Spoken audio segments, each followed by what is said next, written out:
Yes. Okay, start.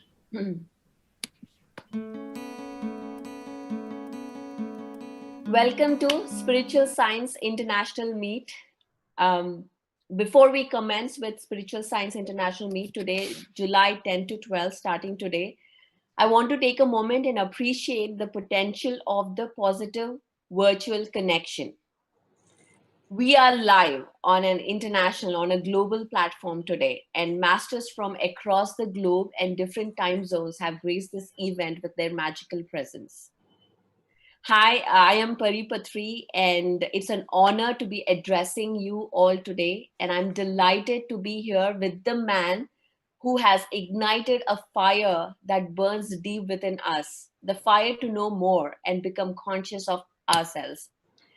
30 years back, my father, Patriji, Brahmarshi Patriji, today, started the Pyramid Spiritual Society's movement just with one person. It started all in 1990, just with one person, and today there are millions of people spreading this movement all over the globe. Little did I know that I will be all heart and soul into realizing his dreams into reality for the world. This was something that was revealed to me every day, and I am just so happy to be here with you. My intention to begin PSSM Global was very simple. It was to establish a platform that is recognized as the global wing of PSSM and bring the masters from around the world to make it one big family of pyramid masters and spiritual scientists. So before I go ahead with the event start, I also want to give a brief introduction to all the new people who are watching today across the globe about the PSSM, introduction to the PSSM, the Pyramid Spiritual Societies movement. This movement has completed 30 years this year. The organization has established more than 20,000 pyramids, and this count was back in 2012. We still haven't updated this, and I'm sure it's much more than that, all over India, and has conducted millions of free workshops on various esoteric and scientific spiritual subjects across the country and globe to promote the benefits of medicine free and self empowered life to every single individual. The organization has constantly working to shift all humanity from violence to non-violence, promoting plant-based food lifestyle, to move every individual to a place of compassion and kindness for all living beings.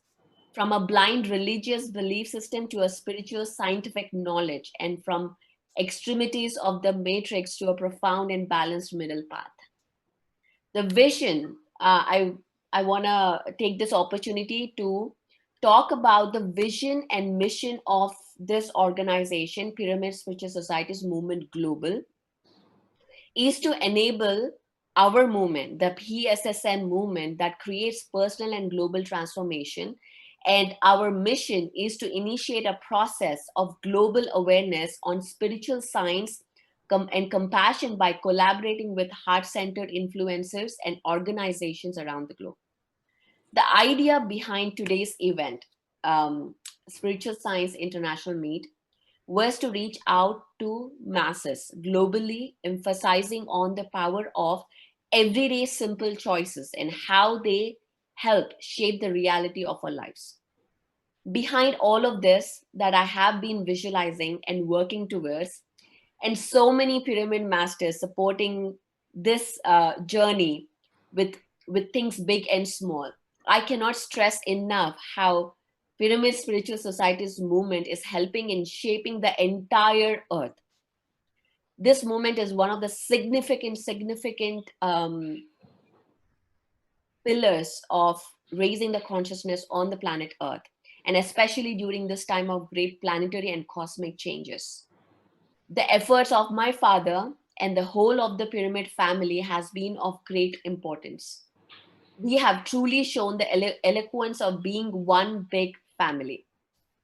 And and we have established, and I also want to take this opportunity to talk about all the uh, pyramid media channels, meditation channels today, that are continuously working on promoting this information to the entire in various languages to the to all the people.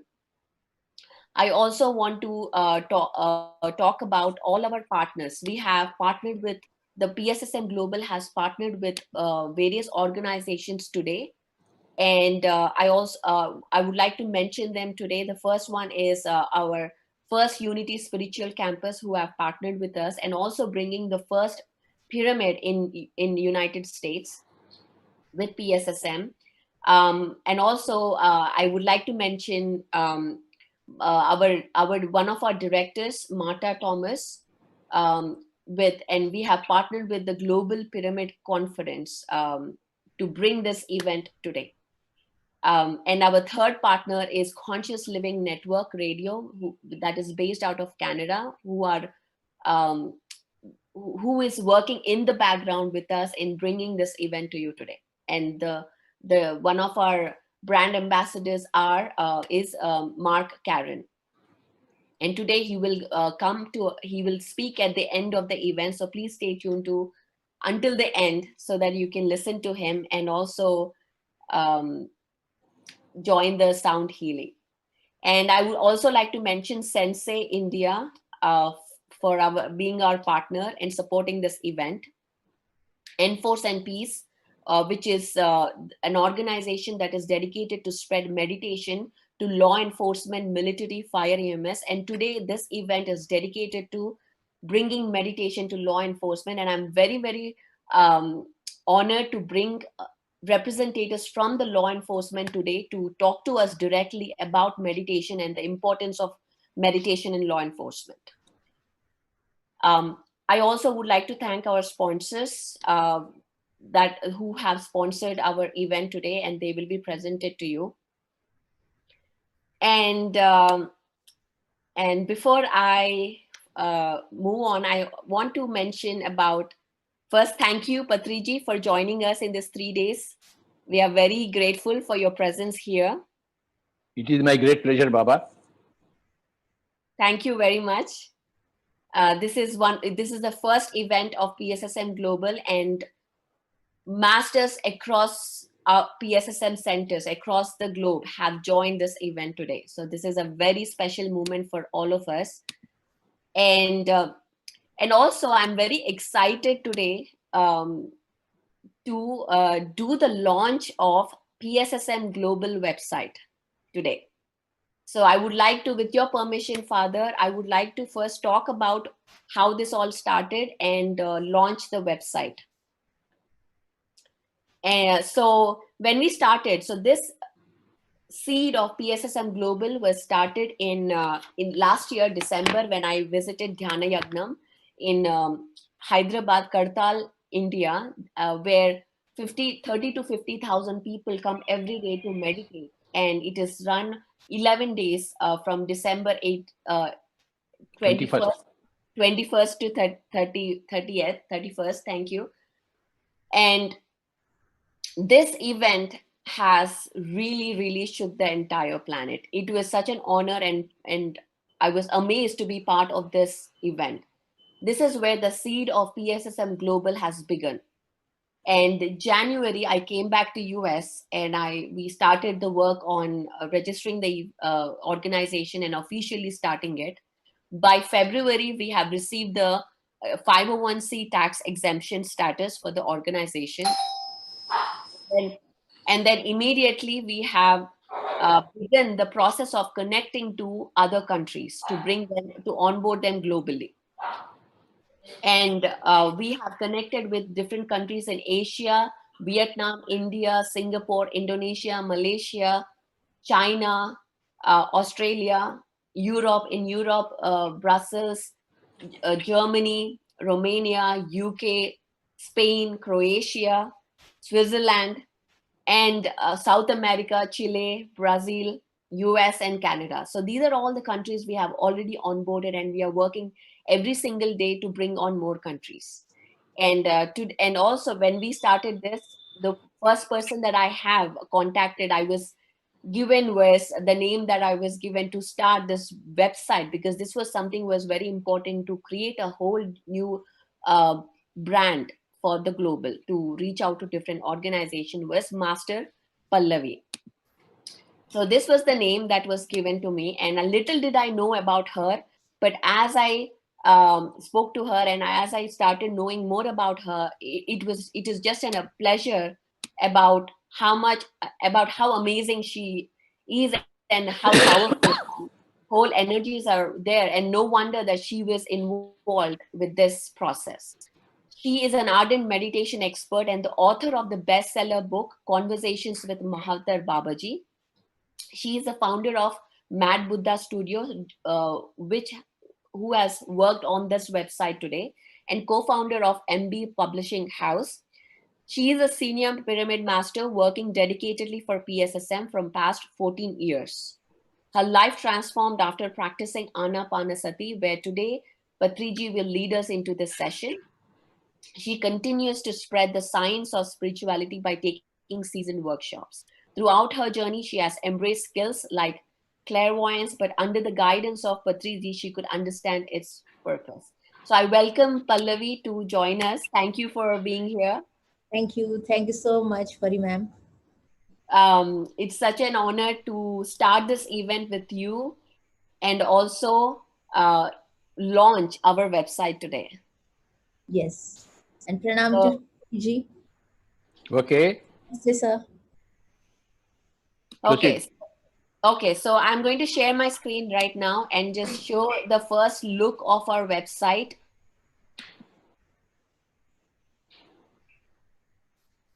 So this is our website, PSSM Global, a global initiative of conscious co-creations and mindful collaborations. And this is the first time even Patriji is seeing this website. Yes. And I know what you must be looking for when you're seeing this with all the corrections. So I'm very mindful about it. So this is our logo, which is the globe and the pyramids, which represents that we are globally bringing this pyramid movement. And so the main three pillars of this organization is spiritual science. I would like to show it's all about anapanasati, spreading the meditation, breath meditation, to and also bringing it in a more scientific way to one and all.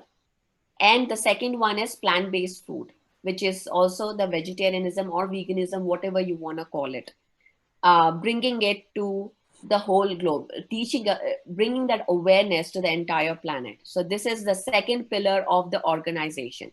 So we will align with all the organizations that are promoting this. And the third and the most important aspect of this organization is pyramid energy, bringing pyramids throughout the world, constructing them solely for the purpose of meditation. So this is the three pillars. And then I would like to also showcase our collaborators. So anyone who would like to collaborate with PSSM Global will be here. Um, and I would like to then introduce our Instagram handle, PSSM Global. And now I would like to present the event section where we will be updating all the events here, all our digital meditation summits that will go on in the future. Everything will be here one place, so anybody can come here and check it up. And also about the PSSM Global. So this is our about the movement, and here we'll also introduce all our media channels, PMC media channels, and anything that is globally represented will be in one place, all the pyramid centers. So this is the first look of the website. Father, what do you think? Excellent, Baba. You have done good work. This is all done by Mad Buddha, so I would like to give the credit to them. Wow. Yes. Um, yes.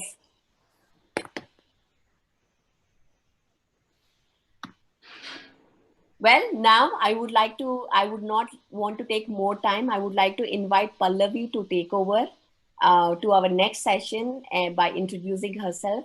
Thank you very much, everybody. And I look forward to seeing you for the next 3 days. Thank you. Thank you, Pari ma'am. Hello, friends. This is Master Pallavi here. I'm last 16 years connected to Pyramid Spiritual Society's movement.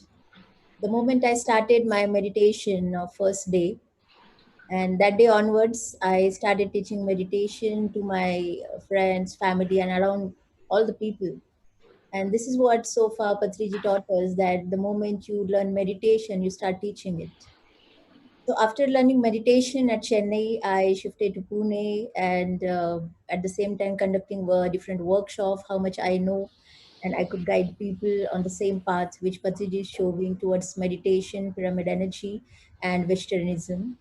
And later I shifted to Delhi. Now I reside in Gurugram. And after coming to Gurugram, last 11 years, we have done a lot of work in Delhi, and we see a lot of people coming out and volunteering for the same organization. So now PSSM Global is like a bigger vision we can see now, where every pyramid master are hardly working towards this global vision. And I am also one drop in the ocean of PSSM, contributing my energy towards this greater cause, which Patriji's dream of the mission of pyramid energy and Westernism. So this is how I started, and am very thankful to Pari ma'am, who invited me for this event to contribute my energy. And especially, I'm very happy about the Viking, because she told me that she read the book of Mahatar Babaji. Sorry, he read the book of Mahatar Babaji, and he came to know about Patriji and Babaji. So I'm very happy the people who are commenting and coming to know Patriji through the book. So this is where I feel very happy and part of being that book through Babaji, who has chosen me. So today I'm very happy to invite our speaker as Viking Osterland. So hello Viking. So let me introduce about him a bit. Viking Osterland is a psychic soul, a star seed, an empath, and a soul healer. He is born in Sweden in March 15, 1991, with spiritually advanced parents. He had encounters with Mahatar Babaji in his dreams at the age of 5. Already as a baby, his parents knew he is a star kid from the unusual shape of his head and his unique energy. He used his knowledge to manifest an education as an engineer with renewable energy as a profile. He is now having a bachelor's degree in the chemical engineering and master's degree in the chemistry for renewable energy at the age of 24. He also started his currently daily life employment as R&D production engineer for solar energy high-tech company Midsummer AB, with headquarters in Sweden. In January 2019, he got confirmed in a reading by the gifted psychic medium that his dharma is indeed to continue the sound healing path and make it bloom out to the global audience. He's currently very excited and inspired to expand his sound healing sessions and performances to the broader audience in service of humanity. Today, I welcome Viking to please take over your session, and we are waiting for your session to get immersed into the meditation.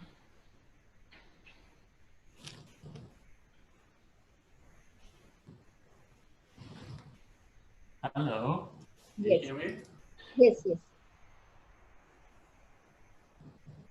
Oh, sorry, need to adjust the camera a little bit.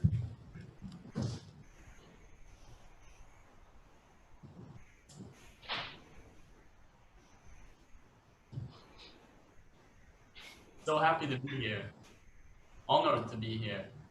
Thank you. Because I'm very, very grateful. It just feels like this is one more. A number of magical circumstances has been happening in my life so far. You already mentioned about Babaji and about a little bit about some of the prophecies I've experienced. And, you know, it was funny. My father found me one day staring at a certain illustration in our apartment. And I was looking at it for several minutes without saying anything. So he was asking me, why do you look at this illustration? And because I recognized this man. And he looked at the illustration and he saw that it was Babaji. And I replied to him, he visits me in my dreams. In several dreams, in fact.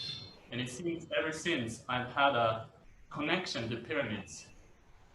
I was a little bit strange kid in the class who pointed out how a pyramid actually looks like, with a lot of joy, and surprised the teachers. And it just feels magical that, yeah, now I'm here, somehow, suddenly starting to work together with you, Pyramid Spiritual Scientist Movement. And oh, I look forward for more. It feels like my life is a blooming flower right now. And you know, today also is quite a special day for me. You mentioned that I work in my daily life as an engineer. And today, as it happens, might be my last day working here in China as an engineer. And how is that just another coincidence? You end something and something else blooms out. Well, I noticed three years ago, I was having a quite profound moment when I was feeling connected with all of the timelines, everything I knew, a little bit like a life review, let's say. In that blissful moment, I realized how perfect everything is.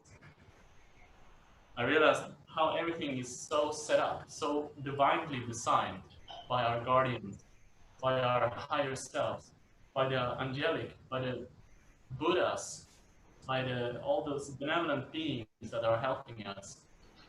It all follows a grand design. I trust in this, and more than ever, I trust so much in the universe at this challenging time of humanity. I trust that everything will be perfectly fine. In fact, I do see it in visions, I sense it, I can see it, and I'm very, very excited about it.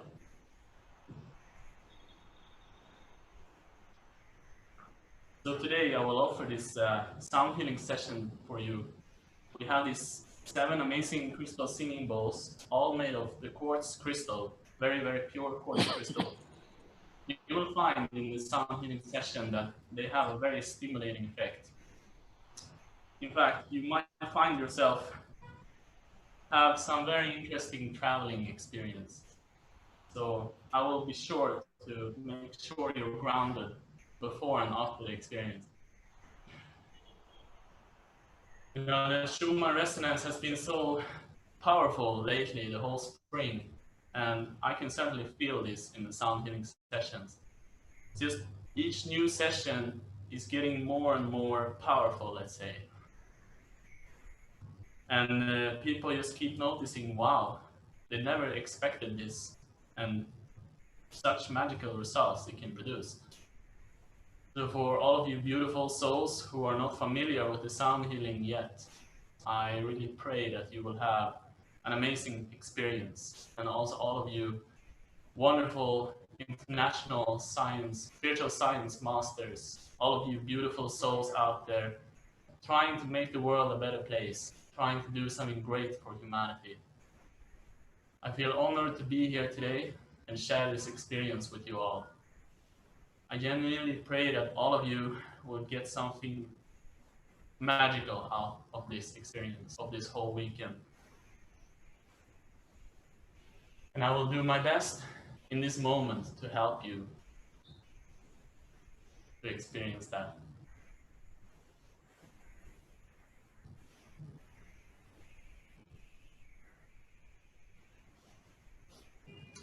you ready to start? Yes, we are.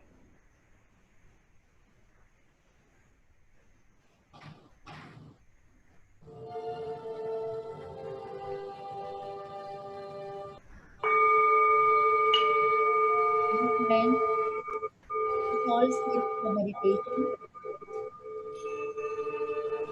Enjoy this sound meditation beside me. Close your eyes.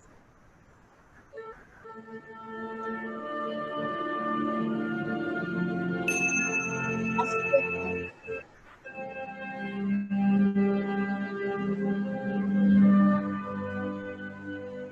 Osterland, deep breath.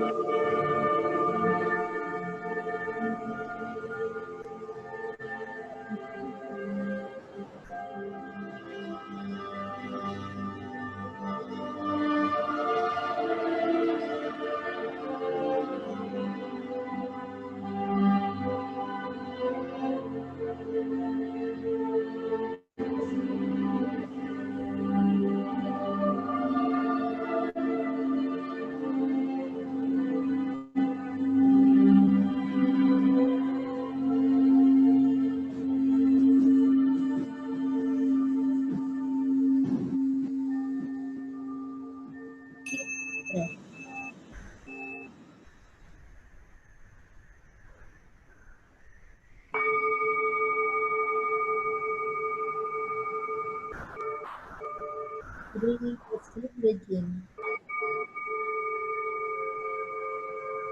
honor, Kaartikeyan,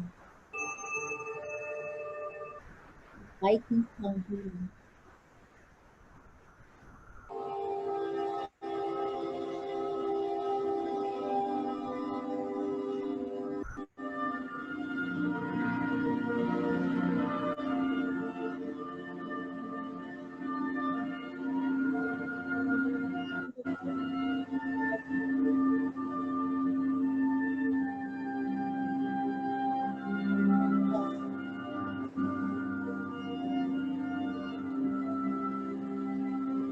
I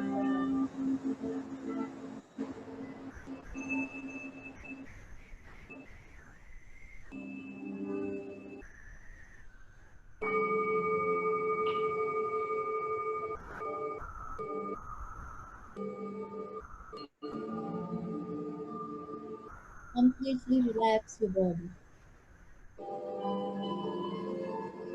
Relax your mind. Relax your body.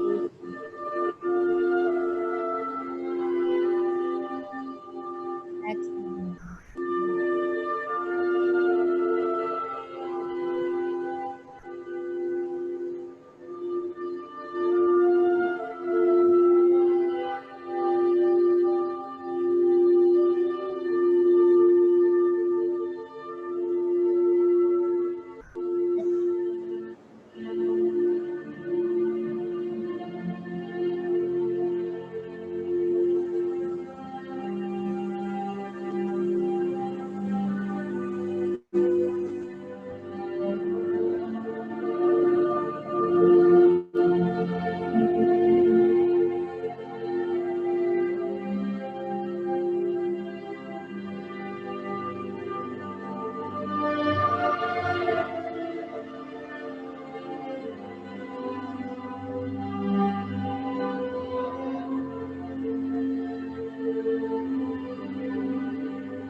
of your thoughts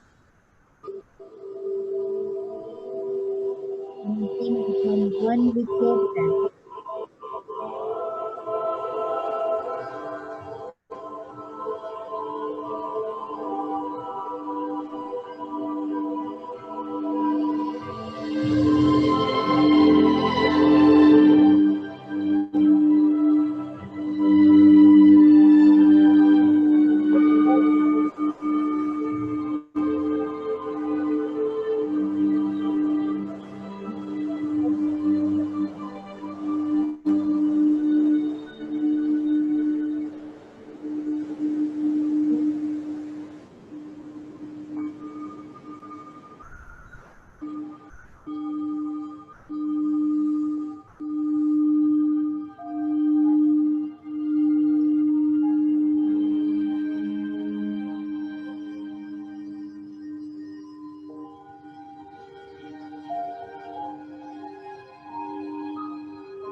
How much difficult vibrating sound.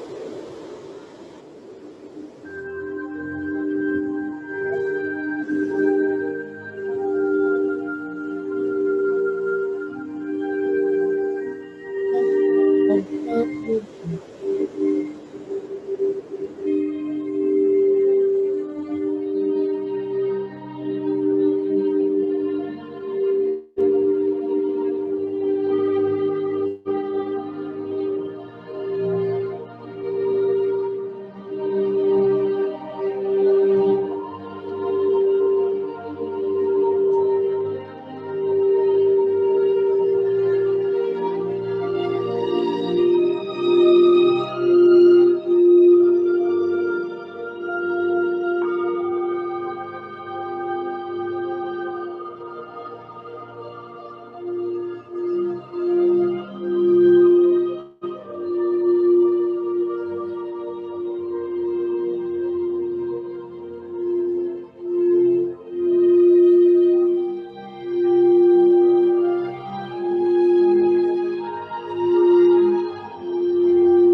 Just observe your breath.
Now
open your eyes.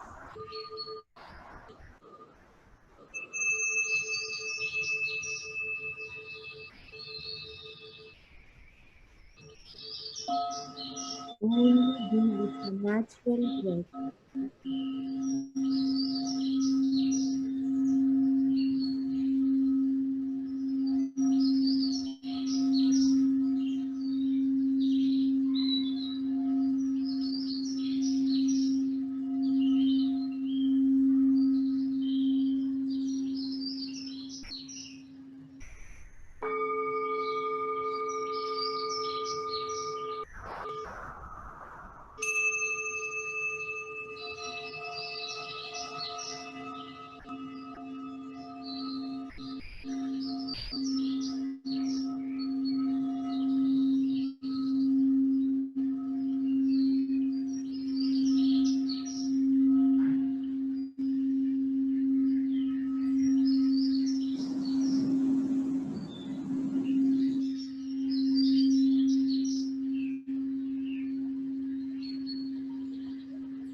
Breathe in without thinking or observe the process.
Let's go more deep and deep into meditation. Last 10 minutes, only observe your breath.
We are here to know what we are.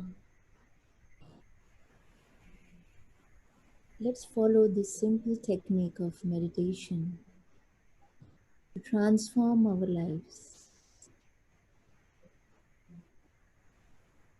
Forget about everything around you and now just be with yourself. And this moment is everything.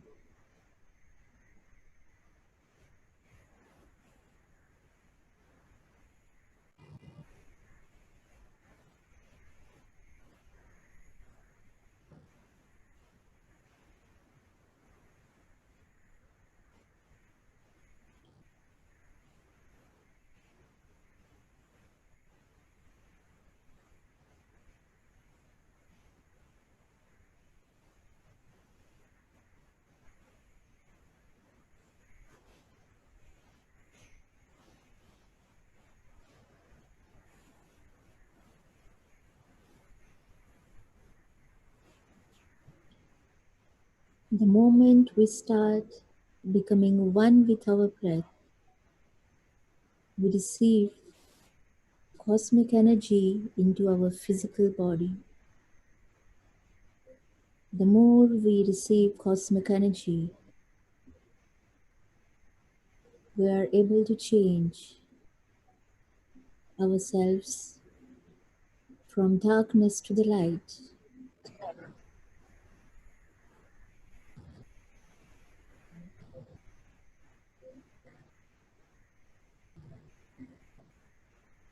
Everybody needs meditation. Meditation can be done anywhere, anytime, at any place.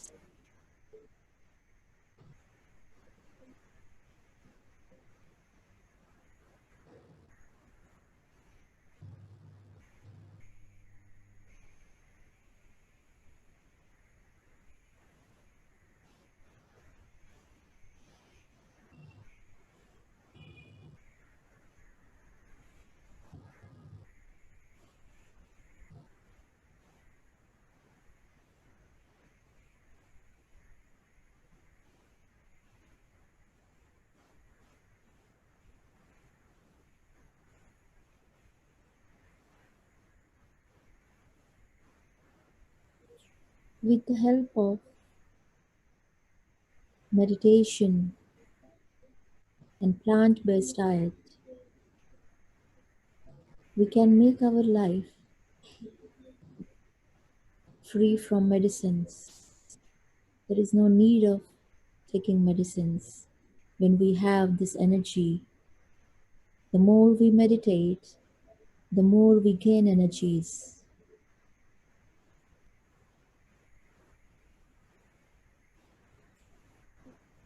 Last 5 minutes, my dear friends. Be with yourself. Do not open your eyes.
Only be with your breath.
We all are into deep meditation. Last few minutes, only observe your breath.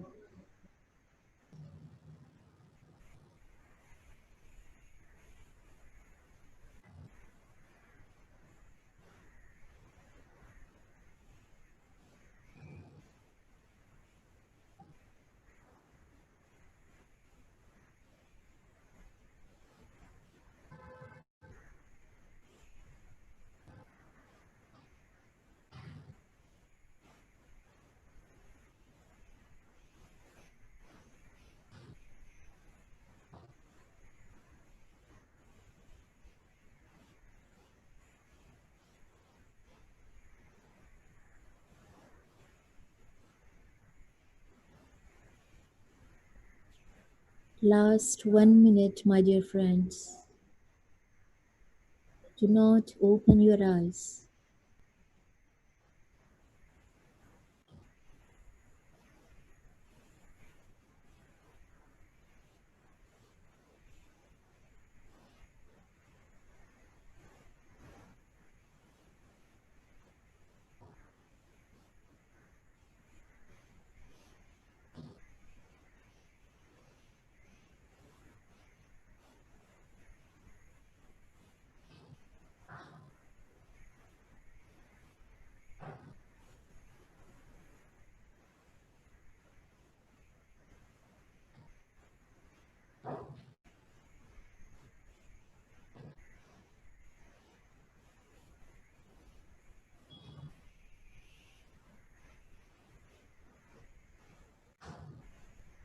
Last 30 seconds.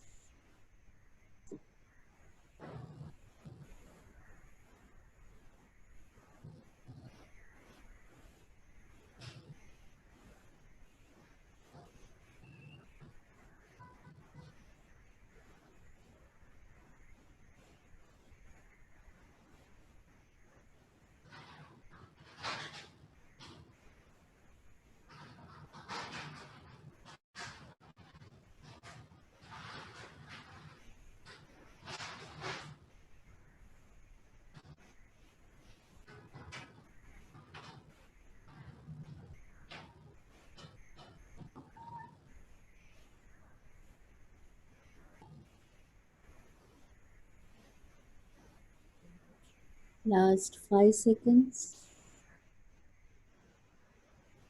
5, 4, 3, 2, 1, and 0. Slowly, slowly open your hands and keep on your eyes and slowly come out of meditation.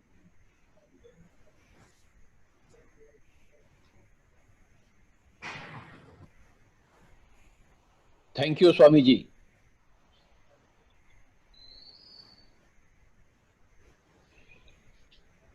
Absolutely wonderful. Hello, Viking. Can you hear us? Yes, yes. Yes. Thank you for all your efforts and your intentions, your service.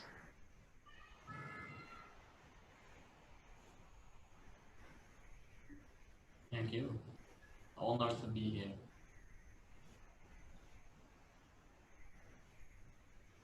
Viking, we would like to hear your experience. Whatever you would like to share with us.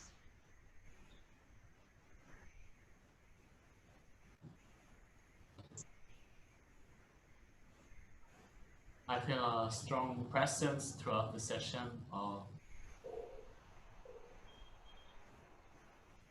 ascended beings that is very happy to help let the healing come through for everyone. And I also feel strong presence of Merkabas.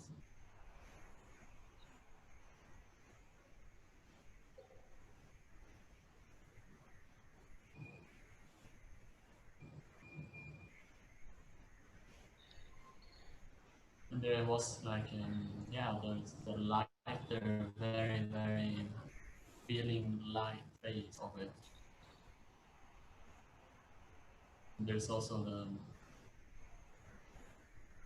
quite intense traveling experience.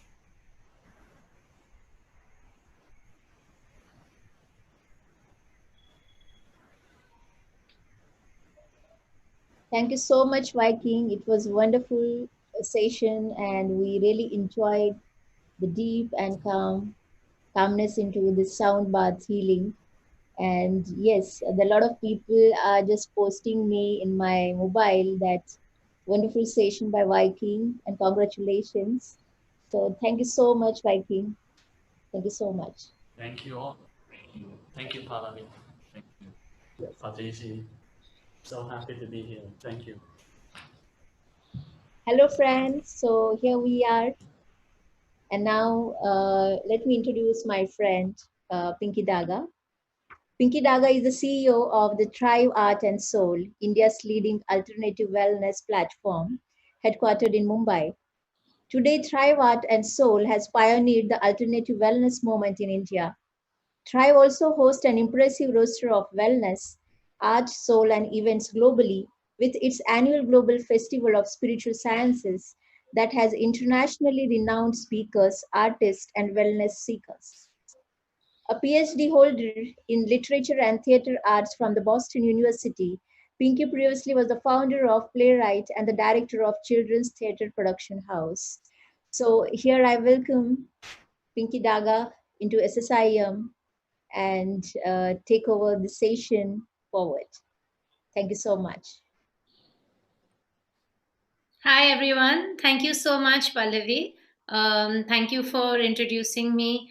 And thank you for giving me this great honor of being on your platform. Just one second. So I have been given the great honor and privilege of introducing our great master, Brahmarshi Patriji. And, many of you all already are aware, very well aware of Patrisa's many, many achievements. So I wanted to start off by telling you on a personal note how I met Patrisa and how it evolved in my life. I met him in the year 2000, so probably almost exactly 20 years ago. And when I met him, I remember my husband saying, "Oh, there is this master that we are supposed to meet." And I said, "Okay, okay, some, meditation guru." Of course, Shreyans was already a disciple of Patrisa's, and this is the first time that I was going to meet him. And when I saw him sitting on the sofa, I was kind of, very curious, because I said, this man, he's sitting so humbly, so simply, absolutely zero airs, chatting with everyone. How can he be a guru? How can he be a master? This isn't possible. Of course, it's taken me the better part of 2 decades, and to see this journey walking alongside Patisa, to see that the true humility and simplicity are actually the signs of a true master. That is really what true mastery is, and it is what we all strive for in our lives, and what he so embodied every single time that I ever met him and saw him. Another thing about Sir is that he's always said, be a light unto yourself and be your own guru. And this is what actually really touched me, has always touched me about him. In his world, in his organization, under his great umbrella, the one thing that we never feel is we are supposed to give up our own sense of responsibility, our own sense of becoming our own masters to him. It is not that we are supposed to give up and just be whoever we are and Sir will take care of everything. No, he makes you take responsibility for who you are. He makes you dive deep into yourself. He makes you see, where is that root? Where do we have to transform? What do we need to do? What do we need to read? And so, under his guidance, Not only are we all masters, but all masters are welcome. And that is what has always touched me about Patriji. Of course, I think we all know, we are all aware of with these same kind of philosophies. He started and founded the Pyramid Spiritual Societies in 1990. And I know personally that he has selflessly, without any profit, without any thought of his time, without any thought of his health, without any kind of personal consideration, he has given selflessly, traveled endlessly to spread the message of meditation, being the breath and the master of everyone and everything, the message of vegetarianism, and the message of the power of the pyramids. He has built many, many movements, many pyramids, not all across India, but also UAE, Singapore, USA, many parts of Europe. And I don't think that there's a single person that he has come in contact with whose life he hasn't touched and transformed in one way or the other. So it is a very proud moment for me to be able to say all of this to whoever our listeners and our audiences, because these are the things that I have always felt about Sir, but have never been able to express. So it is a great privilege. He has he was a soul scientist by profession, and he gained enlightenment in somewhere around the 1979, and he finally resigned from his job in 1992. He has since been devoted to traveling to different parts of the world in order to spread his messages. He has read over 50,000 spiritual books, and whenever you sit with Sir, the best part is that he always gives you the snippets of those books and gives you his own personal message and understanding from that. And there is not a single book that he'll tell you about which you will feel that you don't want to read. So, because of him, if he's read 50,000, then I think maybe I've at least read 500. So, which is not a bad percentage if you go to see. So, I will always thank Sir for giving me the inspiration to read and to include so many masters in my life as well. And he is really a man on a mission, really ready to create heaven on earth, peace on earth for every individual, non-violence and vegetarianism being one of his two key focuses, and meditation is the key and the route and the path for all of us to follow. So thank you, Sir, for being such a guide, a guru, and creating this beautiful path of heaven on earth for all of us. Thank you very much, Pinky. Thank you, Sir. That was wonderful. Speak a little about your great husband. My great husband. Our husband, first I want to ask you, sir, is husband's great for anybody, any wife? Because, you know, we have always spoken very honestly. But no. So, jokes apart, Shreyans is a great master. He has been touched and transformed very much by Patriji sir, by Dr. Newton, who many of us know. He has really, he I think started following Patriji sir since 1996, I believe. I might not be exactly sure. And just under that simple guidance of following your own breath, he recovered from TB. And that convinced him that this path of meditation was actually the only path in his life. He's very much a family man, a businessman, very much lives an absolutely normal life, but he is also a master. And I think a great example of how masters need not give up their lives, masters need not sit in a cave or sit on some kind of a mountain, forgetting their world, forgetting their responsibilities, but actually being present in life and being also able to be a master is the true mastery of our times. And I think Shreyans has really achieved that. I hope he's speaks, guides people now with his own meditations, his own breath works, and speaks on many different topics. So I hope if all of you haven't already seen him, I hope you will see him soon. And speak about your children. My children are naughty and they trouble me and make me cry. But yes, my children are Sid and Kabir.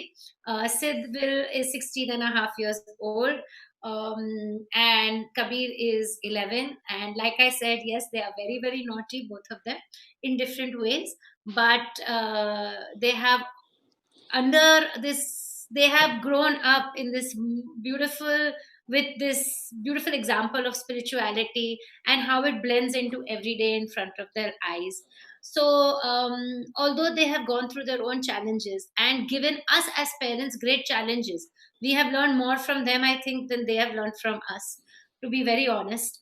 And how they have made us face ourselves as human beings, that has been the true teaching of our children to us. But they have really been brought up, and this has been the nutrient in their soil.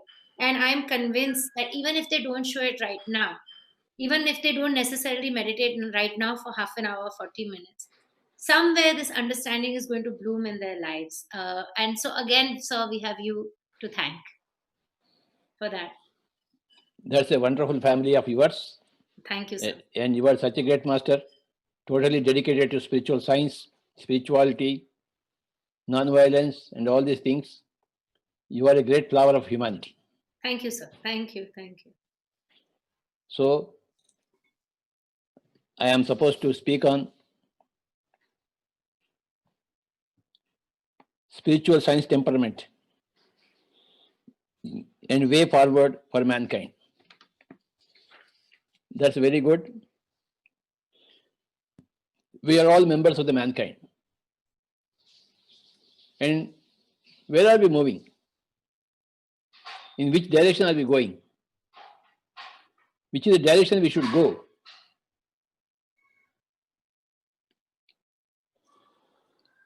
Mankind is divided into two basic groups, atheists and theists. Atheists are those people who don't believe in God, who don't believe in life after death. But theists are those people who believe in God and who believe in life after death. So these are the two broad groups of humanity, atheists and theists.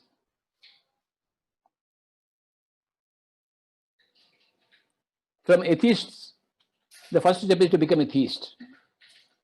Life forces you to believe in something mysterious, which is beyond your comprehension. And life makes you go in that direction of that mysterious. This has been the experience of every atheist. And in theism, we have different religions. All the great religions of the humanity, they all believe in God and they all believe in life after death. So belief in God, a creator, the one creator, and belief in life after death is the key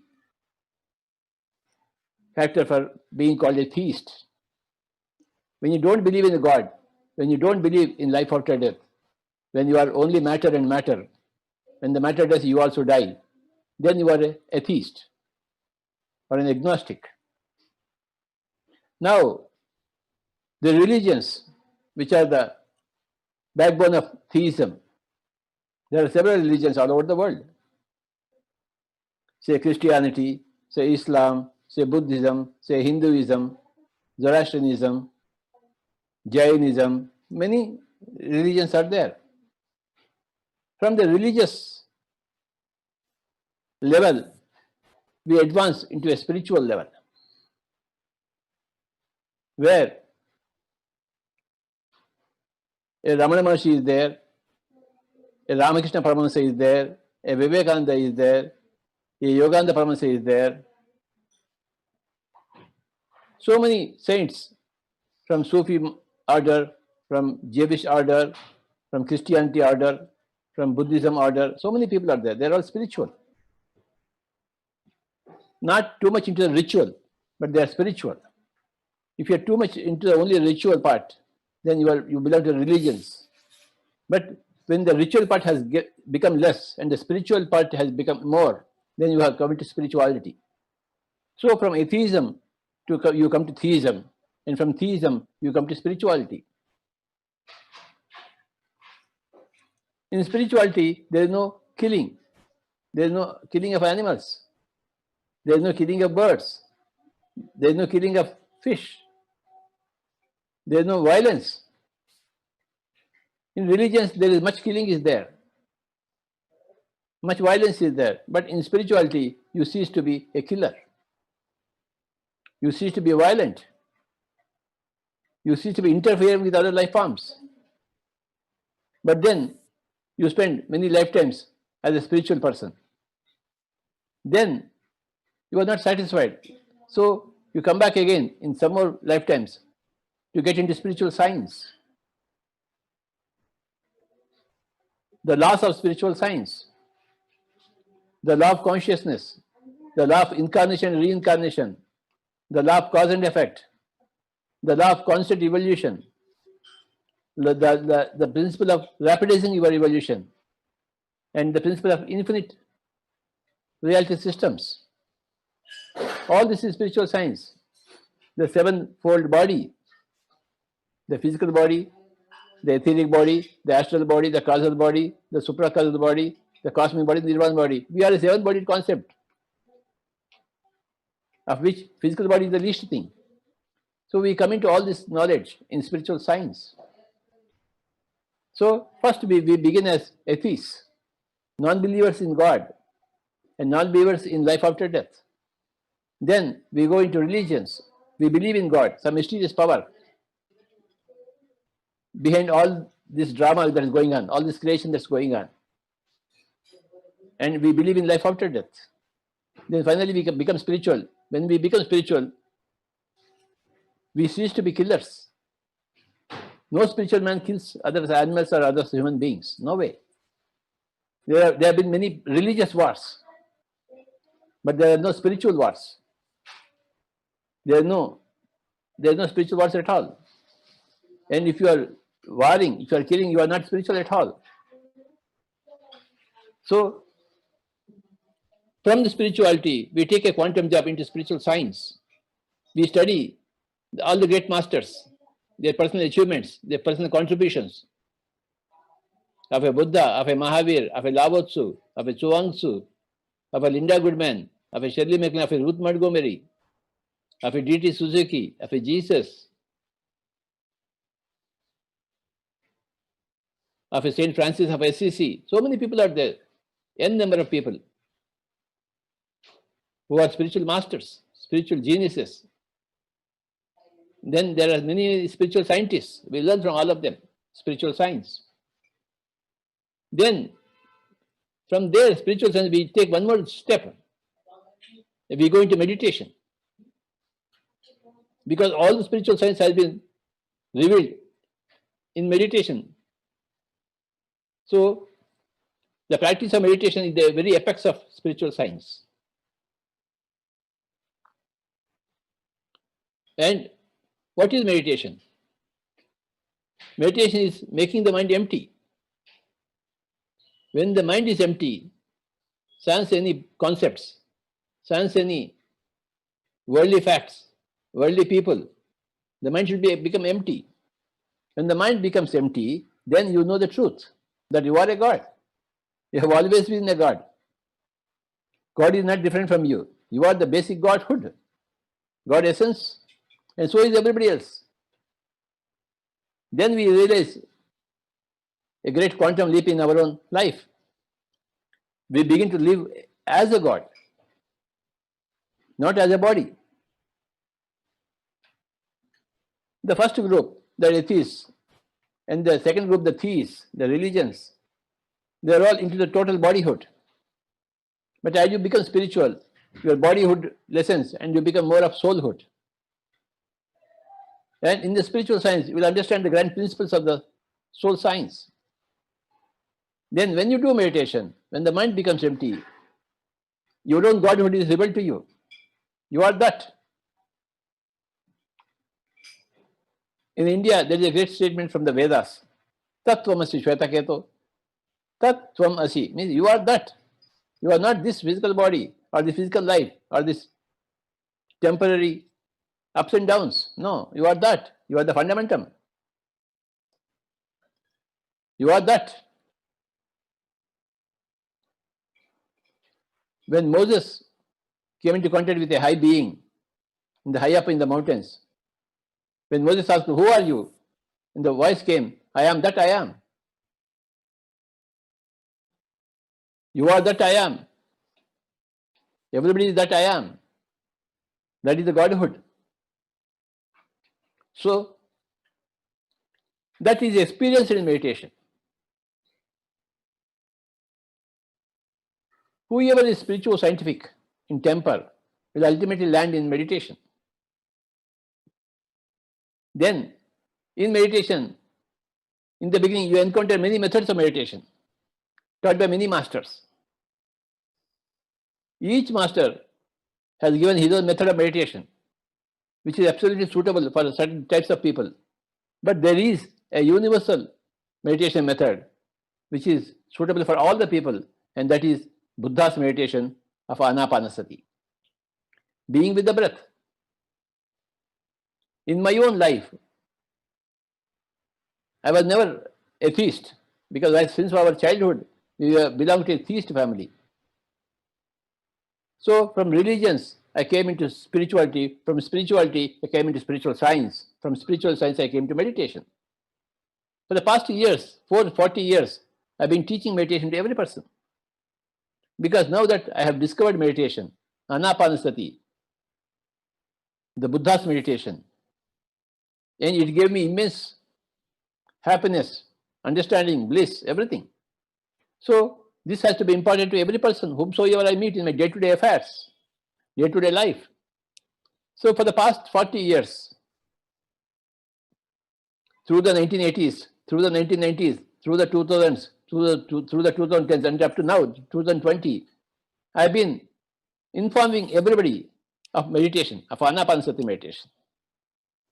It is my duty to inform, as I have been informed by others. It is my duty to guide others, as I have been guided by others. It is my duty to benefit others, as I have been benefited by others. What you get, you have to give back. So I started giving back for the past 40 years. And in these 40 years, a huge movement has been created. And it happened. The Pyramid Spiritual Societies movement. Now, on this occasion, we are having a spiritual science meet.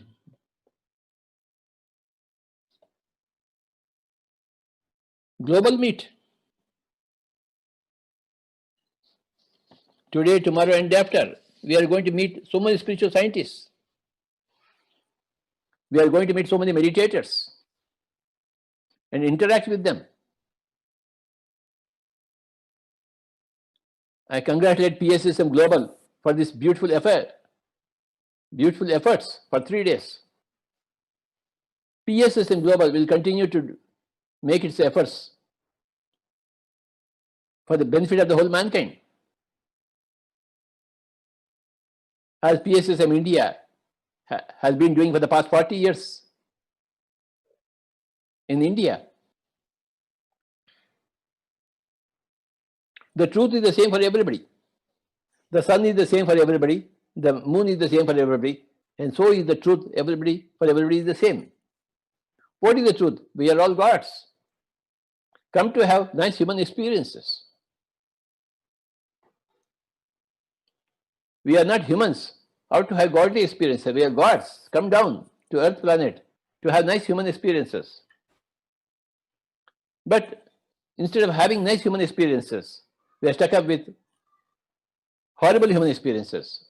War, crime, rape, inequality,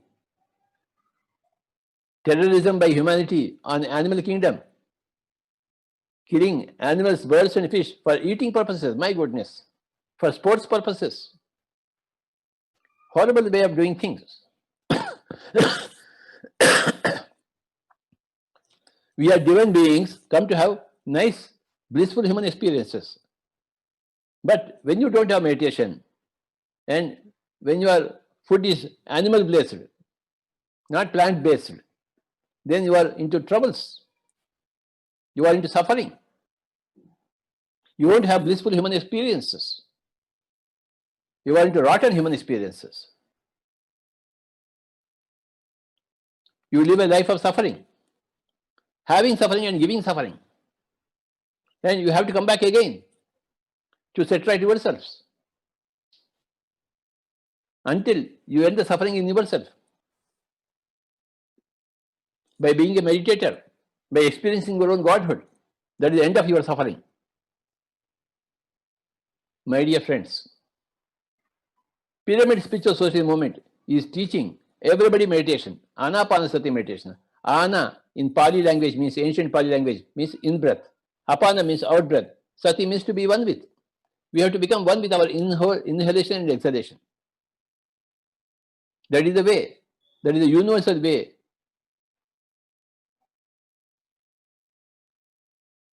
Available very easily for all the human beings, right from children to old age people, anywhere in the world. There are no mantras to be chanted. The mouth has to be kept shut. The eyes have to be shut. Hands into hands, crossing the feet, and sitting in a comfortable place, comfortable sofa, comfortable chair, or squatting on the ground. But you must close your eyes and become one with your breath. That is the way. That is the technology for meditation. It is universal.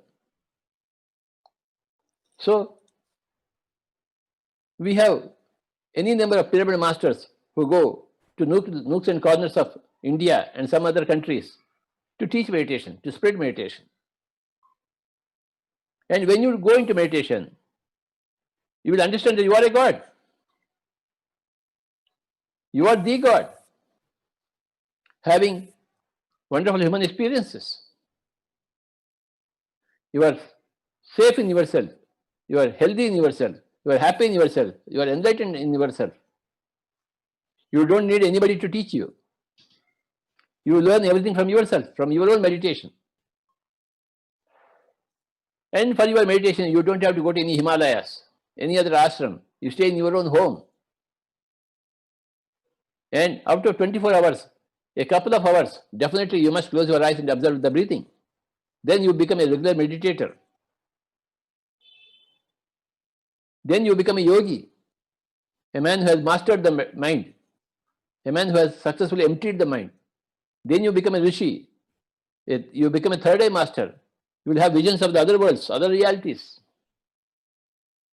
Then you will become a Maharshi. You will see all your past lives, important past lives, which matter to you in this lifetime. You will know about life after death personally.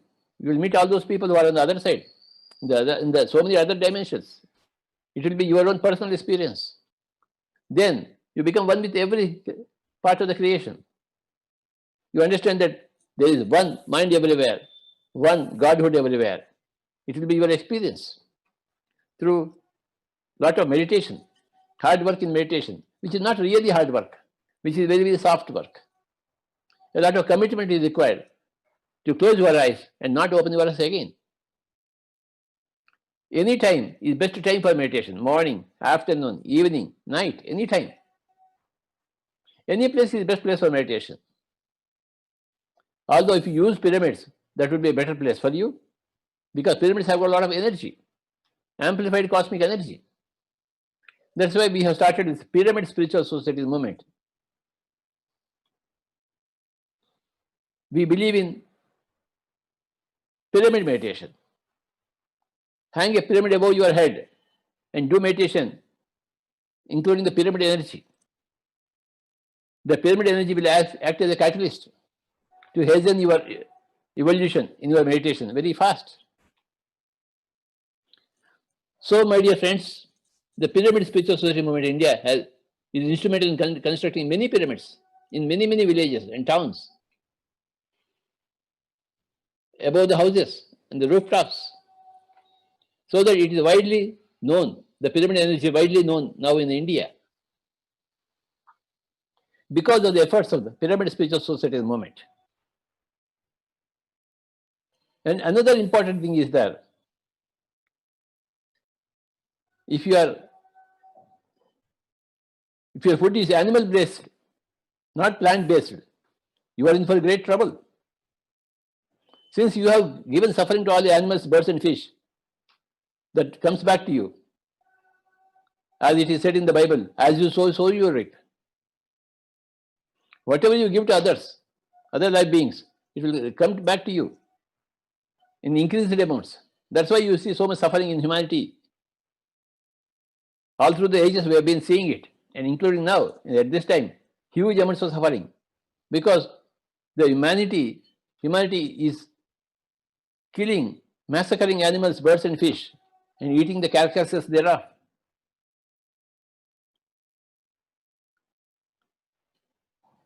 Acting like absolute demons.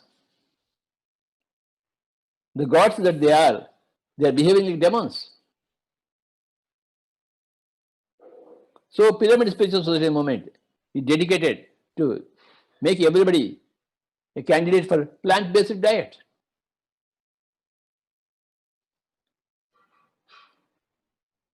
Your hunger should be quenched only through plant-based diet, not through animal-based diet.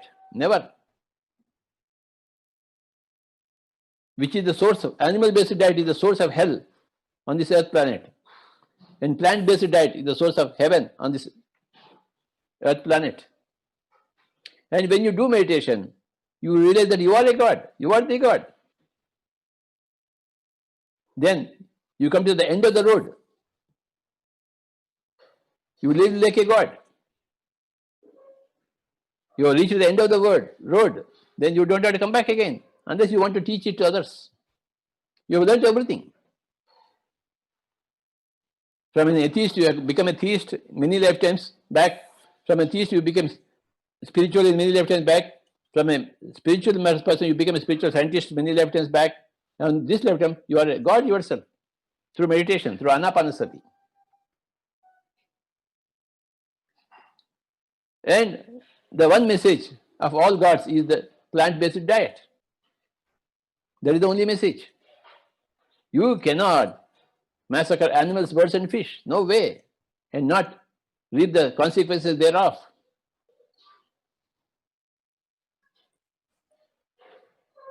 So, my dear friends, if you are participating in killing, violence, rape, how can you be yours spiritual?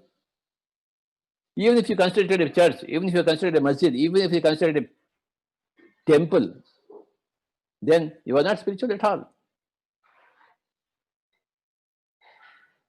So, the proof of one's enlightenment is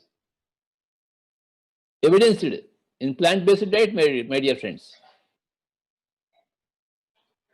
So, that is the result of your enlightenment. When there is no enlightenment, you keep massacring animals, birds and fish. That's what you see everywhere. In the east and in the west and in the east, you see that horrible state of affairs. Bloodshed everywhere. Shedding the blood of animals. My goodness. Absolutely, there is no sense. They are all mad people. There is not education at all. There is not science at all. There is not spirituality at all.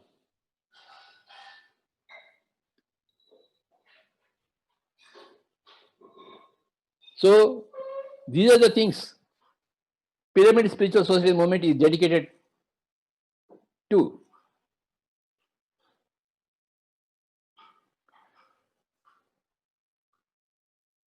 Whenever we open mouth only to speak about meditation, anapanasati meditation, plant-based diet and pyramid energy, and learning from every spiritual master, learning from every spiritual scientist, lending our ears to every spiritual master. From ancient times, from medieval times, to modern times, to right now, 21st century. We learn from everybody. We listen to every master. We learn from a Ramana Maharshi. We learn from a Yogananda Paramahansa. Whatever we want to learn from every master, we learn.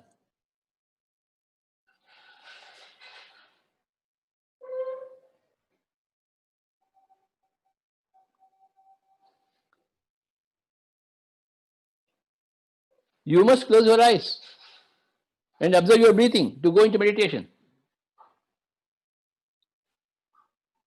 You should never chant any mantras.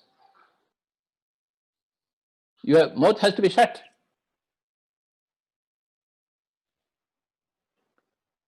Being with your own normal, natural, easy, soft, simple, tender, peaceful, tranquil breath. You are into meditation. You slip into meditation naturally, automatically, with least effort. This has been my experience for the past 40 years. Roaming around the rural India, the urban India, going into every house, every home, teaching meditation to every person, every woman, every man, every child, every oldie, every educated man, every uneducated person.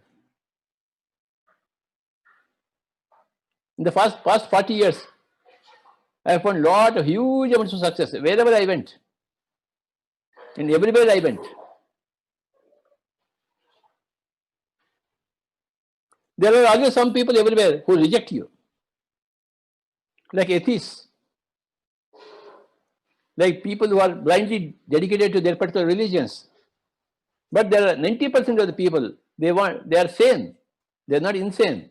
They are open to new ideas, open to true spirituality, open to spiritual science, open to meditation. So 90% of the humanity is like that. They are open. If somebody can tell them the truth, they are there to adopt it. I found all such people everywhere. It's my great fortune to work with all of them and to establish collectively, combinedly, this great movement called as Pyramid Spiritual Societies movement. Now, thousands of spiritual societies are there in every town, every village, every city, every locality. All are geared to see that heaven is established on earth planet. Jesus Christ said, the kingdom of God is within. So how do you go within? Through meditation, through breath.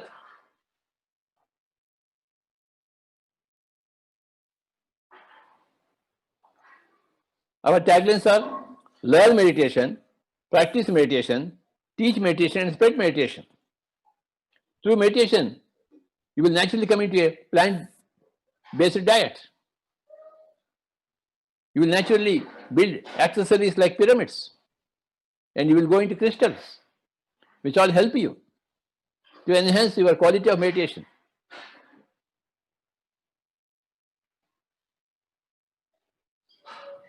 There is a huge spiritual science, edifice, beckoning you. You must become benefited by that huge spiritual science edifice. So many masters, infinite number of masters are there. Spiritual masters, spiritual scientists.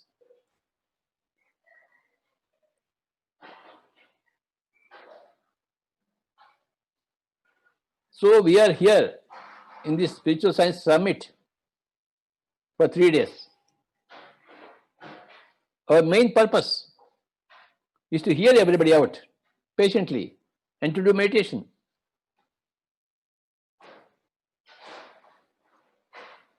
My dear friends, let us do some meditation.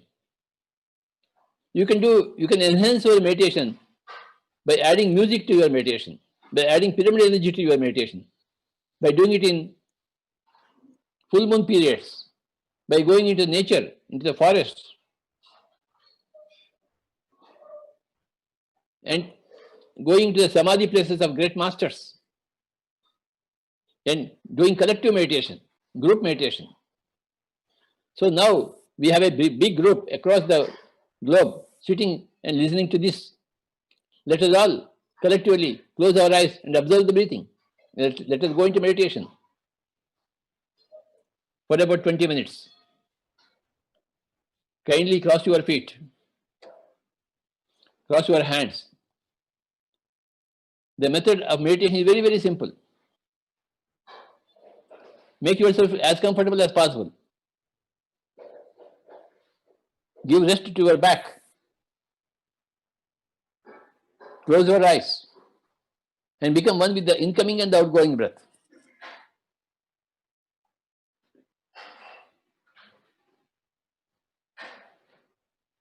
I'll be giving some music through my flute. And all over the globe, whoever is attending this meet,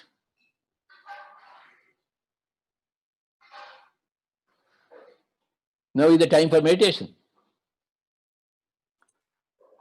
Every now and then, 5 times a day, we have to go into meditation.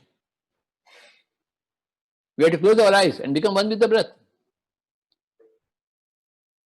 Meditation should become our natural habit. When there is no outward work to do, there is a lot of inward work to be done, and that is meditation. Every child, every adult, every oldie, every person needs meditation energy, meditation intelligence, meditation wisdom to travel in the right direction. When you are a human being, when you are an animal, there is no wrong or right direction. All animals are in the right direction. But when you become a human being, the two options are there, either the right direction or the wrong direction. The wrong direction is the way of killing, maiming, violating, interfering with other life forms. The right way of living is no killing, no violence, no rape, no interference with other life forms. If you are a human being, you need to come into the right direction. And pyramid spiritual society movement provides the right direction.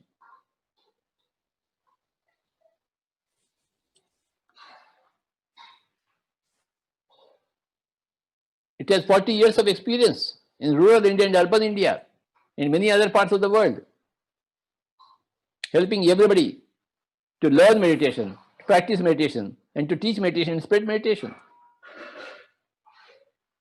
For the next 20 minutes, kindly don't open your eyes. Be with your breath. Normal, natural breath.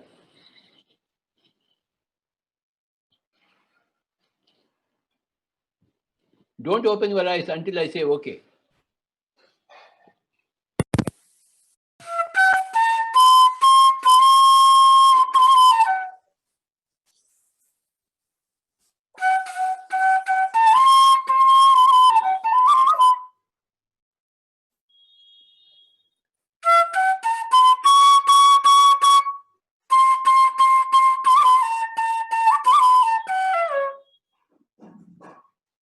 Keep your eyes closed and become one with your normal, natural breath. No mantras to be chanted. And don't think of any father figure in spirituality. No personality is important. You are important for yourself. You are a God. You are the God. You must have faith in yourself. Believe in yourself to become a successful meditator. And through meditation, to go into happy enlightenment. For 20 minutes, don't open your eyes.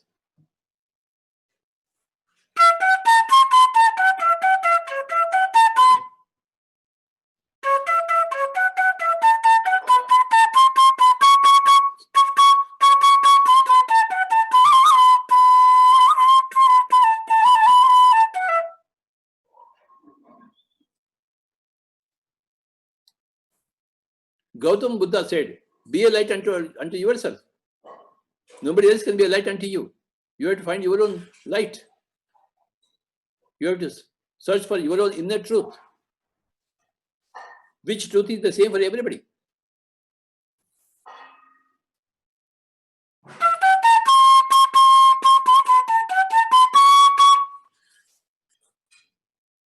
Meditation is the one answer for all human questions. Meditation is the one answer for all human problems. All problems are self-inflicted. And all questions are always self-answered through meditation. Meditation is the easiest thing to do and the greatest thing to do. Just closing the eyes and becoming one with the breath. and not opening the eyes again.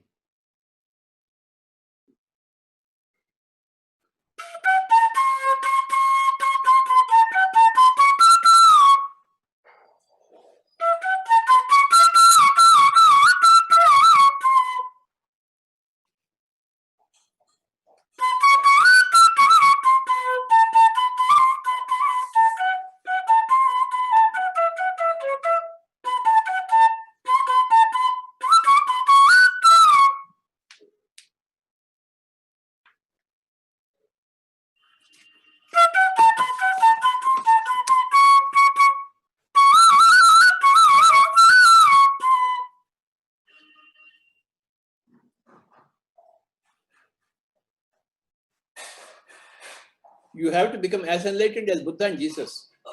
And the way is meditation, anapanasati. You don't have to go anywhere else in the world. You have to just go into your own breath. Normal breath, natural breath. That is the top secret, which is not at all a secret.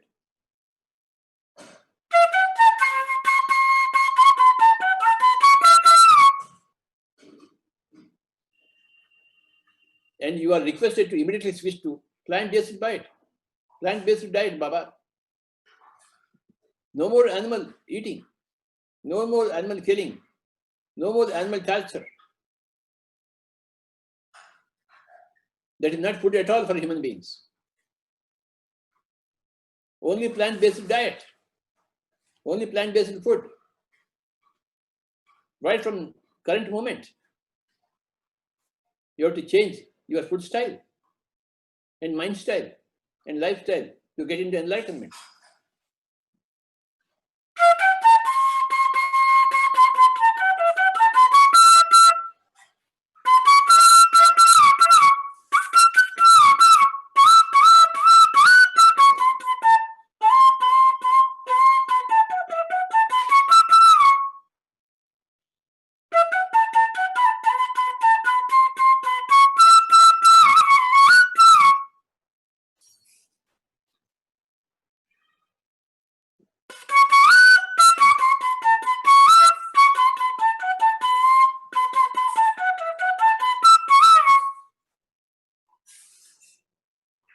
Keep your eyes closed and become one with your breath. That is the methodology for meditation. As you learn today, you can start teaching from tomorrow onwards. To whoever is willing to listen to you. Everybody has a closed circle of people whom they can influence with good intentions. So your own circle is waiting for your guidance. Now guidance is being given to you. Whoever is hearing this across the world, kindly don't open your eyes. Hands into hands, fingers into fingers, crossing the feet, taking a comfortable seat, and becoming one with the breath.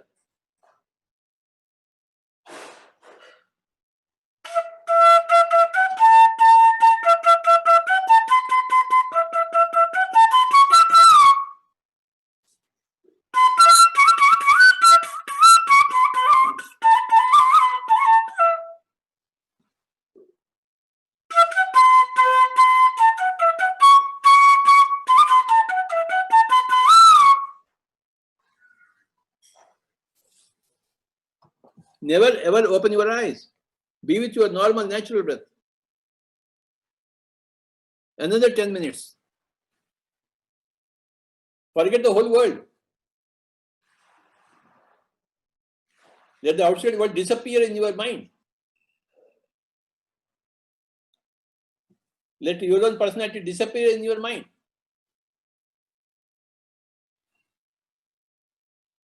Your mind should become empty.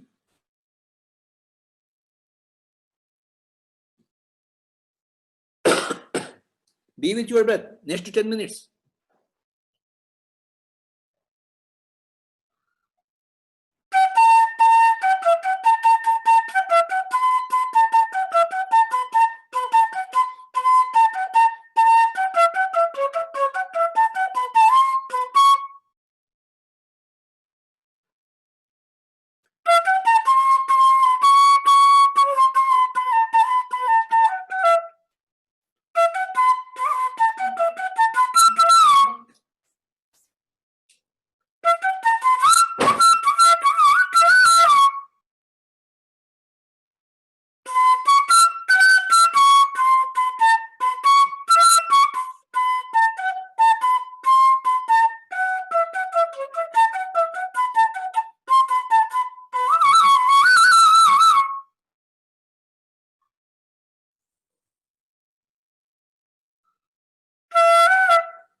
Be with your normal, natural breath.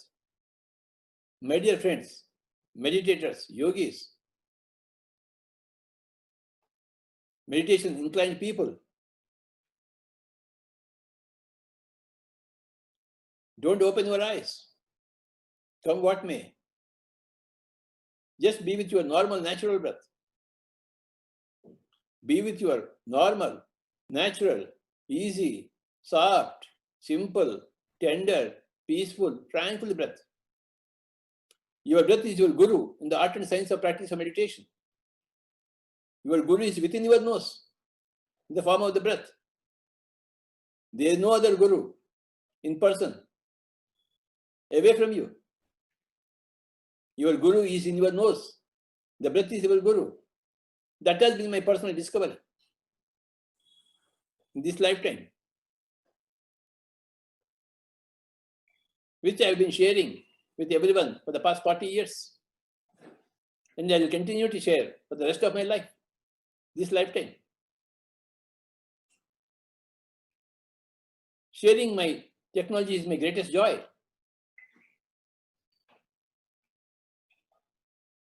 Kindly don't open your eyes.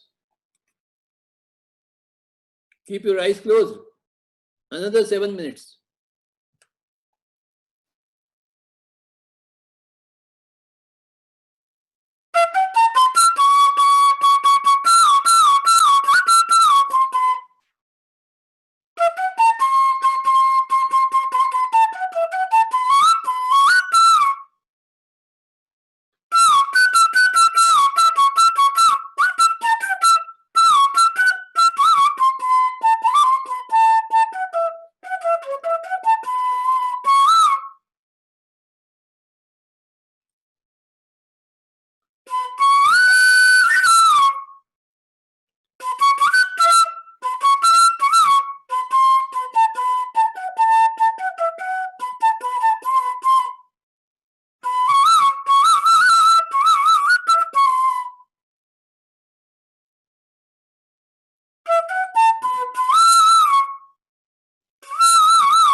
Your breath is your savior.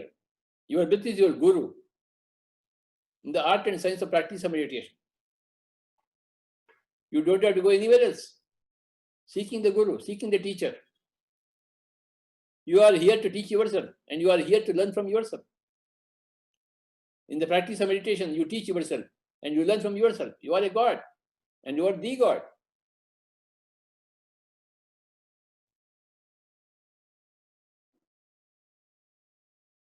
Final 5 minutes, be with your breath and heal yourself, energize yourself, teach yourself, enlighten yourself, be a light unto your own self.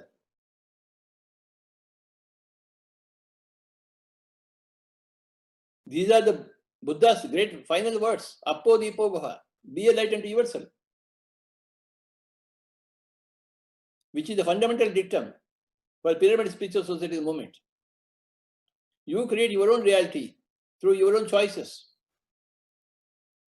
wise choices of non-killing, of non-violence, non-rape, non-interference. If you choose killing, violating, rape, interference, then you are doomed by your own deeds. You have to come into an enlightened way of living. That is non-killing, non-violation, non-rape, non-interference.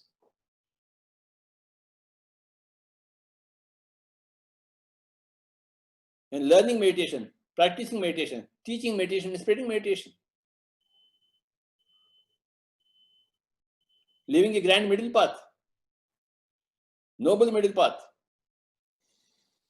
Living in the world but being not of the world.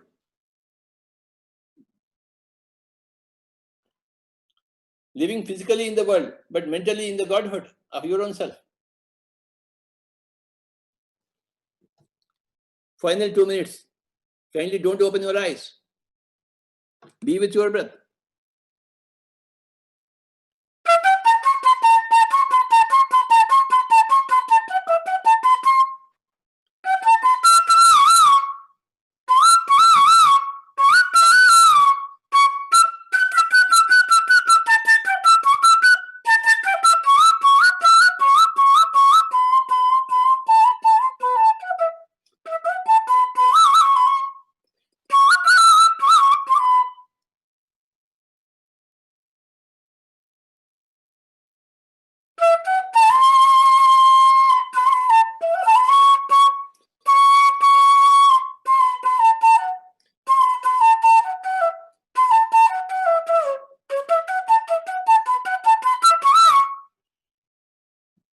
Calm your mind. Empty your mind.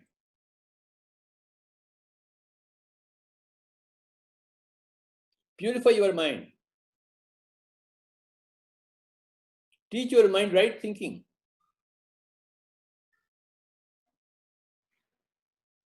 Be a good Samaritan to all beings.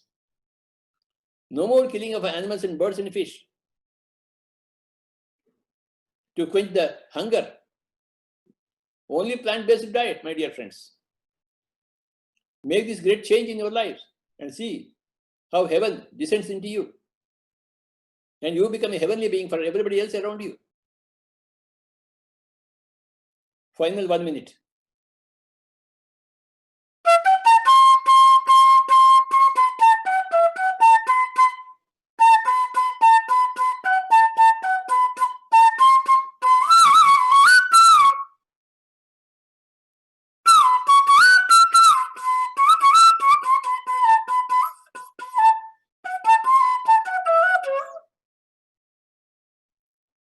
Only 1 more minute.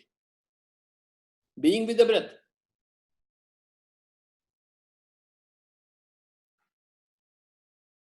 The breath makes you stay in the present, while the mind wanders into the past and the future.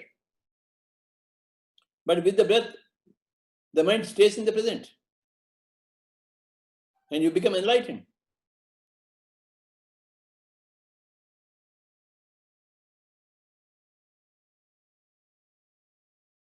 Anapanasati is the universal method, rediscovered by Gautam Buddha and retaught by Pyramid Spiritual Society movement all over the world,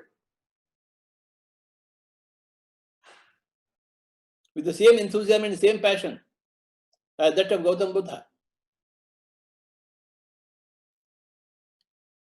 Final 30 seconds.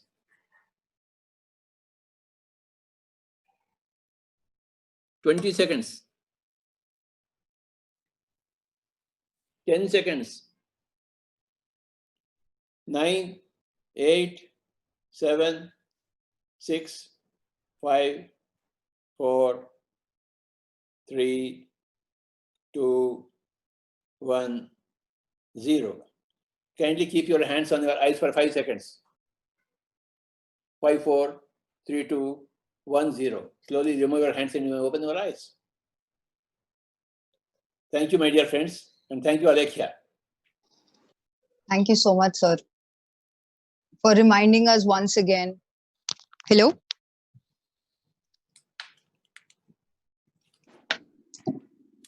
Thank you so much, sir.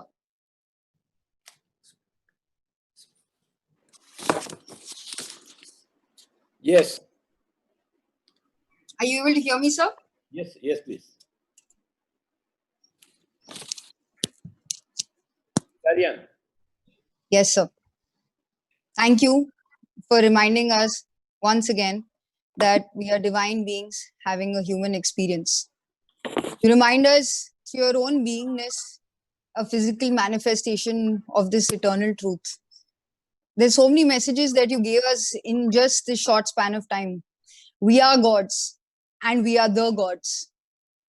Physically in the world and mentally in our own godhood.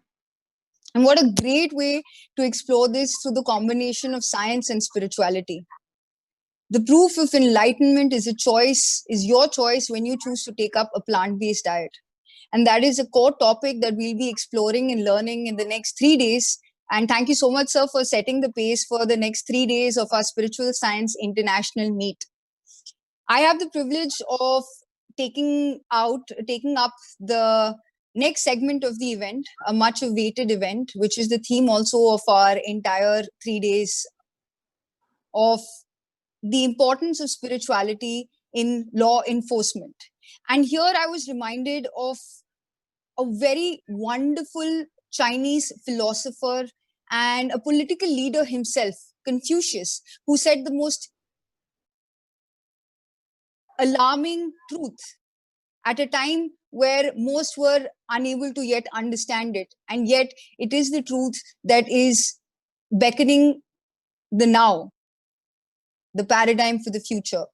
The words are, the ancients who wish to manifest clear character in the world will first bring order to their states. Those who wish to bring order to their states would first regulate their families. Those who wish to regulate their families would first cultivate their personal lives. Those who wish to cultivate their personal lives will first rectify their mind. Those who wish to rectify their mind would first make their wills sincere. Those who wish to make their will sincere would first extend their knowledge. The extension of knowledge begins in the investigation of things. When things are investigated, knowledge is extended. When knowledge is extended, the will becomes sincere. When the will is sincere, the mind is rectified. When the mind is rectified, the personal life is cultivated. When personal life is cultivated, the family will be regulated. When the family is regulated, the state will be in order. And when the state is in order, there will be peace throughout the world. That is beckoning of the new dawn, the heaven on earth that we are all working towards. And I feel that this ancient wisdom is practically put into action with our wonderful panelists who will be joining us, who in their period of service have done their part in ensuring that the will of the mind is sincere to put the affairs of the state in order.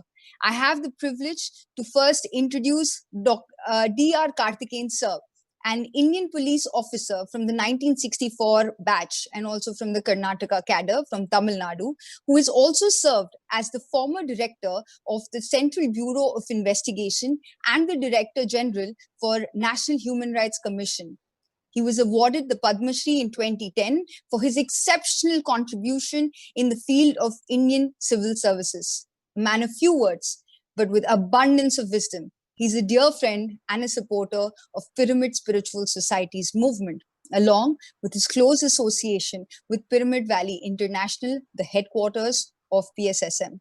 We're looking forward to your insights on the importance of spirituality in law enforcement.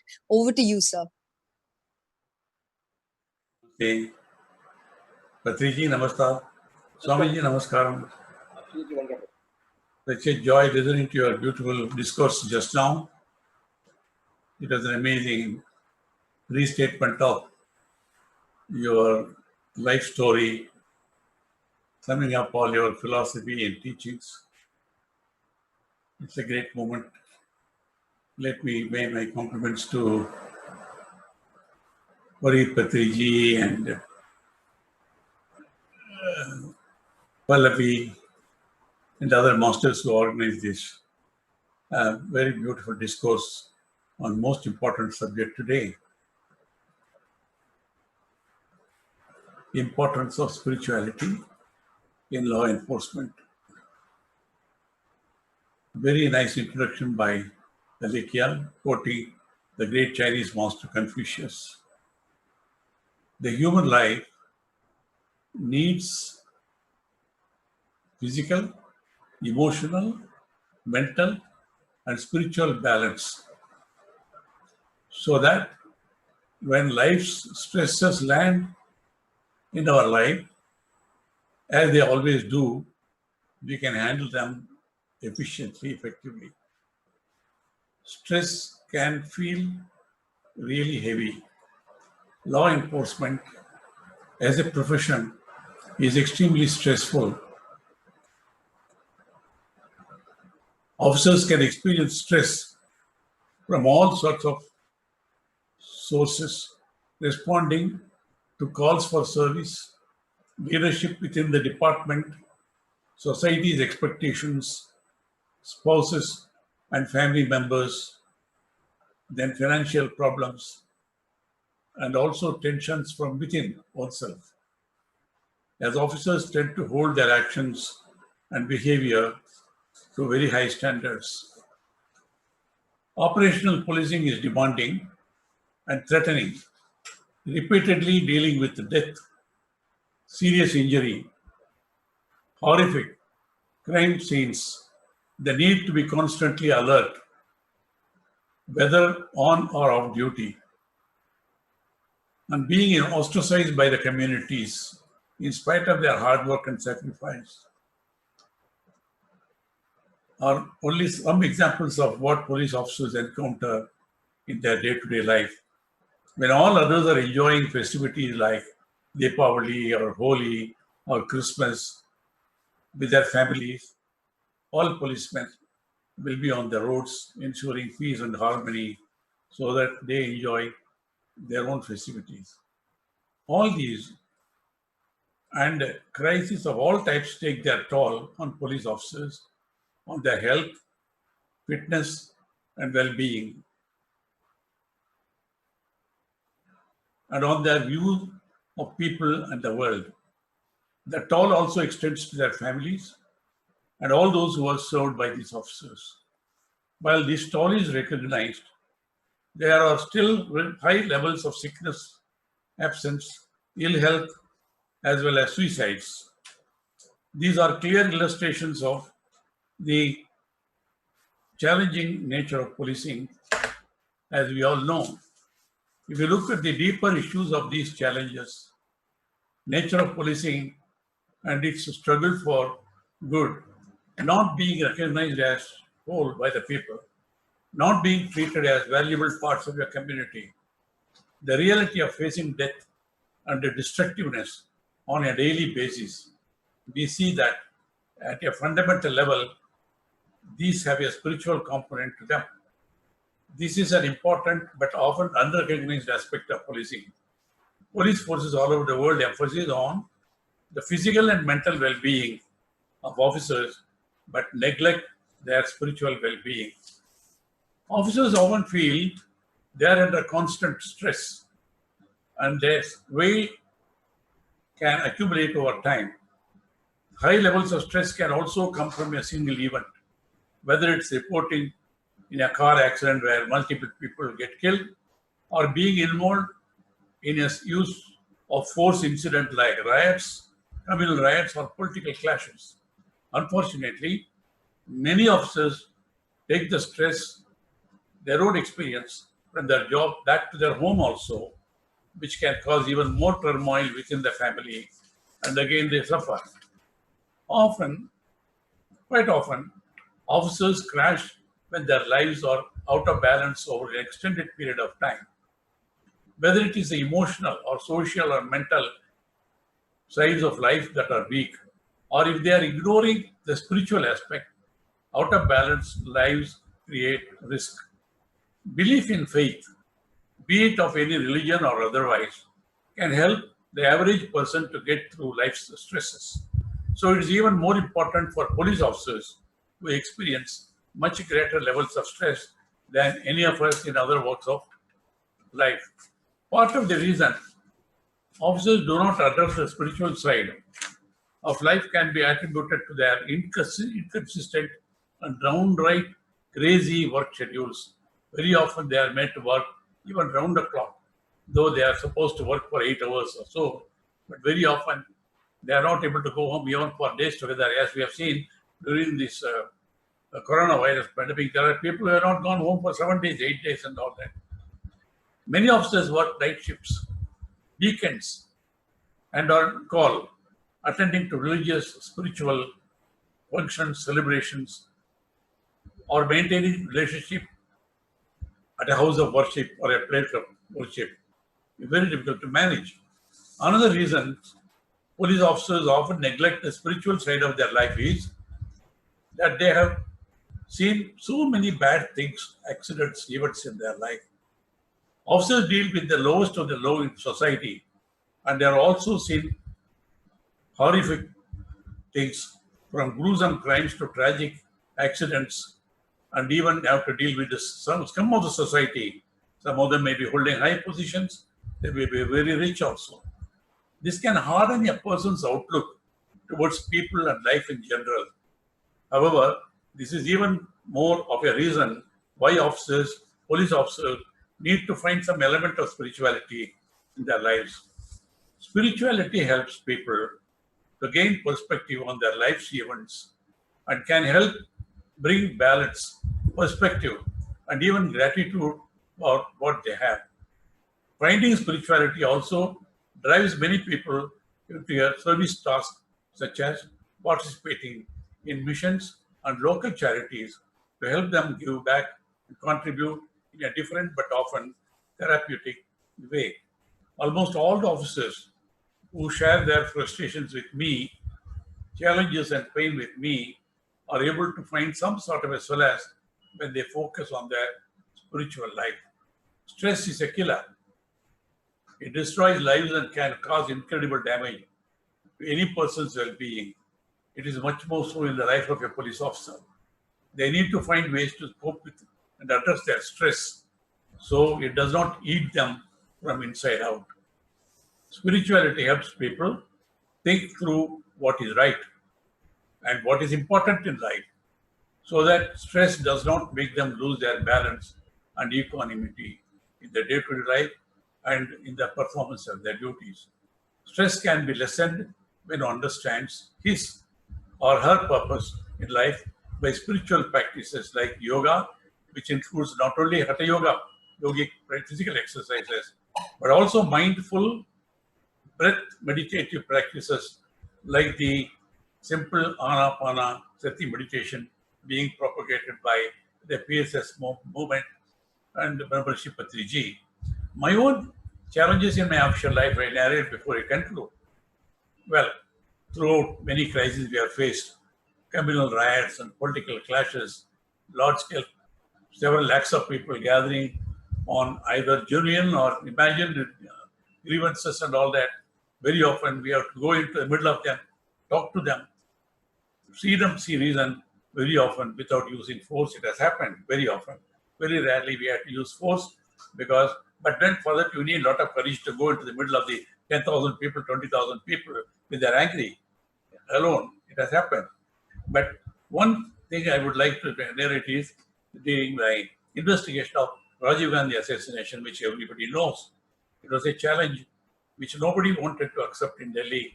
I accepted it as call of duty, which was considered as an impossible task. I said nothing is impossible. Because of my firm faith in spirituality and my own self, I said truth can also be found out. So I told them nothing is impossible. What is considered impossible takes longer time, enormous risk. So I told them, don't try to discourage me and all that. But there's a point of time defending it from the deadly terrorist groups and also from the manipulations of the various political factors, which we do it day to day. I had to stand like a rock. But beyond the point, nobody was with me. I had to gain strength within myself. Once I took a long journey to Kailas Mansarovar Yatra. At a time when nothing was happening in the court after my charge sheet, the documents had to be translated. It took 2 months. So I took the journey to Kailas Mansarovar Yatra. And more than that, I underwent Vipassana meditation. 10 days of meditation in the Hyderabad Center. And Anapana, part of Vipassana meditation is Anapanasati. And at the end of that 10 days, because I was watched by the media, world media all the time, they came to interview me as I came out of the center. I said, this is amazing. Meditation is only way. You can gain inner strength to face any type of pressure, threat and all that. Then I wrote to my director CBI and the director general CRPF. I was holding both the positions at that time. Perhaps I was the only officer who held both positions, joint director in the CBI and different general of police in the CRPF. I wrote to them police officers undergo a lot of stress and tension every day beyond their control, and they have to deal with all that stress and gain equanimity and deal with situations very calmly without getting excited. For that, I said meditation is the only path. So we must put all the officers and men in both these organizations through the Vipassana meditation. But they said 10 days is too long, we can't spare the lakhs of people. Then I wrote to Guruji, Satyanarayana Goenji, who brought Vipassana back to India 50 years back from Burma. Then he said, when I learned meditation in Burma, it was 3 months. Then the master said, you take it back to India, because from where it came from, Lord Buddha, after 2,500 years. He said, I came back, nobody was interested. So I had to go and knock at the doors of everybody like Patriji did when he started teaching Anapanasati meditation. Then he said, I could condense it to 10 days. It can't be condensed less than 10 days. But then Brahmarshi Patriji was able to simplify it, democratize it, and able to teach the simplest form of meditation, Anapanasati meditation. We are seeing the impact of this meditation on millions of people around. So I would only say that spirituality is the essence of everybody, and particularly so for police officers who have to deal with the scum of the society, the criminals of the society, risking their lives. 1,000 policemen get killed on duty every year. On duty every year, more than, I think, the sacrifices made even by army in the normal times. But then they will also lose their temper, they lose their health. So many people have died during this coronavirus, fighting. So many people have died by sacrificing their lives and all that. But under stress, sometimes overdo it. I am not defending the wrongdoers. Wrongdoers are to be punished very severely because they bring disgrace to the force and to society. But to make people deal with the situation and stress in their life, family life, official life, spirituality is a must for everybody, particularly in any law enforcement officer's life, not only India, all over the world. So, thank you very much. My time is up. Thank you. Thank you, Patriji. Thank you so much, sir. The message that you have given, that you have shared today, your journey is one that I've heard before. But each time we hear it, we are inspired even more to share the message far and wide. Nothing is impossible. It just takes a little bit more time and a lot more risk, but the will to do it. Thank you so much for the wonderful message, sir. With that, sir. Namaskar, sir. Thank you very much for your great presence. You are a great inspiration for me personally, Swamiji.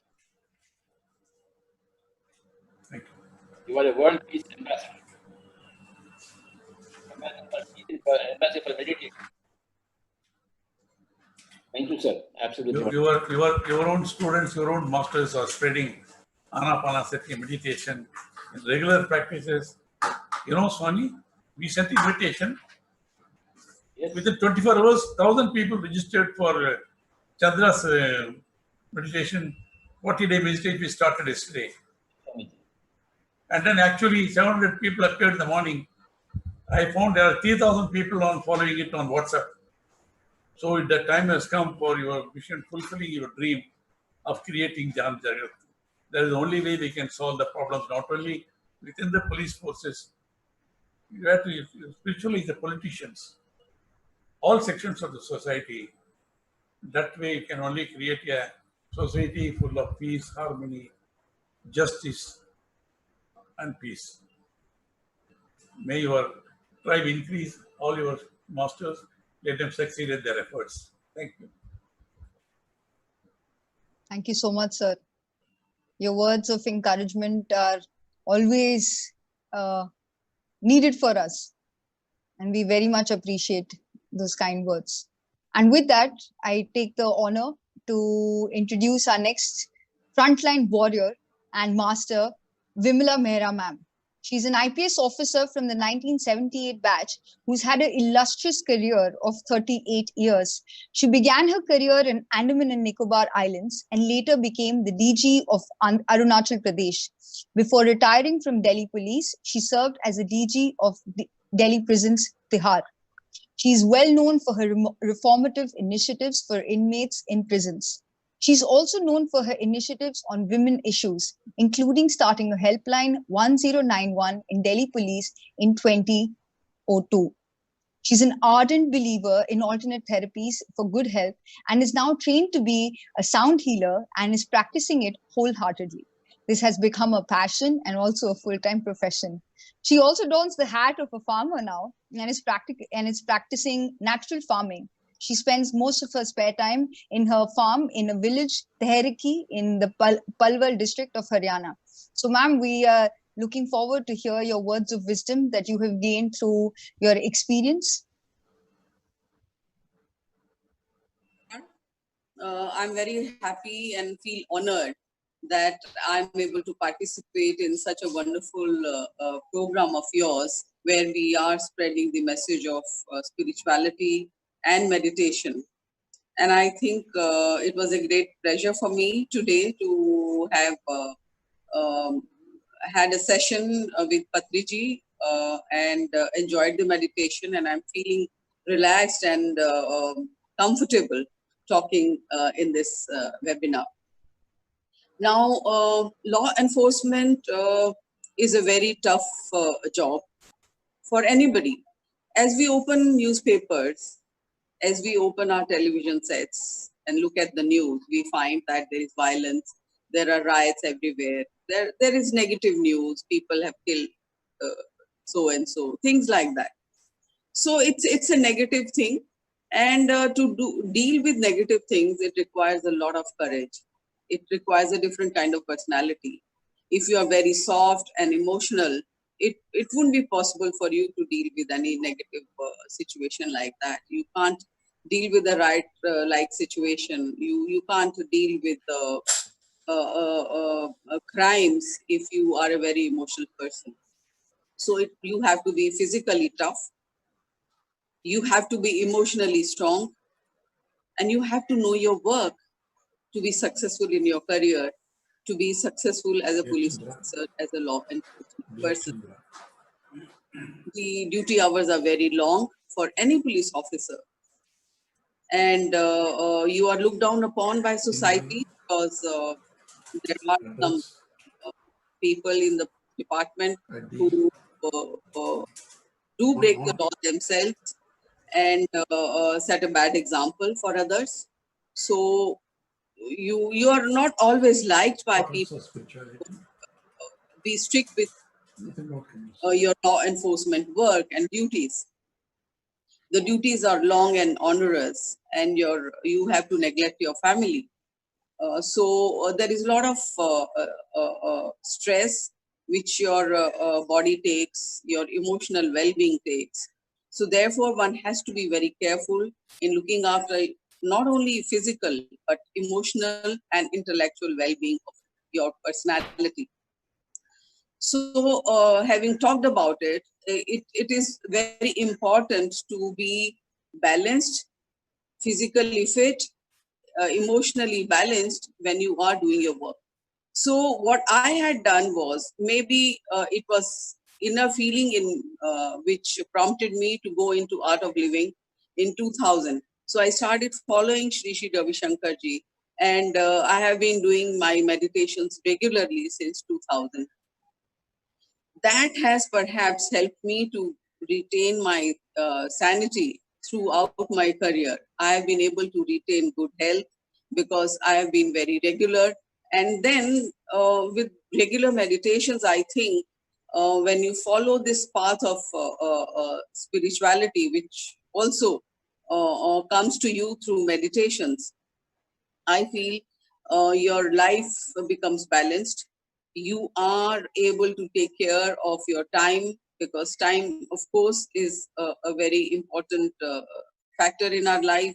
You have to manage your time, you have to balance your time, you have to manage your time, family, and your commitments all at the same time. So therefore, balancing all that is a tough task.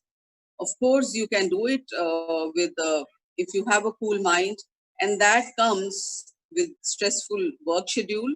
all this is possible when you are into meditation. You have clarity in your mind, you are able to have good health, you have to have balance of mind, and then also it gives you emotional support, which is so very important for anybody to be humane, to remain grounded, to remain in touch with society, to remain sensitive.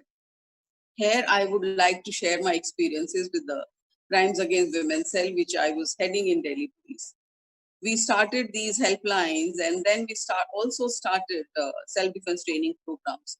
All these initiatives were possible because I was sensitive, because I felt that I had to do something for women in Delhi and provide some kind of support, some kind of system where they were comfortable talking to the police, because going to the police is not very easy. People don't feel, people feel hesitant. Women especially feel hesitant in going to the police and asking for help. So therefore, these things all came to me because maybe I feel that it was important that I do some work for these women. And the other experience which I had was in the Tihar prisons, where I was able to do a lot of work for prisoners. In fact, my sensitivity level, because I think it was all because of meditations, and I give full credit to my friends and family who were really supportive of me.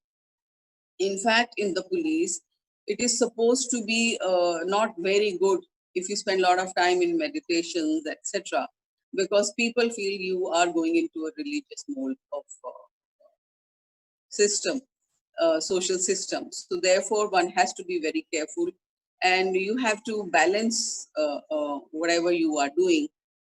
So the hard experience was another experience which made me very sensitive. It gave me a lot of satisfaction. And in fact, the more I worked for prisoners' reforms, the more I got motivated. I think it was all because of my background in meditations, which put me right into the reformative mood to do a lot of work for prisoners. And I think it gave me a lot of satisfaction. And then ultimately I found, when I have retired 4 years ago, I find that prisoners' reforms, doing all that for 2 years, was the best part of my career out of 38 years in the police. And I feel that working on women's issues was another satisfying thing for me. And then this prisoners' reforms. And I think it is very important for all of us to understand the importance of meditations. So I think my time is up, and I would be very happy to answer some questions.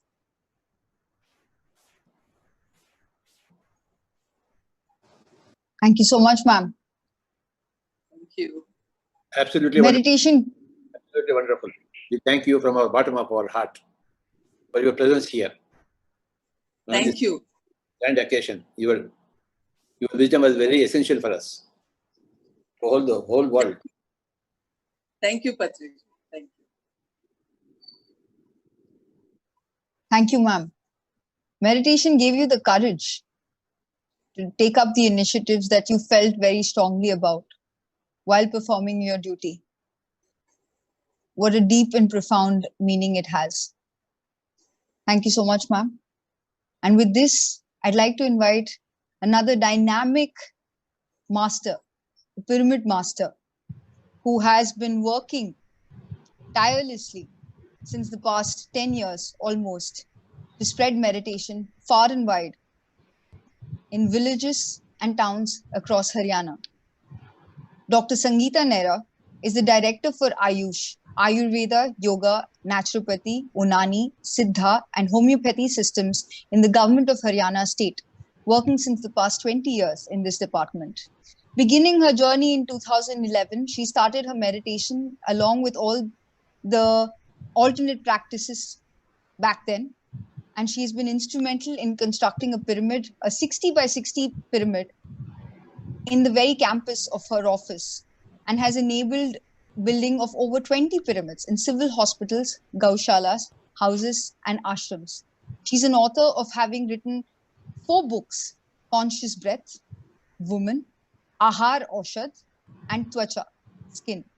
Her current project is to build a pyramid in the town of Kurukshetra under the trust Atma Shakti Dhyan Kshetra. Over to you, ma'am. Yeah, thank you. Thank you, Alekhya. Namaste, Patri sir, and namaste, and all the respected dignitaries, and my dear masters, and my dear friends. And this topic is very, very good because if we achieve in the government to build the pyramids, to start up the meditation, to start up the group meditation, so it will be good for the whole of the humanity, because if the government will start these type of project specifically on the spiritual health, so we can achieve the total health. So in Ayurveda there is one shloka. In my college time we cram this shlok, like the sam dosha, sam agnishcha, sam dhatu mal kriya, prasann atme indriya manah swasth ityavi dhyate. The first line is related with the physical health.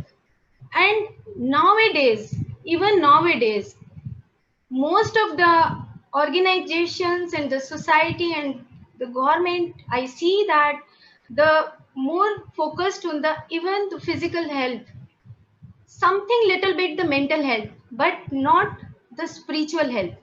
In the last line, the prasann atme indriya manaha, the happiness of the soul, the happiness of the senses, the happiness of the mind, it is lost. Because nowadays, even we are missing that the spiritual health. So the Pyramid Spiritual Society movement is working specifically on the spiritual health. And this is the main root. This is the main backbone. Because if the spiritual health we achieve, then we can achieve the mental health, astral health, or the etheric health, or the physical health. So it is important to reach out that the spiritual health. So I now explain that because 20 years I am working in the Ayush department in Haryana government as a Ayurveda doctor and as the director Ayush, the senior most technical head of the state. So before PSSM, I was not aware about the importance of spiritual health. I was not aware about the meditation and the yoga, because I have studied during my graduation time, my post-graduation time, when I was doing my Ayurveda degree, and after that the post-graduation degree in yoga and meditation, in dietetics and in philosophy, and even in the MD when I was doing herbs practices. So, but I was not aware that the importance of the spiritual health, importance of the meditation. So after coming in PSSM, then I practice meditation, I practice group meditation, music meditation, and then I came to know that it is important to launch in the government officials or to launch through the government. So in 2014, we have started one project to build the pyramid, 60 by 60 pyramid. And our officials and even the officers, they took the initiative to start up, okay, to proceed the file to the government officials. And I think little bit it is difficult, but not, we can say that it is not too much difficult, because if we put the research papers on that, so it is not difficult to proceed that to build the pyramids or to launch the meditation and yoga practices through the government side. So we took the initiative in 2014, and we construct a pyramid 60 by 60 in our headquarters. And it was around the project, the finance was near about 1.5 crore. So it is, that moment was the happiest moment in my life, because now the every day in that pyramid, the yoga and meditation sessions in morning and evening are going on. So after that, the importance of, we came to know that the meditation, and then we started building the pyramids in the civil hospitals also. So we built the pyramids, 20 by 20 pyramids, 30 by 30 pyramids in the civil hospitals, for under the preventive and prophylactic care unit. So because in there is an Ayush, there is one system that the Ayurveda and yoga and naturopathy. Under yoga and naturopathy, we can do a lot at the government side, because the yoga and naturopathy is the drugless therapy, drugless system. So it, we need nowadays, the with the zero budget or the zero finance, we can do a lot. Through the meditation we can all the cure diseases. So it is important that if we take the initiatives, because nowadays the many doctors are working with me and working with the Ayush, they are doing a lot on the yoga practices, and slowly they are reaching now at the level of meditation and meditation practices. So we build uh, pyramids in the civil hospitals for the purpose of meditation, and after that at the private level we also build pyramids for the meditation in the institutions, in the gaushalas, and in some other private institutions, in the schools also. And at the central level, Ayush Ministry of India has also taken the initiatives in the last 5 years, because specifically on the yoga and the meditation practices. And they are also focusing on the Sattvic Ahar and the nature cure. So these are all the practices of healing through which we can have the total, we can sustain the total health. So, and even the for boosting up the immunity and the total health, the specifically the spiritual health of each and every person. If I talk about the Haryana government nowadays is establishing and the constructing the yoga institutions. More than 1000 yoga institutions they have completed their constructions to start up the yoga and meditation classes.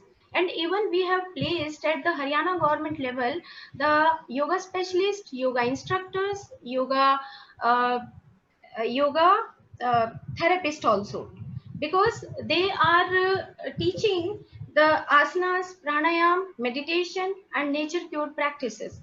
So every day and every morning, now the many organizations are coming together with the government, and they are doing the Zoom sessions early morning, and they are teaching yoga and meditation.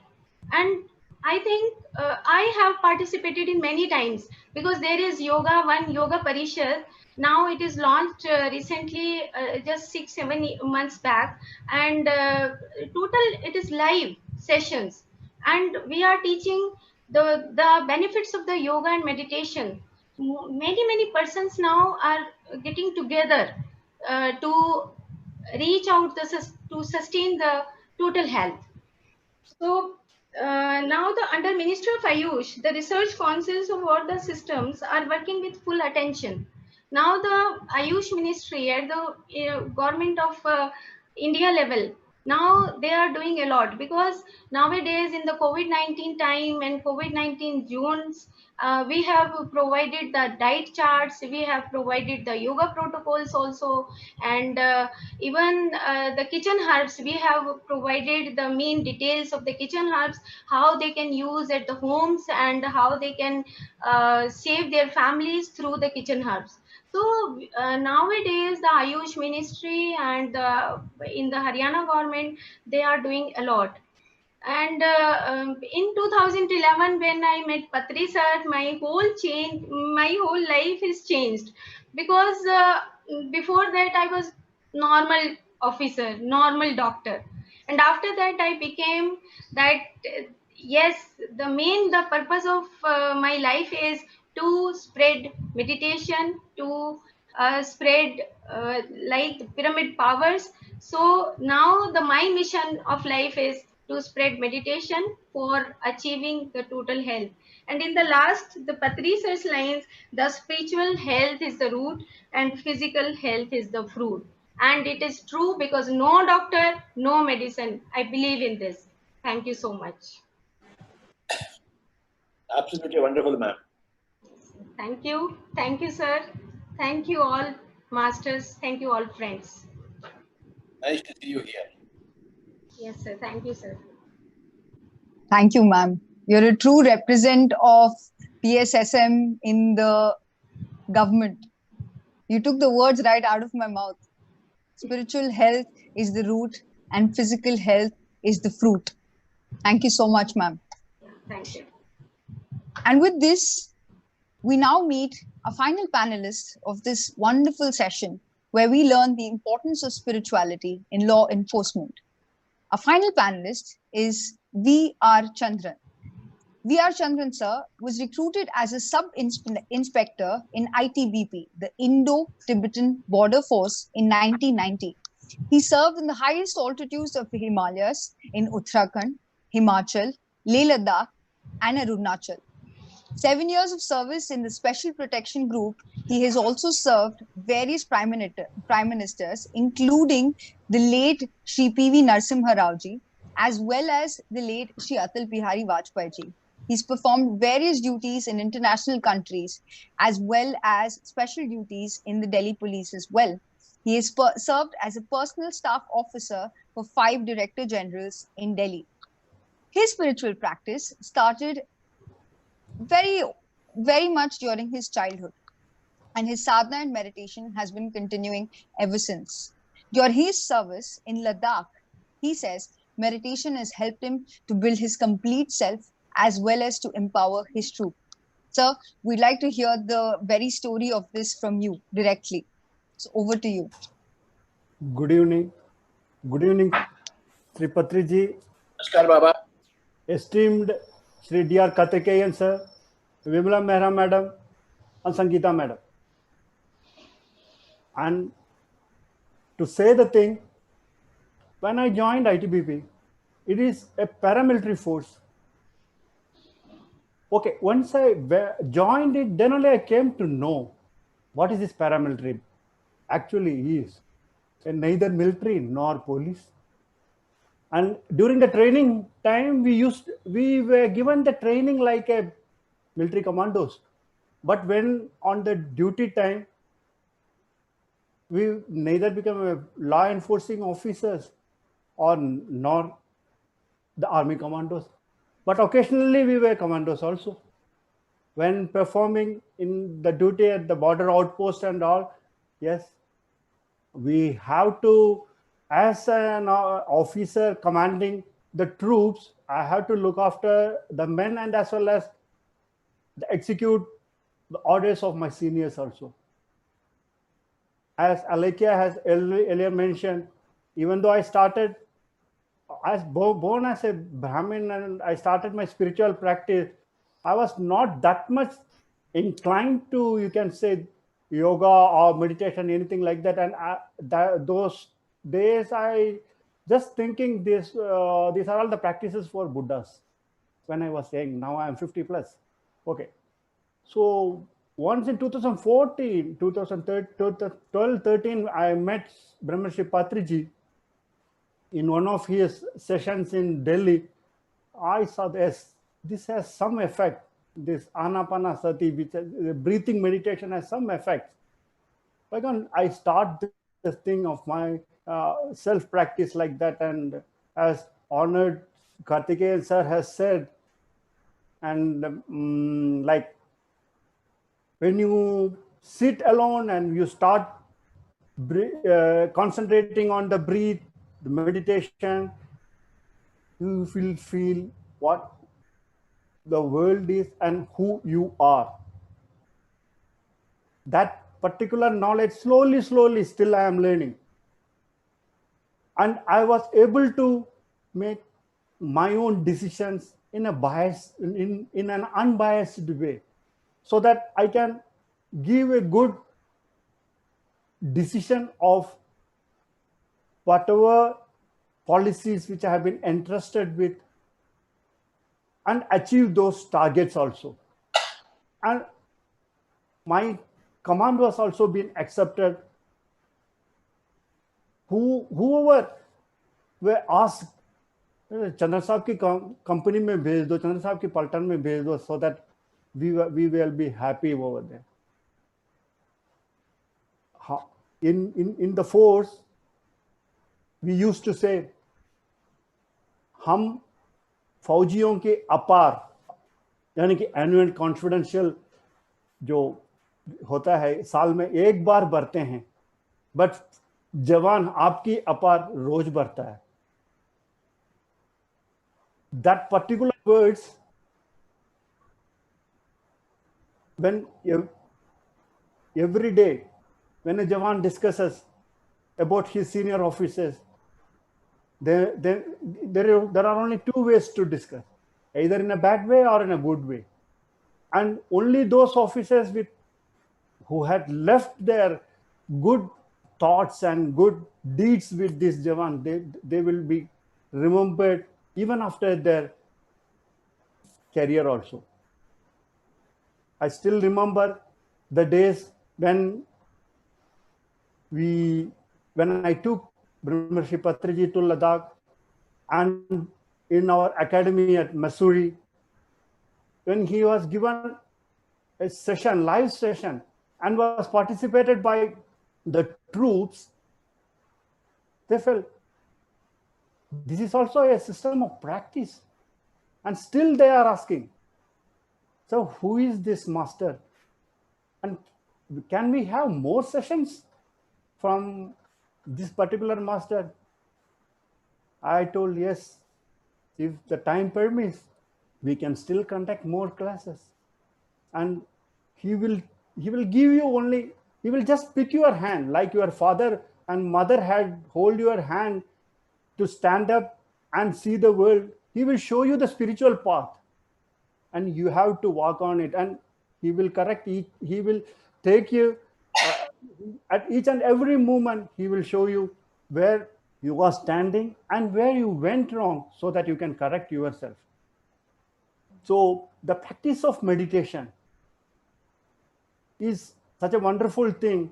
As Madam Mehra used to say, in the force or in the police or wherever in the central organization, if you sit for quite long hours, nobody will understand. But Sangeetha Madam has shown the way.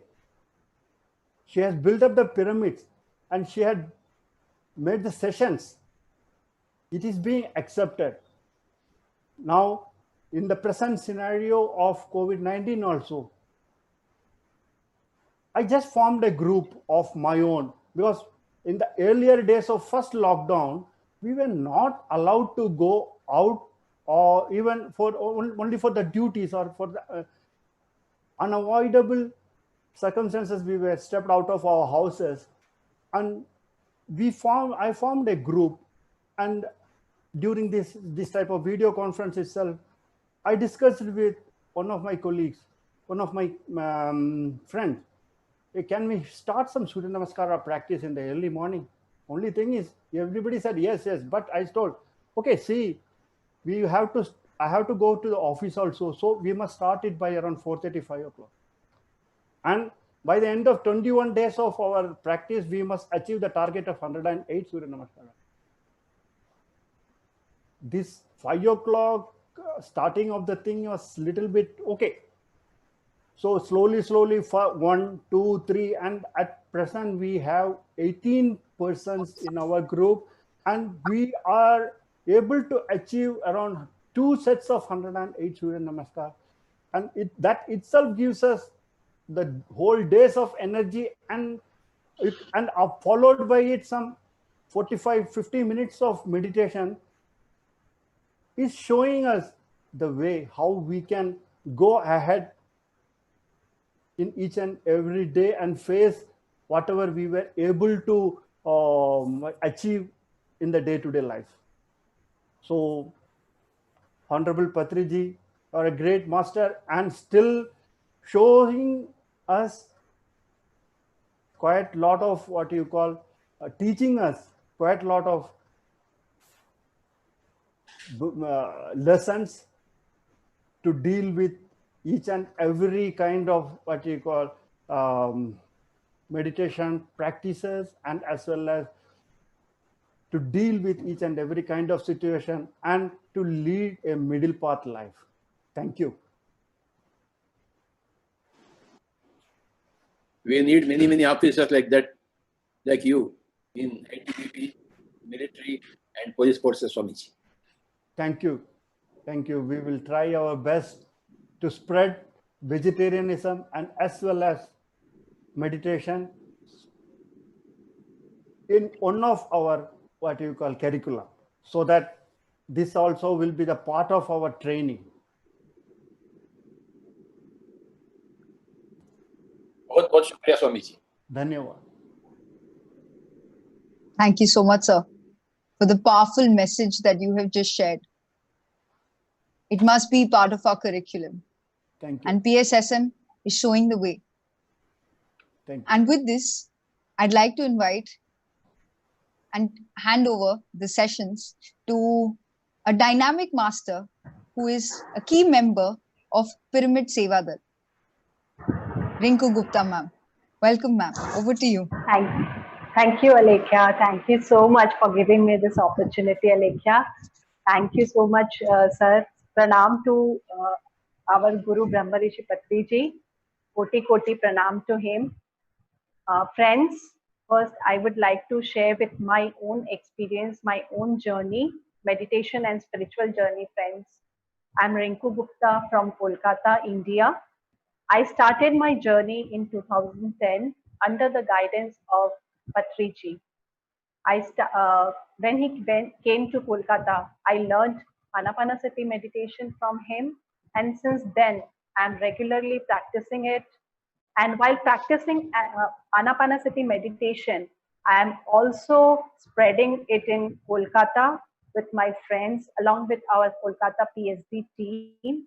Friends, I have cured my sinus problem, my migraine issue, my sciatica pain completely only with meditation, friends.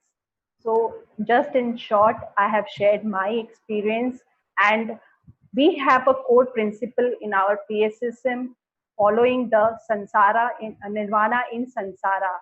So I'm also following that completely, that there is Nirvana in Sansara. We can attain Nirvana in Sansar only. We don't have to escape from Sansar. We don't have to go to Himalayas to meditate.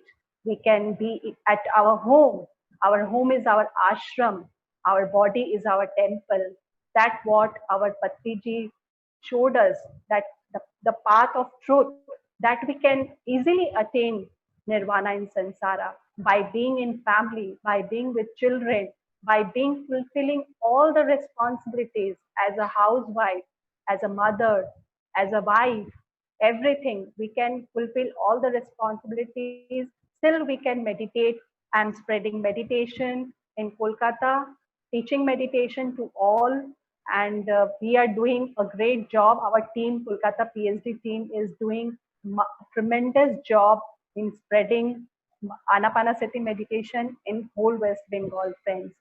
Thank you so much, friends. Now I would like to introduce, today I got the privilege to introduce the pyramid master from Vietnam, Vo Kim Cook. She is a dynamic master. She is meditating since 10 years and also a vegetarian since 10 years, friends. She is also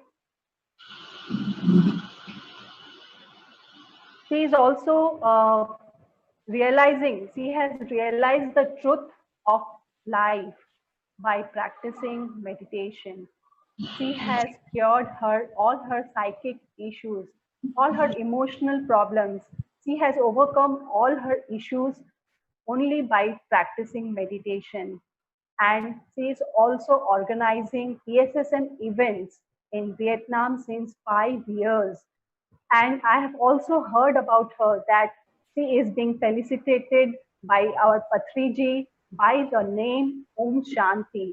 So I would like to introduce her. I would like to invite her on this panel. So, ma'am, Wo Kim Cook, I would like to invite you on this our session today. Yes, very happy to be here. Thank you, ma'am. Can all help me to open the video on the PSSM Yes, Vietnam? ma'am. Yes, ma'am. I could not see your video, ma'am. Video PSSM Vietnam.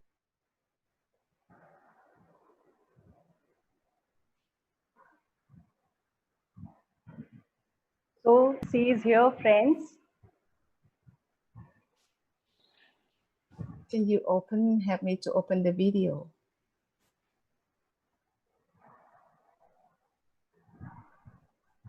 Okay. Hello. Yeah. Welcome, ma'am. Welcome today Namaste. in our SSIM. I'm so happy and so moved to be here. Thank you very much. Give me a chance to be here to share my experience. Yes, ma'am. So with the permission of Patriji, I would like to start.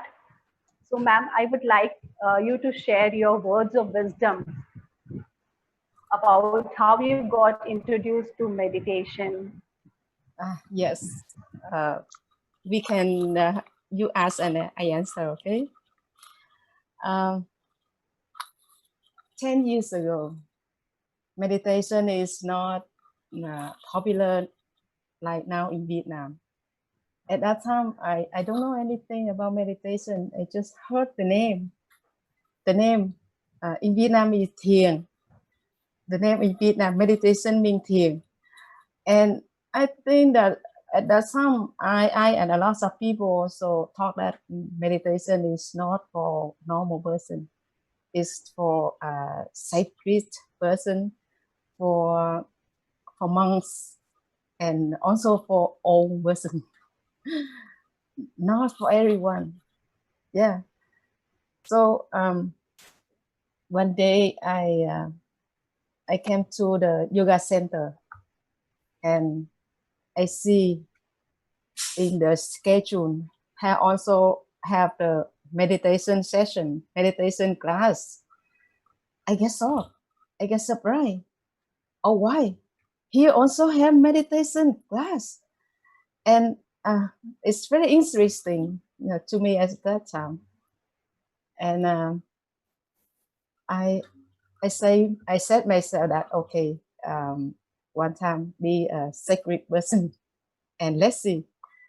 And I intend enter that class. At that class, I met Master Ram. The Christ Master come to Vietnam, and he the first person bring PSSM to Vietnam 10 years ago.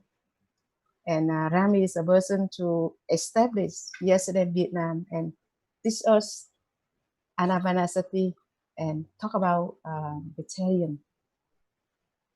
At that time, I became vegetarian one year before I met Ram, and it's very a surprise that I heard that he told about meditation so simple, so easy. So I say that okay, if so I can do, and I did meditation since then every day. As you know that the beginning time is not easy, and I share it to Ram.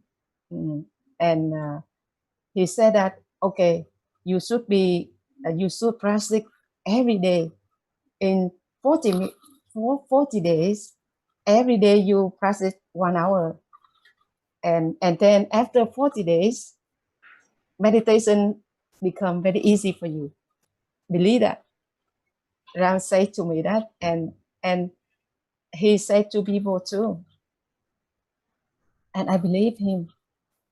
But not 1 hour a day. I practice 2 hours a day. One hour before I go to sleep, and 1 hour after I get up on my bed. It's wonderful on my bed, not in the border or in the mountain, like I talked before. And not 40 days, just 30 days. 30 days, I find something changed inside. It's very wonderful. I feel I love more. I can love the cup rock, the small, the cup rush. Before I hate it very much, but after 30 days, I feel like friends. I love it. I love it.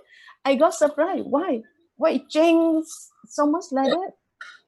And some emotional block inside release. One day, the first week when I do meditation, and suddenly I remember one thing that make me hurt before.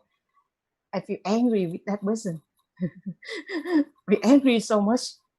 But after 30 days process, I remember that person, but I feel peace.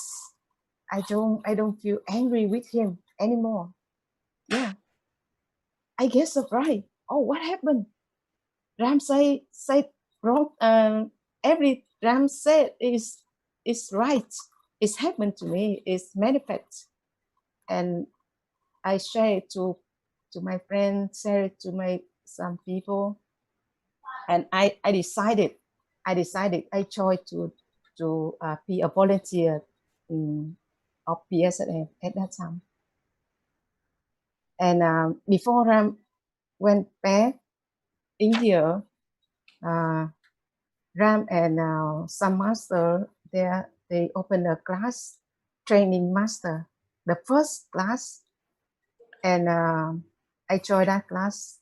And since then, after that class, I practice more, and day by day, I get more peace and more relaxation until now.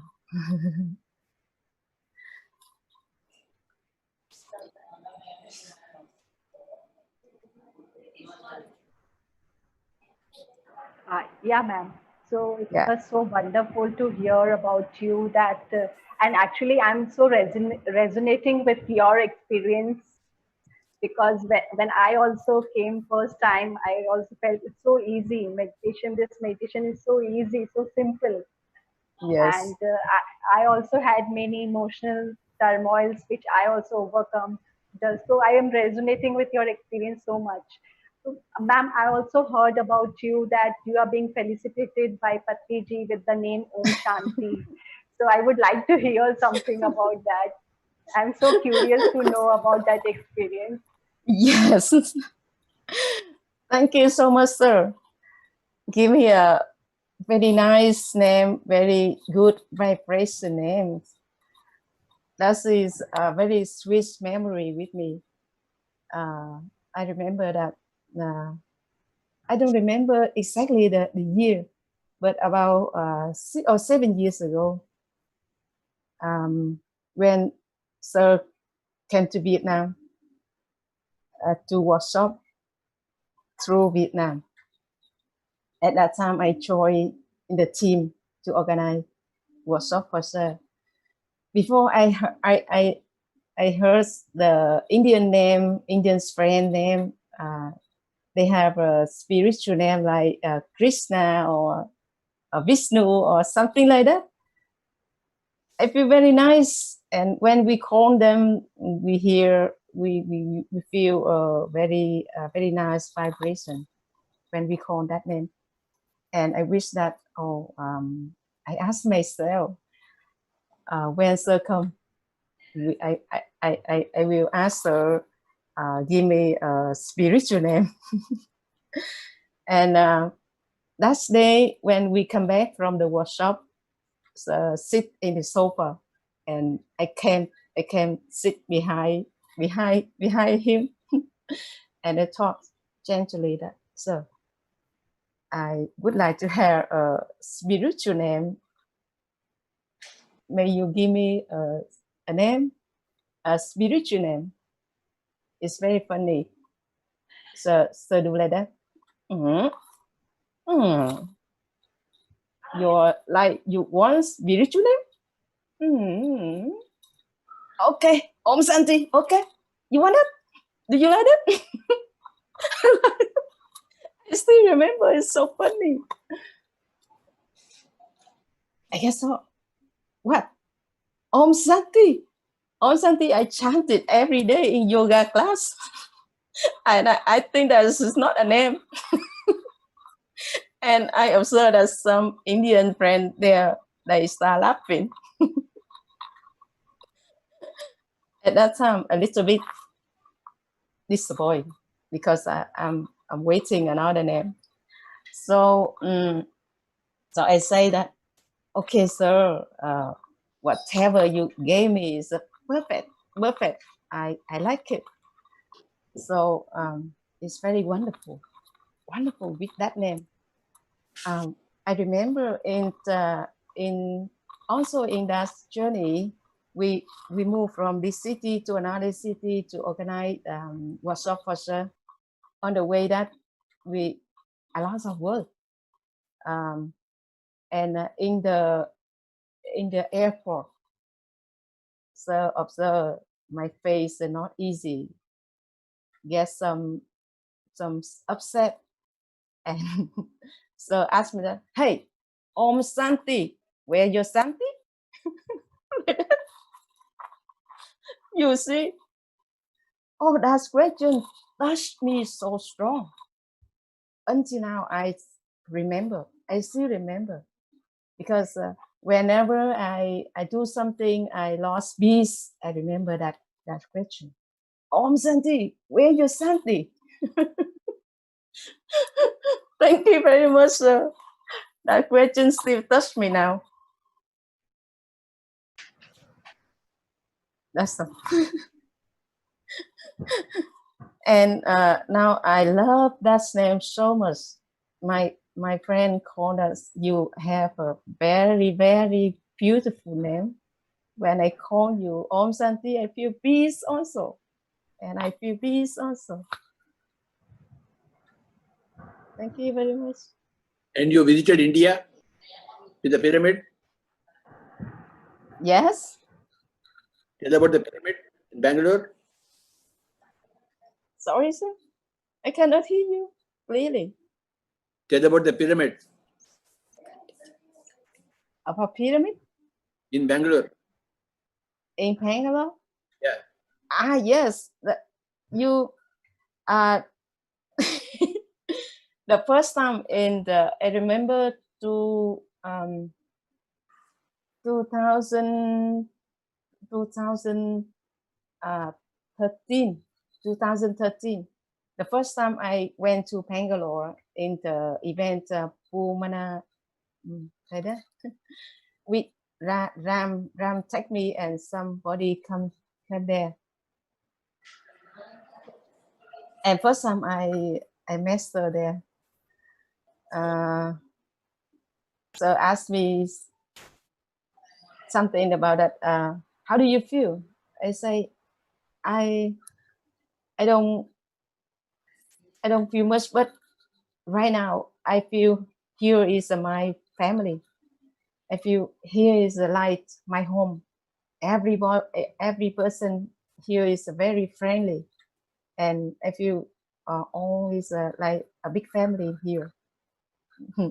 And the second, I met a master in the also in the Bangalore in the pyramid. At that time, I went there. I went India to learn yoga, and I stay pyramid 3 days, and very very lucky to meet master there. So serve rice to people, and suddenly so look up and touch me. So happy at that time. And so raise me up like that. I'm very small.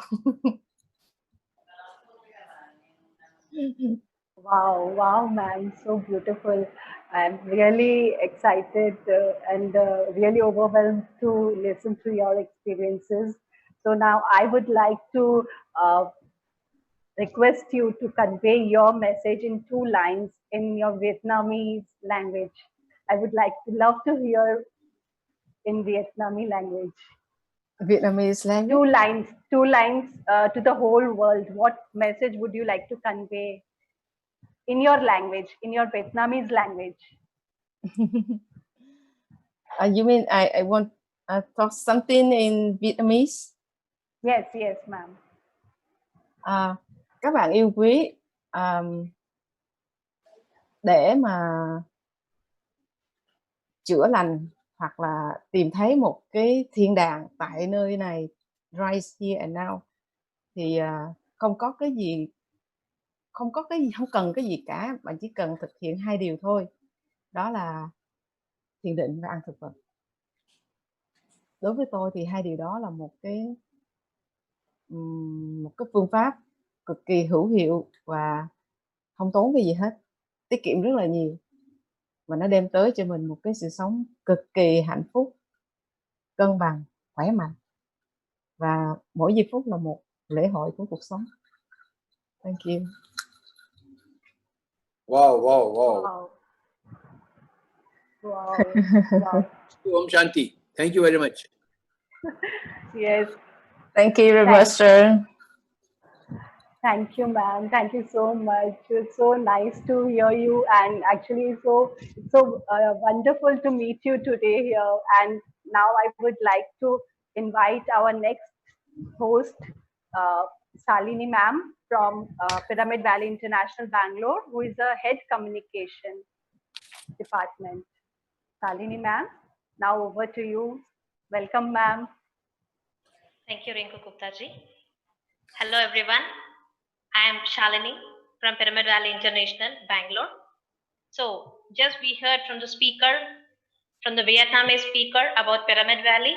So, I am at Pyramid Valley from past 8 years, and I'm serving here as a procurement head in the book space and also the communications department. I started my meditation in the year 2004, where I was a student. So as a student, when I started my meditation, I felt my life was very, very easy and I could excel my studies. And meditation helped me to come up with the confidence, and it gave me so much of concentration. With that confidence, I started taking up meditation for every inch of my life. So from then onwards, I felt my life is completely changed with so much of miracles happening towards me. With the help of Brahmarshi Pitama Patriji, my whole family is into meditation. My father is a doctor, but from the past 15 years, we haven't taken any pill because we all know meditation heals us. And I'm very happy that I'm here today representing from Pyramid Valley. So Pyramid Valley is the international headquarters of Pyramid Spiritual Societies movement, which started in the year 2003. So my dear friends, I welcome you all to this energetic, serene environment and see the magnificent pyramid, which is about 1 or 2 feet tall, and about 5,000 members can meditate at a time inside this wonderful pyramid. So my dear friends, This is one of the Asia's biggest pyramid built only for meditation. So, with all the guidance of our founder Patriji, our pyramid is going into a different transformations. We have also received one of the 7 wonders of Bangalore, and it has been a great place for people who come here and transform themselves. So thank you, dear masters and friends. Now, I would like to invite our next speaker, Mr. S.K. Rajan. So Mr. S.K. Rajan, coming from an Orthodox family where rituals were the norm, met Patriji in the year 1998. He stopped his search for the master as he was convinced that Patriji's stand on many spiritual aspects such as vegetarianism, idol worship were in absolute synchrony with his own thinking, and felt such a self-actualized master is the need of the world during this century. He was a secretary of the Mysore chapter of PSSM for 3 years while he served his bank, RBI and NABARD. Due to the transfers to Tamil Nadu and Kerala, he set up PSSM centers there too. Mr. Rajan was awarded the title of Dhyanaratna for promoting PSSM in many places, and he is a voracious book reader too. He had served 2 terms as a managing trustee of Pyramid Valley International. Now, Mr. Rajan is contributing to IFSS as its chairman and as a trustee of Pyramid Valley. His family has organized and conducted more than 15,000 meditation sessions.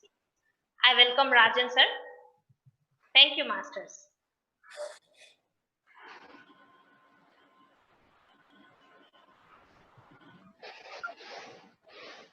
Namaste, Patriji. Bhaskar. Thank you, Shalini, for introducing not only me, but the Pyramid Valley too, to all our viewers, and giving all the features of a Pyramid Valley to our distinguished viewers. My dear spiritual scientists and co-creators, welcome to this PSSM initiative through the Spiritual Science International Meet, a program where all beautiful souls align to hear and learn from each other about spiritual science and all the methods that can promote inner happiness and world peace. I dedicate this presentation on soulful living through a vegetarian lifestyle to our beloved founder of PSSM, Brahmarshi Patriji, without whose yeoman contribution I could not have progressed so much in my spiritual journey. As we all know, Brahmarshi Patriji has read over 1 lakh books at least 4 years back, that was the count. And through his wisdom, I have gathered a lot of knowledge of spirituality because he has introduced me to the world of books. And from then on, my reading also commenced 22 years back. As my family has just completed 22 years after meeting this great Paramapurusha, precisely on 5th July 1998, and our 23rd year has just begun with Patriji, may I commence my presentation today with your kind permission. I've chosen this subject, soulful living through a vegetarian lifestyle, because it is very close to my heart. And you will agree there's no better way to be happy inside out than by a principle of live and let live. When the soul is neglected, it doesn't just go away, it appears symptomatically in obsessions, addictions, violence, and loss of meaning. By caring for the soul, we can find relief from our distress and discover deep satisfaction and pleasure. We sometimes say certain music has soul, or a remarkable person, say, like our dear Padma Shri Kaartikeyan ji, is soulful. we see that it is tied to life in all its particulars: good food, satisfying relationships, genuine friends, and a cohesive family, etc. A peaceful atmosphere and experiences that stay in our memory for long really touch our hearts. The soul is revealed in attachment, love, and compassion. It is the soul that makes us human. Our motto should be to bring soul back to life, and then we can embark upon soulful living through our actions, words, and thoughts. The life of Gautama the Buddha demonstrates in ample measure that we have no right either to interfere in the lives of others nor take the lives of sentient beings.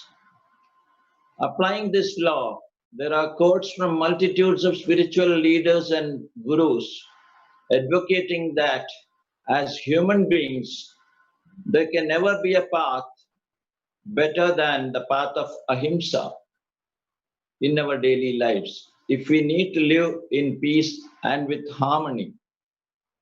For receiving the priceless gift of inner happiness, you are required to be the master of your mind instead of being a slave. You can become the master of your mind only when your intellect shines with true wisdom and your acts are aligned with your consciousness.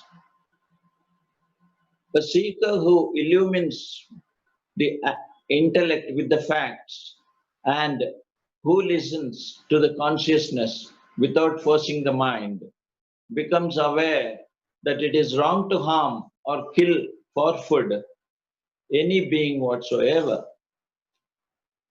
Love and concern for all life in creation is the most important principle to follow if you have to be on the spiritual path, on the grand spiritual path.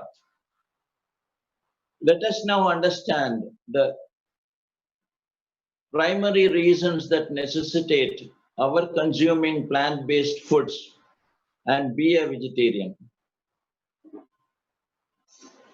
After all, we know compassion is the need of the day, and compassion towards animals is also the need of the century or this yuga.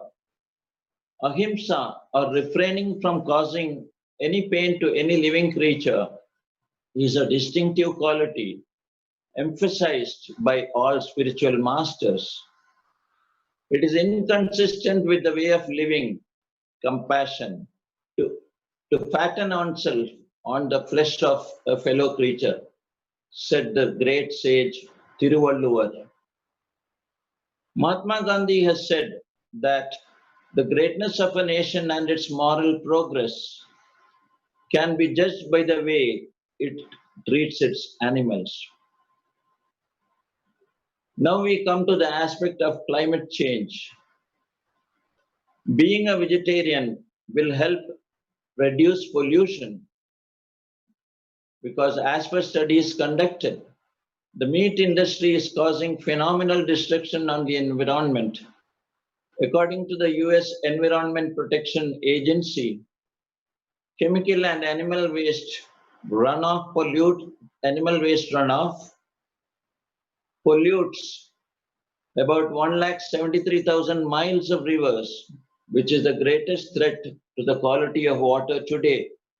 No wonder we need to have water which is specially treated these days. Can we think of it in those days, say 50 years back? We used to drink water from anywhere and everywhere. Next comes illnesses. Everyone would like to be healthy, and the definition of the United Nations says health doesn't mean merely being without disease. Health also being physical health also means and includes physical well-being and mental well-being. According to the US FDA, that is the Food and Drug Administration, foods rich in proteins such as meat, poultry, fish, seafood are frequently involved in foodborne illness outbreaks.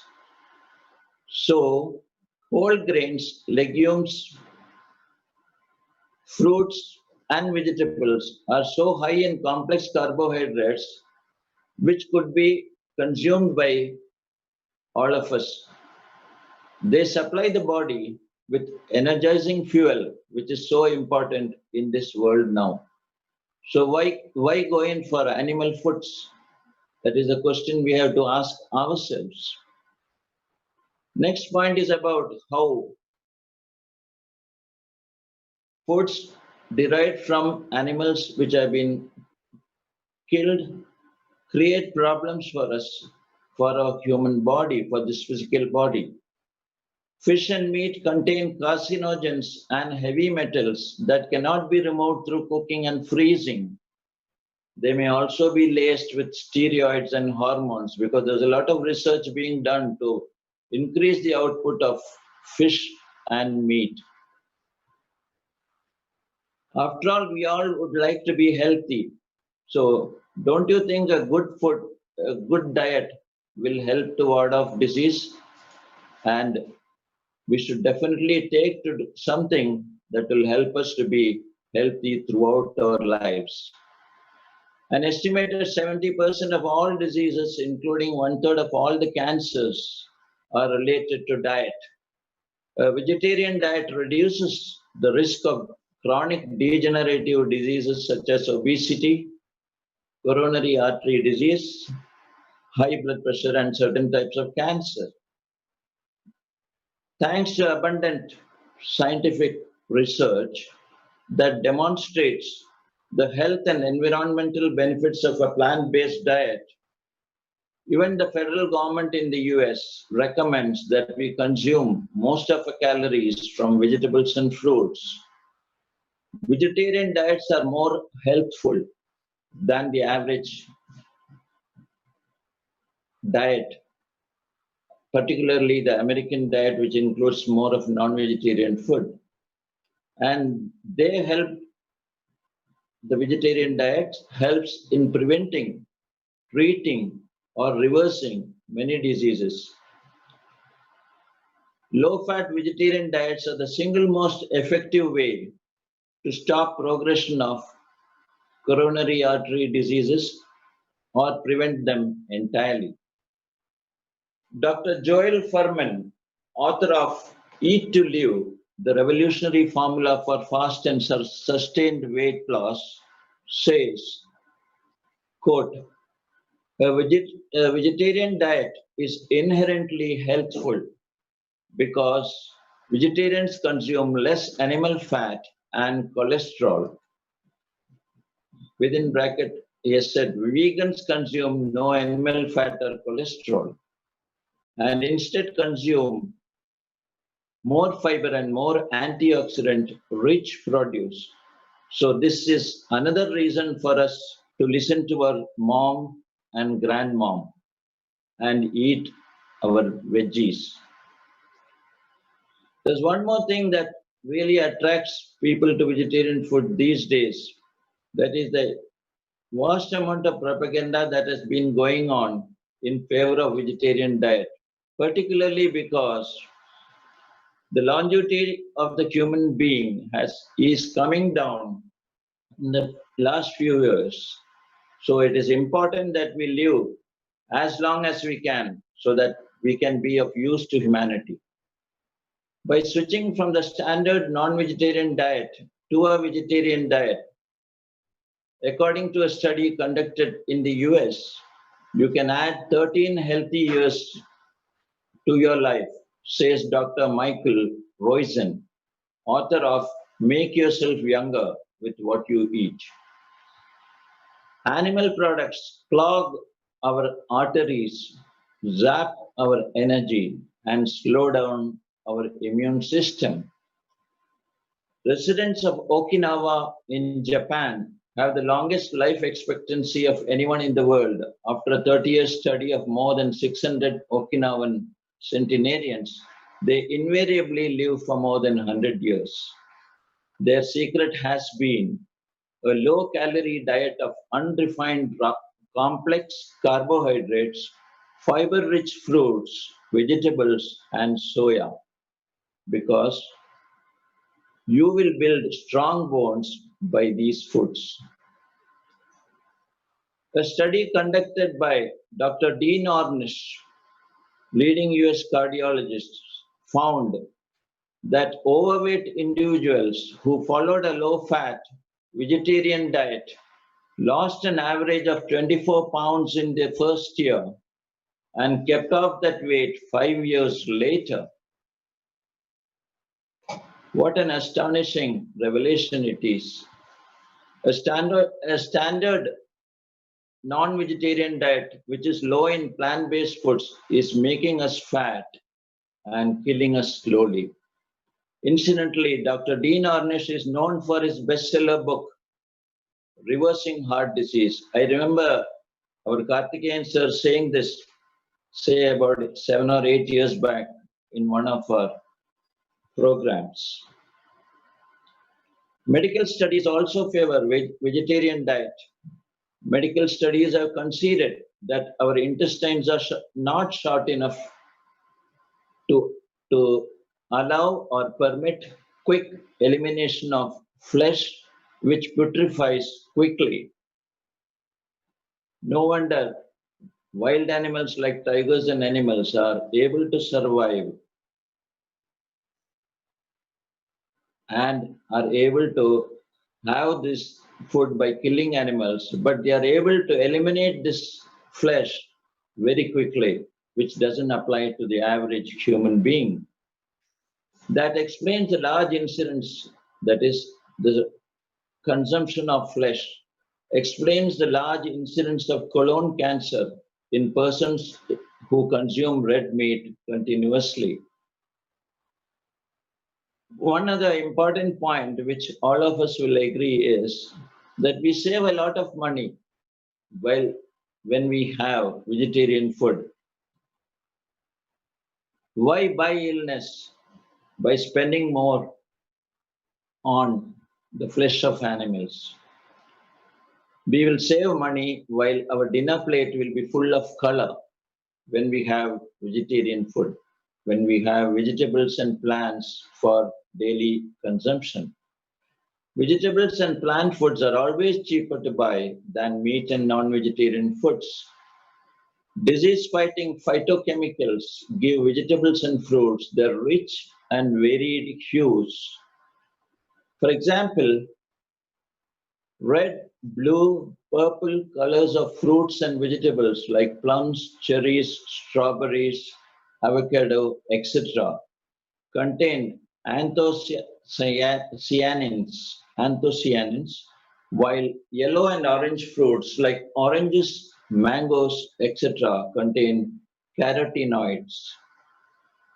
So, cooking by color is a good way to ensure you're eating a variety of naturally occurring substances that boost immunity and prevent a range of illnesses. So rather than asking yourself, why go vegetarian? The real question is, why haven't you gone vegetarian if you aren't already one? Adapt a lifestyle that will ensure prevention of cruelty to animals. We need to grow in what Dr. Albert Schweitzer called reverence for all life. All life must be regarded as sacred, for there is but one life.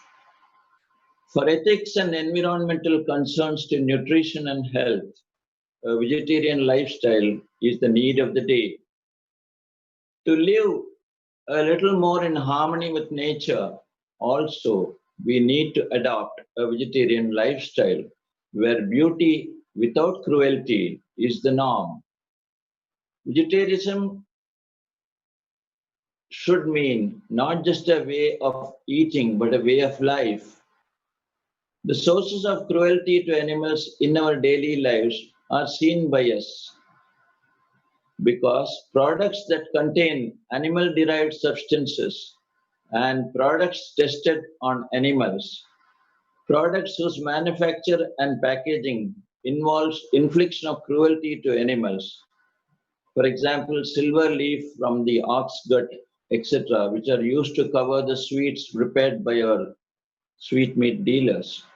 All this give us an idea that animals are not only killed for eating, but their flesh and their skin, etc., are used by us to market the products. And invariably, the companies or the organizations which are involved in such cruelty are not being penalized. Although there is a requirement that they are required to ensure, that is display of certain notification that the food contains non-vegetarian aspects of ingredients. So the criterion of harm caused to sentient beings should be considered by every human being. Hence, we should not purchase foodstuff or goods which are manufactured by using animal products. We should encourage or buy, nor encourage or buy produce from companies that exploit animals for the sake of our attire, like, for example, jackets and things that we wear, like clothing, footwear, belts, jewelry, watches, etc. It has been stated by very many spiritual entities, spiritual icons, that our diet and consciousness are interrelated. Avoiding foods that are created from killing animals can raise our consciousness to a considerable degree. They help us to reach the higher states of stillness and tranquility through meditation quite easily. Jesus Christ has said, "Seek ye the kingdom of God and his righteousness first, and then all else will be added unto you." Righteousness includes tolerance, forbearance, compassion, and love for all beings. What better method could be there to follow the path of righteousness than following the principle of non-intervention and non-killing? So friends, take to plant-based foods to ensure a soulful life, replete with health, peace, and harmony by adhering to a vegetarian lifestyle. Thank you.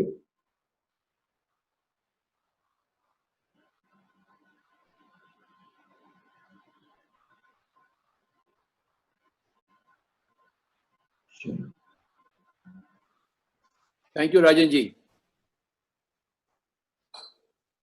ತುಂಬಾ ತುಂಬಾ ಧನ್ಯವಾದಗಳು.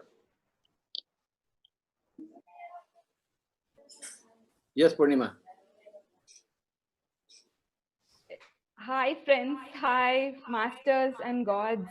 I'm Purnima Aditya, a PLR therapist, a tarot card reader and CEO of the Soulful Federation Trust, Bangalore.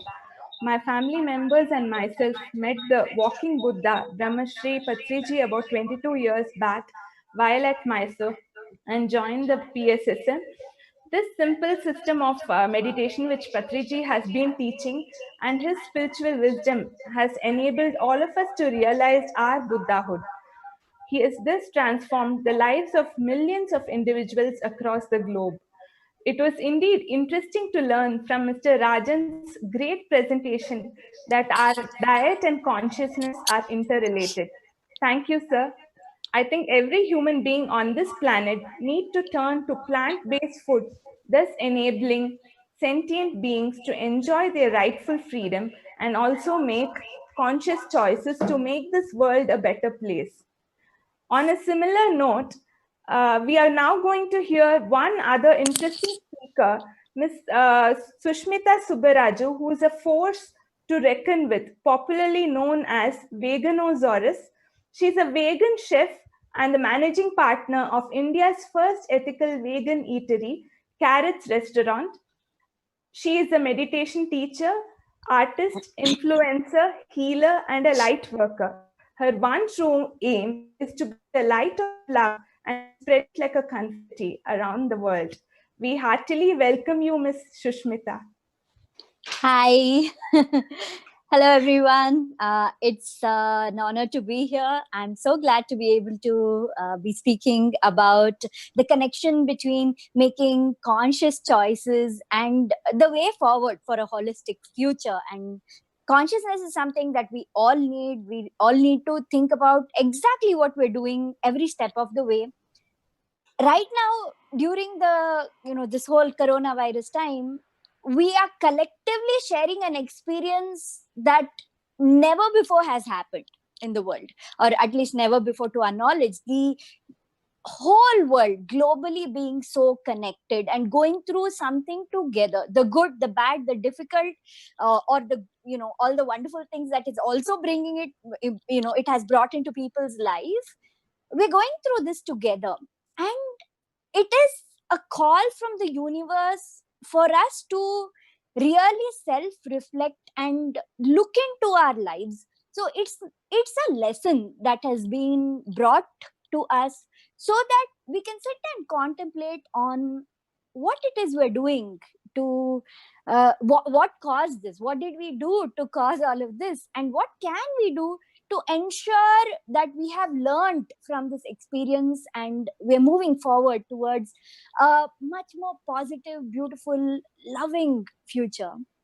I was so glad to know that Mr. Rajan, the speaker before me, spoke about the importance of a plant-based diet, about choosing not to exploit, not to harm animals. Now, in a lot of spirituality, in a lot of spiritual practices, vegetarianism is recommended because there are so many levels to it. One, on a very, very basic level, if you put something that comes from pain and suffering into your body, how will you increase your vibrations? How will you go on to a higher spiritual plane? So that is why vegetarianism is often recommended. But then always something that is missed out is the impact of other animal-based foods and products like dairy, like eggs. Dairy is, as a vegan, over the years, one thing I have seen is that dairy is even more cruel than meat, because when it comes to meat, the animal, he or she is killed. Whereas when it comes to dairy, the mother cow, she is impregnated again and again so that she can keep producing milk again and again for her babies. But then we make her give birth to the babies and then take the milk away for human consumption. And something that originates from that kind of pain and suffering is definitely not meant for us, meant for people, especially on the spiritual path.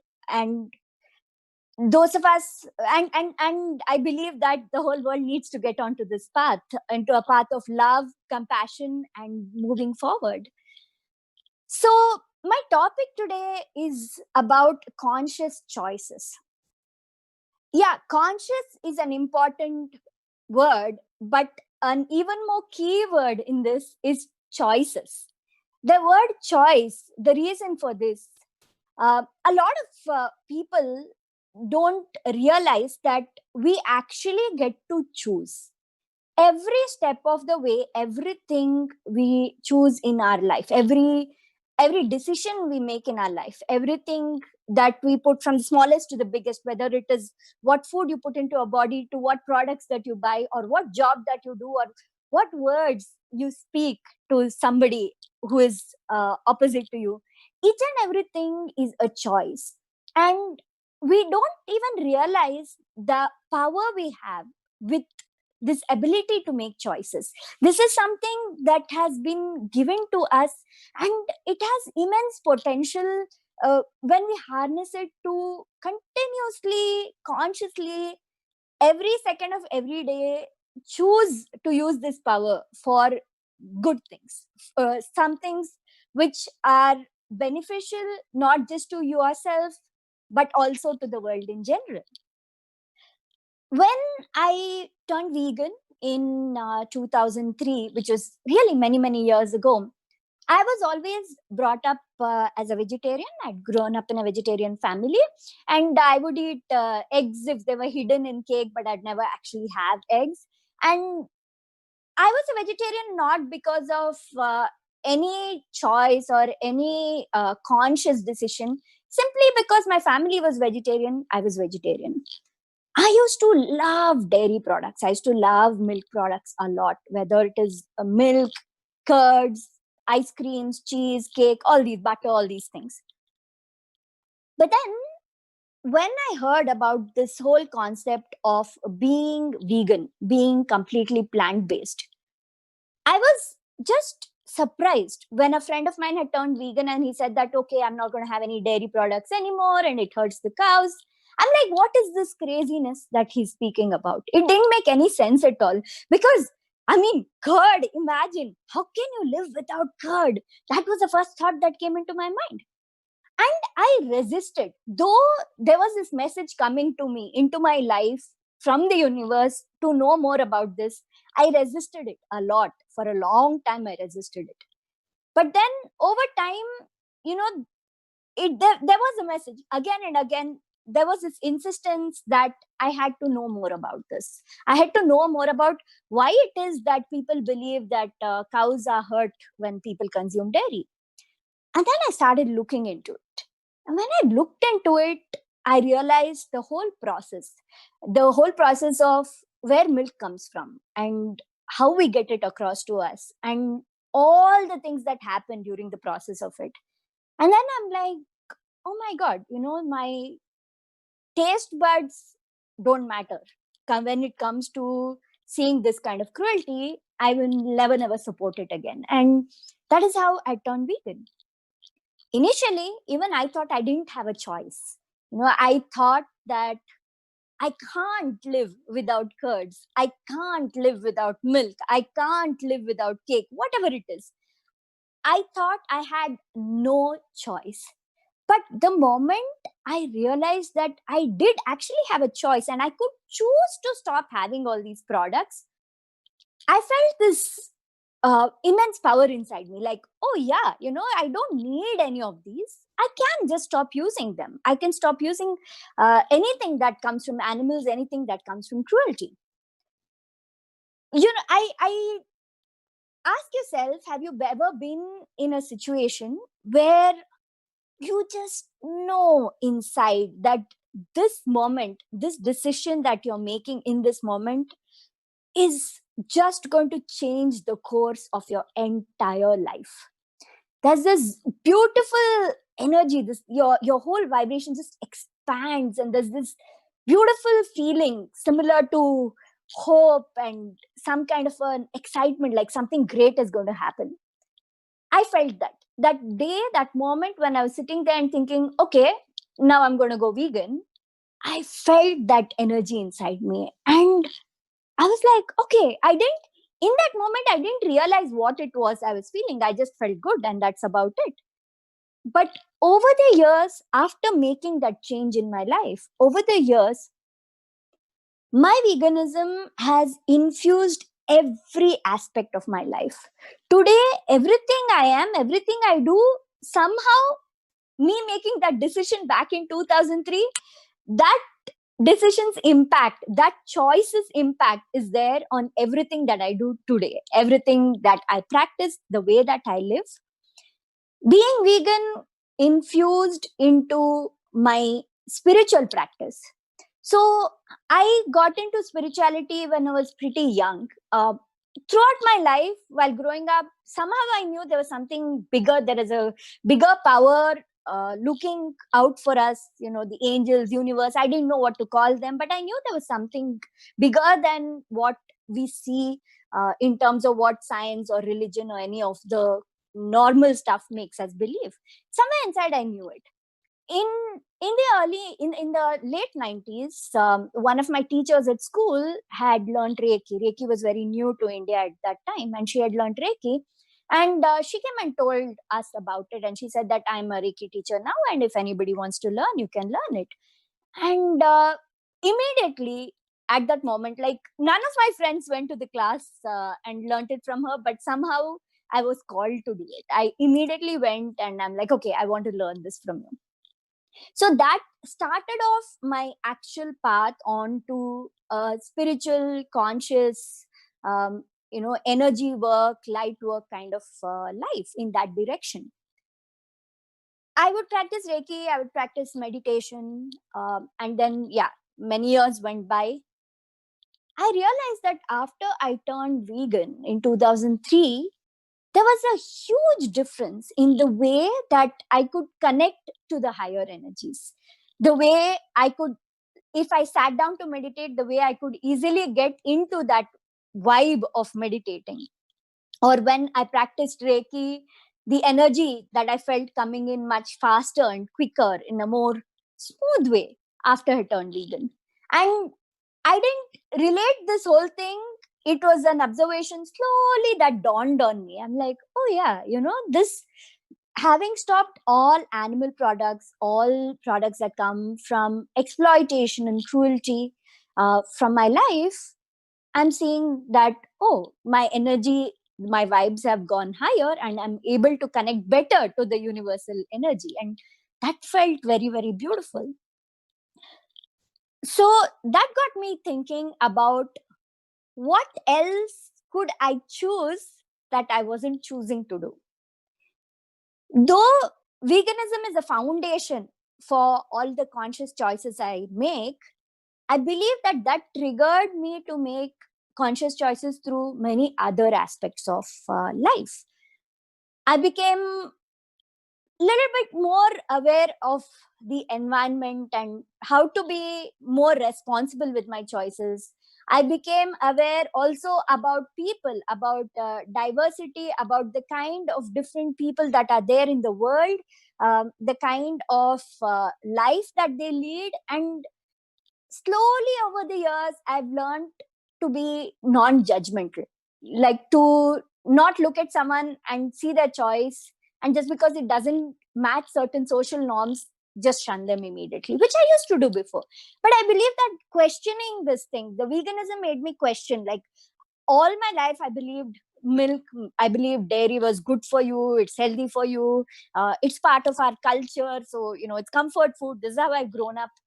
And then when I shunned that, when I realized that no, it isn't all that it is, it is advertised to be by our families, by the media, by anybody, I started wondering, okay, what else is there? What are the different societal norms, different conditionings that we have that I just took for granted and accepted just because someone told me, someone who's older than me, somebody who I respected, whoever it is, or the media or the world in general, just because they told me that it's good for you, I was just accepting it.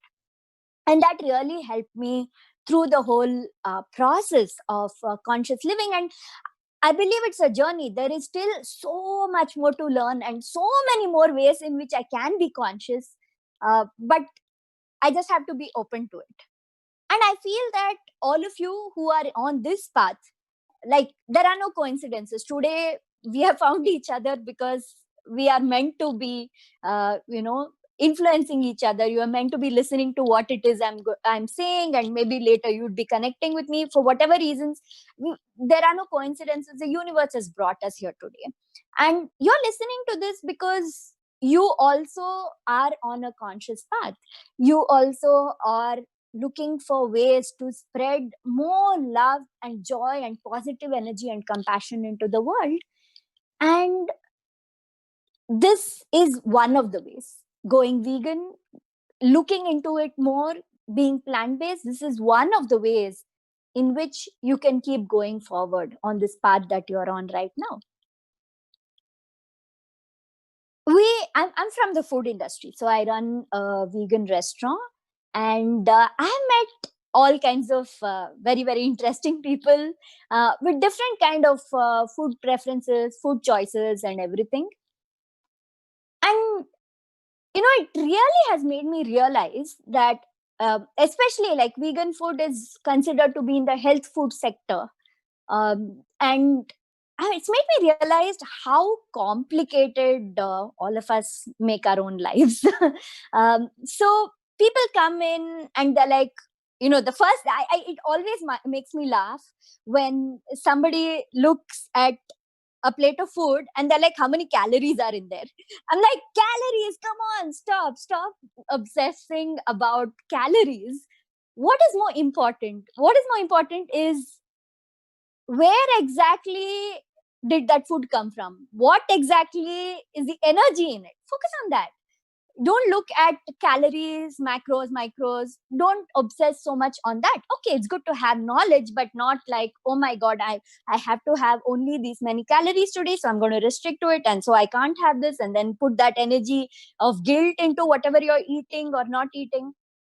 Instead, we can make life so much more simple by being mindful in every step that we take, every choice that we make, being present in that moment. So forget about whatever has happened so far in your life. Right now, in this moment, you have the opportunity to embrace this mindful, conscious way of living when it comes particularly to the food that you eat, because food is a very important energy that we're putting into our body every single day. Whenever you sit down to eat, this is what I just request you to do. Just something simple to try, how you can become more mindful and make conscious choices with your food. Pick up a piece of whatever food you're about to eat, whether it is a fruit, whether it is, cooked food like chapati or roti or salad, rice, sambar rice, idli, whatever it is. Just pick up your food, spend a moment or a few moments contemplating on where that food came from. Think about the journey of the ingredients before it became your food, from the plant, from the tree, from the farm, from wherever it is, how it would have been just cultivated, how it would have been harvested and then transported and then cooked and then served to you. There are so many steps from where the food originates to where it comes finally into your plate. All you need to do is that. All you need to do is sit and think of where it came from and what has gone into it and the process through which it has gone through. That itself is going to easily help you make the conscious choice. Now imagine if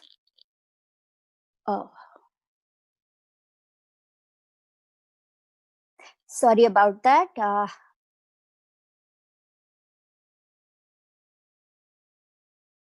Sorry about that. There's a glitch in the internet.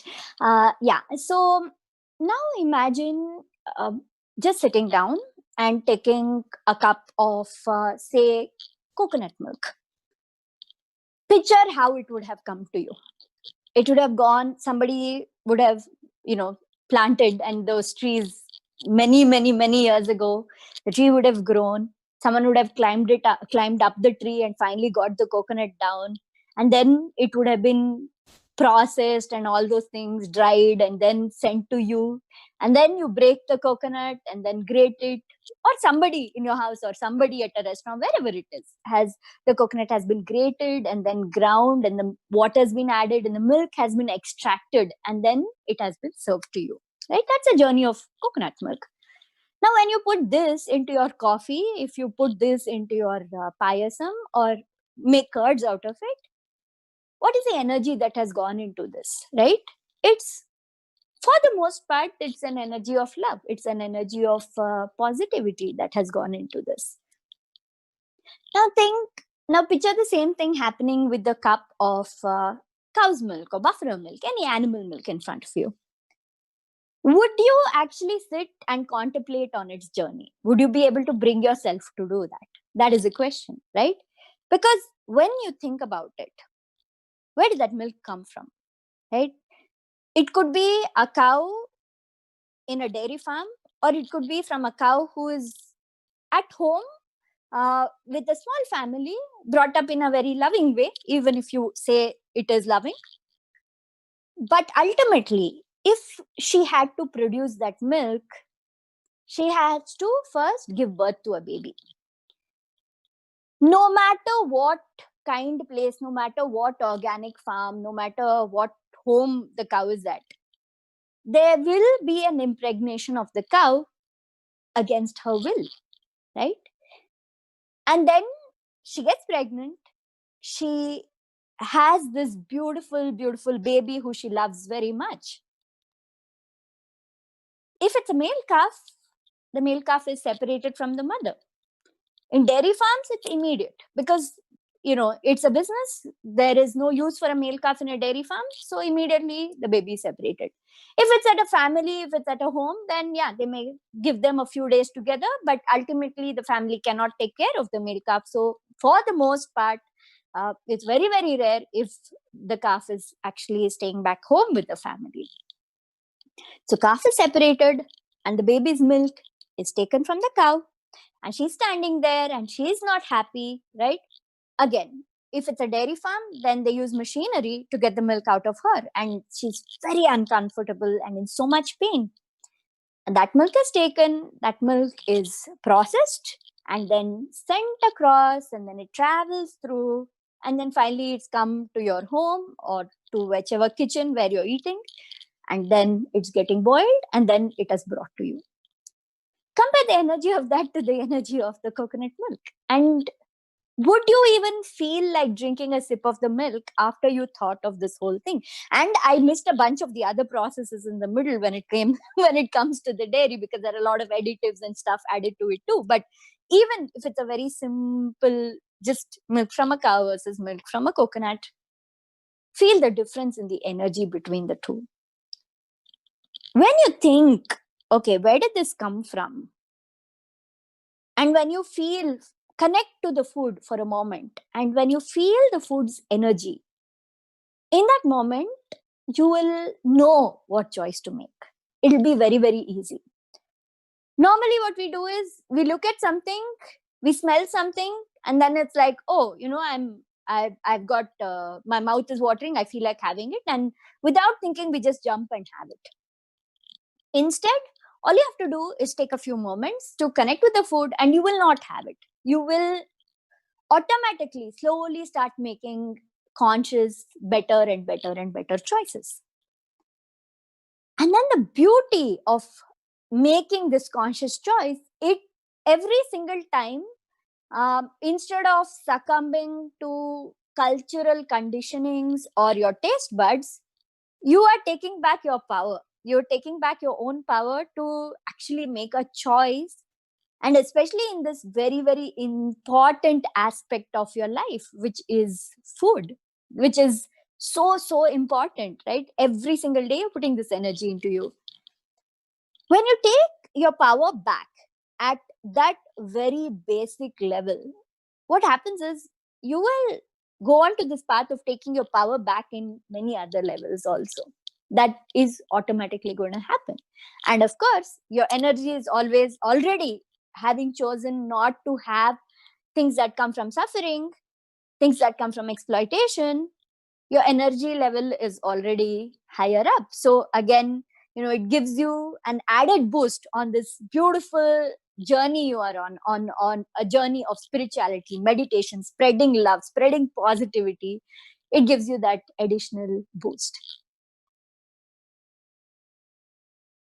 Anything that you do when you want to make a choice, whether it is food, whether it is deciding something very big in your life, maybe choosing your life partner, maybe choosing your career, whatever it is, always spend some time not thinking, okay, not analyzing, because we tend to analyze a lot. We tend to compare a lot, like, okay, if I do this, this is what will happen. If I do this, this is what will happen. Instead, spend some time just sitting down and asking for universe's guidance. Just ask your higher self, your angel, the universe, the spirit, whatever it is. There is a lot of this beautiful energy and power inside you, within yourself, which is always guiding you on the right path, always guiding you on the highest good, the path that is of the highest good. It's just that often we just don't want to listen to it. That's it. We don't make the time to sit and listen to it. But if you make this into a daily habit, just sitting, asking for guidance, and just letting them guide you, letting the higher self, the higher energies guide you. When you do that, then it's going to be very easy. It's going to be a no-brainer to make conscious choices every single step of the way, no matter what you do. Sometimes it'll be a test. There have been situations where, inside, my higher self has told me that I should do this. I should make this conscious choice. I should make this decision. But outer conditionings have made me second guess myself. Like, no, but that doesn't seem right according to societal norms. That doesn't seem, right according to whatever I have grown up believing and learning.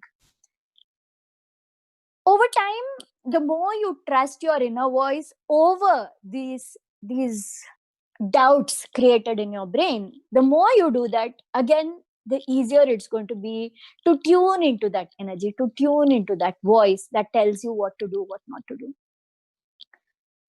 I run a podcast called The Feel Good Factor. So it's all about finding joy, happiness, doing things that make you feel good.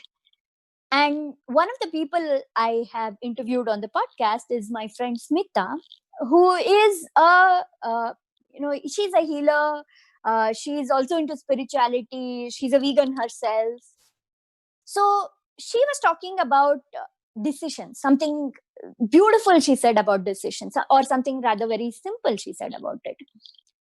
How do you know when you think that you have to do something and you hear this voice and you need to make that choice?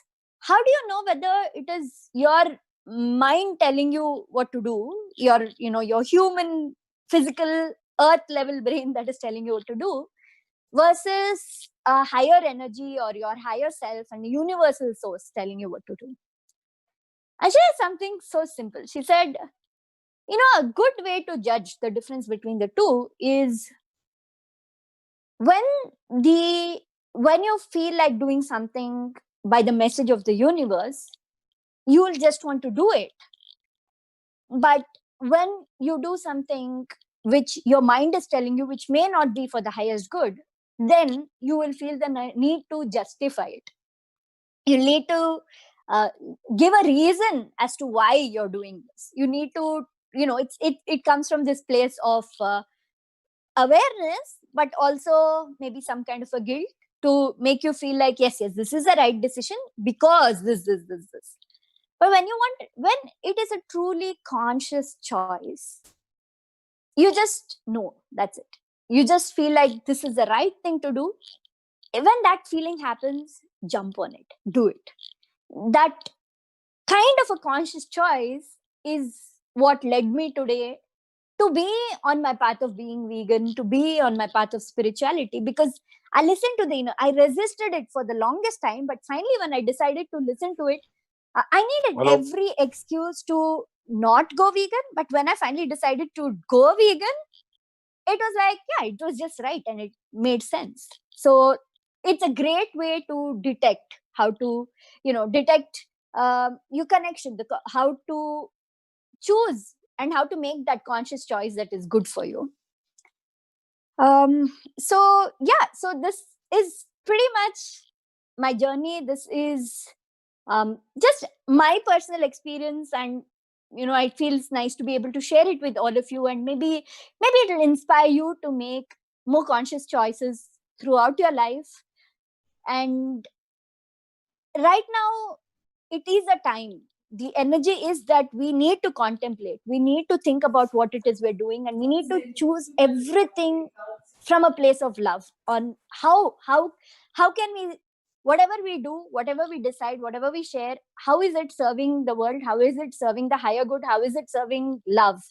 And making decisions from that place is going to help all of us together to move forward and make this a much more beautiful, happier, better world. So that's it. If you all have any questions, I'd be very happy to answer. Friends, do you have any questions? You can, I think, ask Miss Sushmita. Thank you, Miss Sushmita. It was wonderful. Thank you, Purnima. Wonderful talk on conscious choices. Friends, you have some time. You can, I think, ask. Thank you very much, Sushmita ji. Thank you. Thank you. Touched our nerves.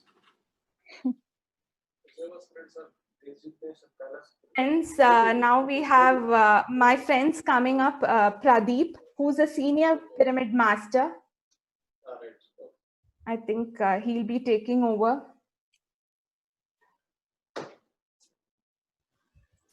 Well, thank you all. Thank you so much for listening. And thank you for the opportunity, everybody. Thank you. Thank you. Yes. Proceed. It's a great pleasure to introduce K. Vijay Bhaskar Reddy garu, who is Executive Director for Ashoka Developers and Cyber City Builders. He is one of the leading real estate developers in Hyderabad.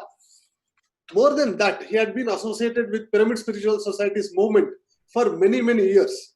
And under his chairmanship and leadership, we have conducted Dhyana Mahachakram, the large annual gatherings of Pyramid Spiritual Society's movement in Kartal from 2012 onwards. And under his chairmanship and leadership, we also have conducted 2019 Dhyana Mahila Chakram also. And he is wedded to Korupolu Neeraja Garu, who is also a meditator, and they do meditate every single day. And my dear friends, I am a witness to their house, and they have conducted programs, meditation programs in their own home. They have constructed a pyramid on their home. So they are a very beautiful meditation family. And in the year 2008, Brahmarshi Patriji appointed him as a trustee for Kailasapuri development, and under his leadership and guidance, there are so many developments that were taken in Kailasapuri. Like, we have acquired around 75 acres of land that is adjacent to 4,000 acres of forest land. And under his chairmanship and guidance, we also have constructed the world's largest pyramid, which is 180 feet by 180 feet, within 365 days in the year 2011. That is a construction marvel, my dear friends. So with this introduction, so I hand over to Sri Vijay Bhaskar Reddy garu. Thank you, sir.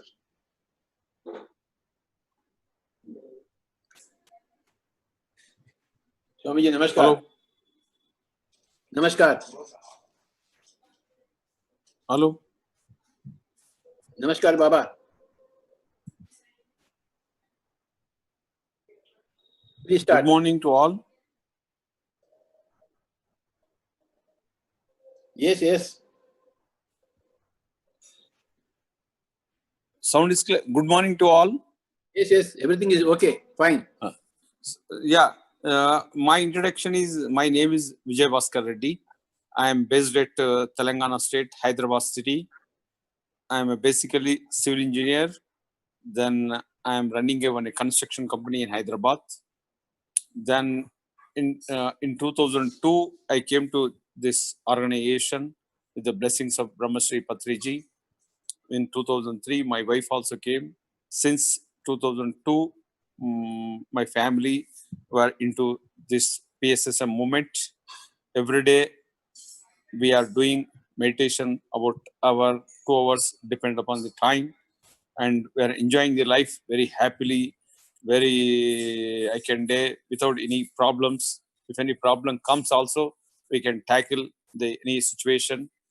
That is the main what we gained in this after doing the meditation. Then thereafter, so many issues came, problems came. We easily crossed it, and we are, our entire family is happily, we are enjoying. Then comes to the Kailasapuri. In the year 2008, Brahmarshi Patriji has given a task to build world biggest Dhyana Mandir Pyramid Meditation Center near to airport, Hyderabad airport. Then in the year of 2008, we acquired about closer to 100 acres land, close to reserve forest and very close to nature, lakes and hillocks. It's a beautiful nature-made this thing. Land was selected by the Brahmarshi Patriji. Then after acquisition of land, we have started the world biggest pyramid, 180 feet by 180 feet, which was completed in 365 days. It was a really surprise. In less than a year, exactly less than a year, we have completed and inaugurated on the birthday of Brahmarshi Patriji. Then in 2012, we conducted World Meditation Conference, Prapancha Dhyana Mahasabalu, World Meditation Conference, is the first kind of spiritual big conference in entire, I can say, in India. Then thereafter, we conducting Dhyana Mahachakras. And last year, in the year of 2019, with the blessing of Brahmarshi Patriji and Mrs. Patriji, first Maila Dhyana Mahachakram. It was dedicated to the Parvati, Lakshmi, Saraswati, and all ladies across India worked excellently, and it was made grand success. Now at present, we have planned so many constructions at Kailasapuri.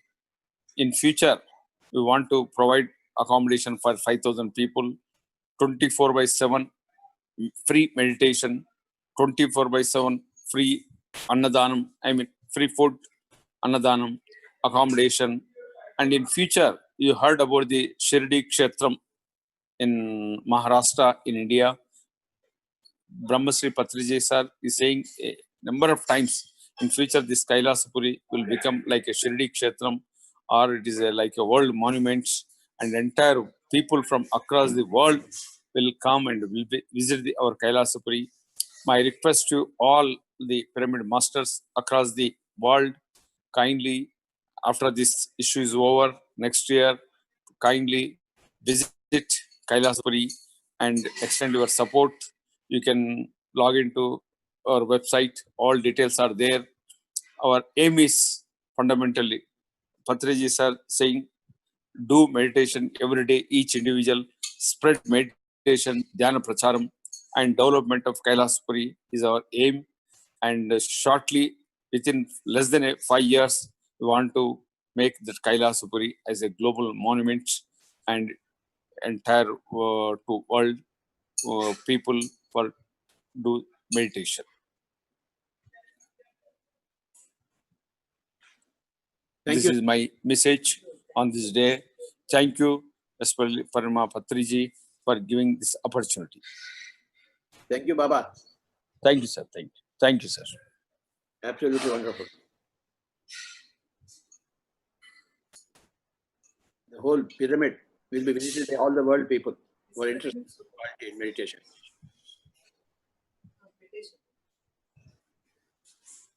Sir. Sai, sir को discuss मरी साल के को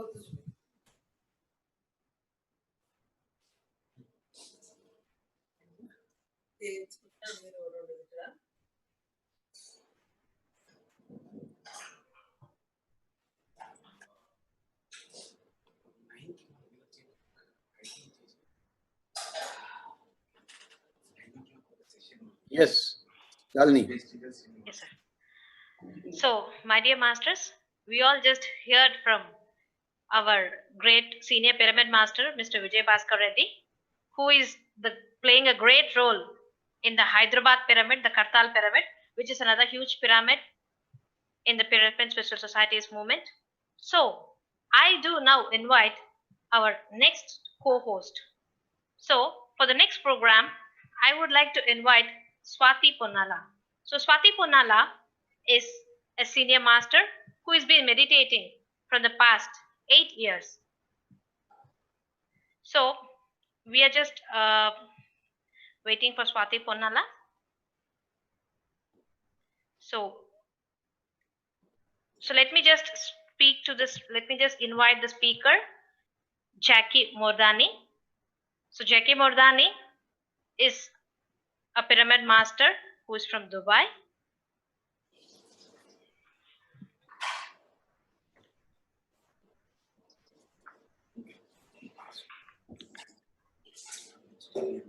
So let me just invite him. Yes, sir. Sir, we would like to on your mic, sir.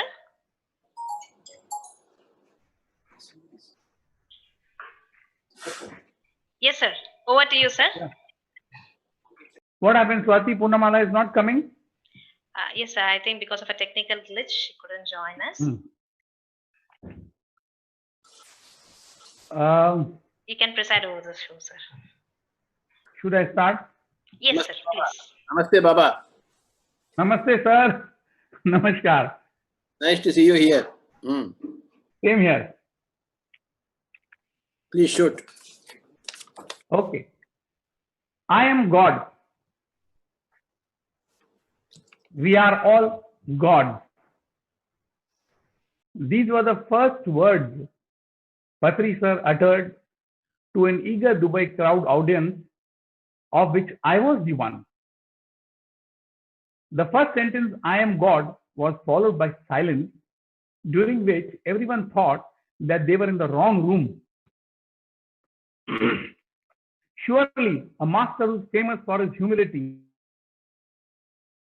could not be calling himself God. The second sentence, we are all gods, was perhaps even more unsettling. How can we be gods? Just a small, maybe 2 or 3 second pause between I am gods and we are gods made me think so much against the master that when you are, but in reality, when you are new to spirituality, it's difficult to absorb things like we are all gods. Good evening, my dear gods. Today I'm going to talk to you about meaning that is behind those 2 sentences. The essence of spirituality, the way I understand it. It is a pleasure and privilege representing PSSM Dubai and addressing the global audience. My name is Jacky Mordani, a businessman settled in Dubai from past 30 years. Today's topic for discussion is what is the need to be spiritual? This topic was not given to me, nor it was decided by me. It just happened that Alakya called me and said, sir, what is going to be your topic? I had a magazine in front of me which said, what is the need to be spiritual? So I said, this is going to be my topic. So to understand this, we have to first understand what is spirituality. Spirituality for some people is visiting places of worship, a temple, a mosque, a church.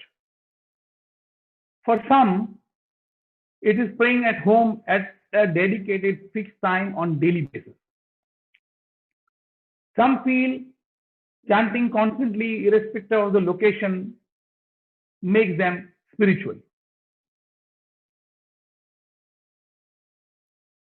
Some people who see spirituality in form of art, dance, music, and even at work, they get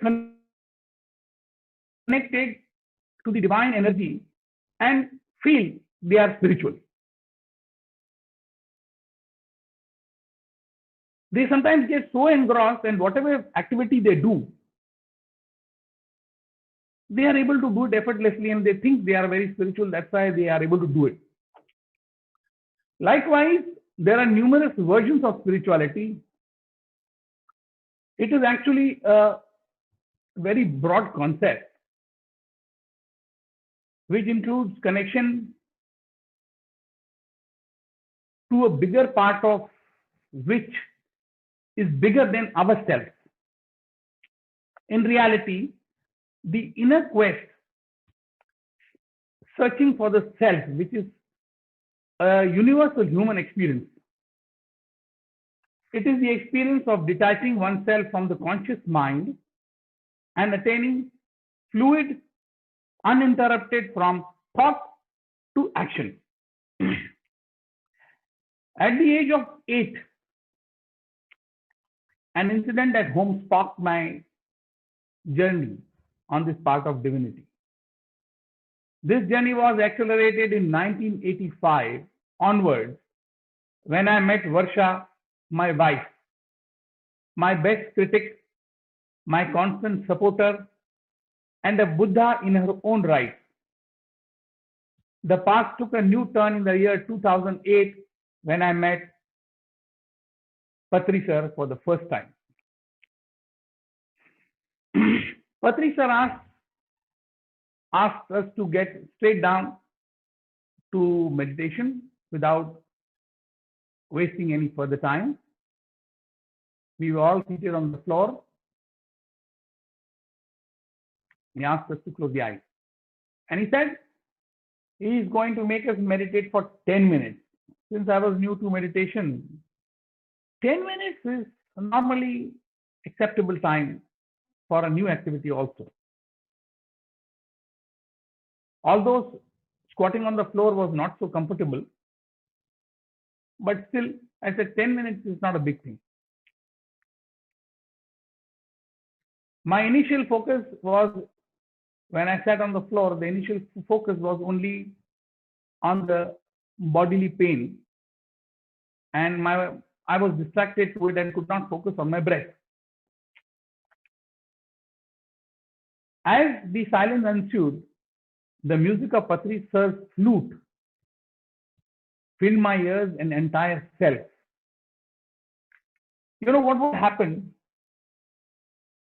When he played the first note of the flute, it touched my heart and went away. So that joy of that music lasted for 1 or 2 minutes. Again, the flute was played. Again, it touched my heart and went away. Now, this constant play of flute with my heart to and fro started giving me a sense of joy. So, completely forgetting the pain I had. The way I understood that 10 minutes were over, but there was no mention of ending the meditation. From my another sense, I could feel now 20 minutes are over. The sir saying 5 minutes over, 5 minutes remaining. I was really getting angry. How can somebody not judge the time well? But anyway, again, the flute played and it was becoming a very good experience for me, and I was enjoying for quite some time.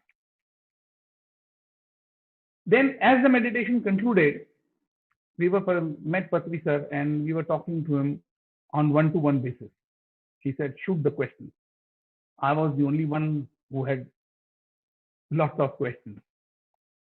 I was pleasantly surprised to see the breadth of his knowledge on almost all topics, be it politics, be it movies, be it music, be it cricket, or be it any other sport.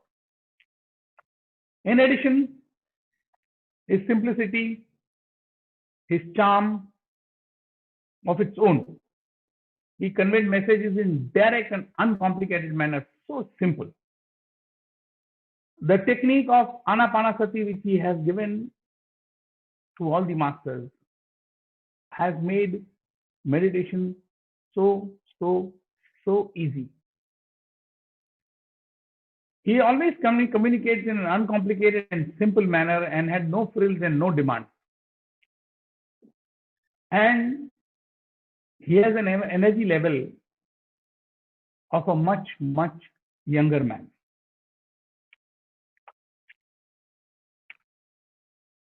We conducted, on his first visit to Dubai, we conducted classes almost in all Emirates. And I was amazed how this became possible. I had the pleasure of spending time with Patriji sir in very close quarters, both while conducting sessions and on day-to-day basis. In 7 days, in 5-6 days we spent together on his first visit, we had become more like friends and not like a master and disciple. In the company of Patriji sir, the progress was happening, the spiritual progress was happening, and I could see a lot of changes happening in myself and in my family, even at work. My approach of working and people approaching me, everything started changing. I don't know if I'm just thinking about it in this manner or was it really happening. But I could see subtle changes coming. Gradually and slowly, we started imbibing his values and his art of teaching. For someone like me coming from a business background,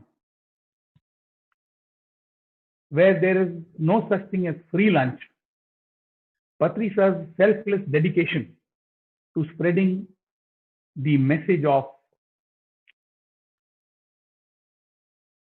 spirituality was unique perspective. Rarely I had seen an act of giving knowledge with nothing asked in return.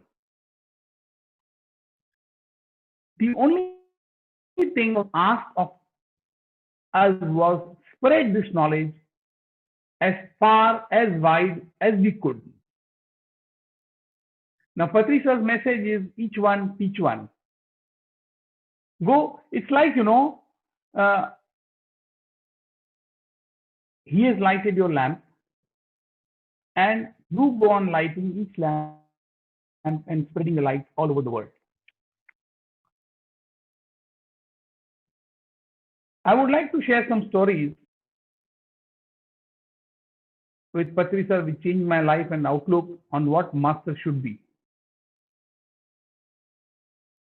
He embodies his teaching in all his actions, whether it is talking to new learners, old-timers, rich businessmen, or domestic help. Before meeting Patriji sir, I had interacted very closely with other masters. I had done a lot of shopping, window shopping, interacting with several masters. Somehow, there was no comfort level. All the masters called themselves gurus. The gurus were generally inaccessible. And their teachings, their approach was sometimes not easily understood. Here, Patriji sir's communication is very lucid, very clear. In addition, I never had chance to see them interacting on day-to-day basis. Patriji sir is unique, straightforward, easy to approach, and a simplicity and humility in all his interactions. Here are some of the examples. Once we had conducted a class in Abu Dhabi. So normally there's a protocol, whoever conducts the class prepares, does an arrangement for maybe lunch, dinner for as many people are coming for the class. So as the session concludes, we take lunch or dinner and then move out. In Abu Dhabi, once I asked sir, it's time for dinner because we have to reach Abu Dhabi, it will take Dubai, it will take more than 2 hours. Why don't we finish dinner? He said, I don't feel like eating now. And I said, if you are not feeling like eating now, let's leave immediately. So we started for Dubai. As we crossed the 50% of our journey, sir said, I'm feeling hungry. We will go home and cook. I said, okay, sir, no problem. We reached home around 11:30 in the night. Sir immediately entered the kitchen, washed the vegetables, started cutting them. While he was cutting the vegetables,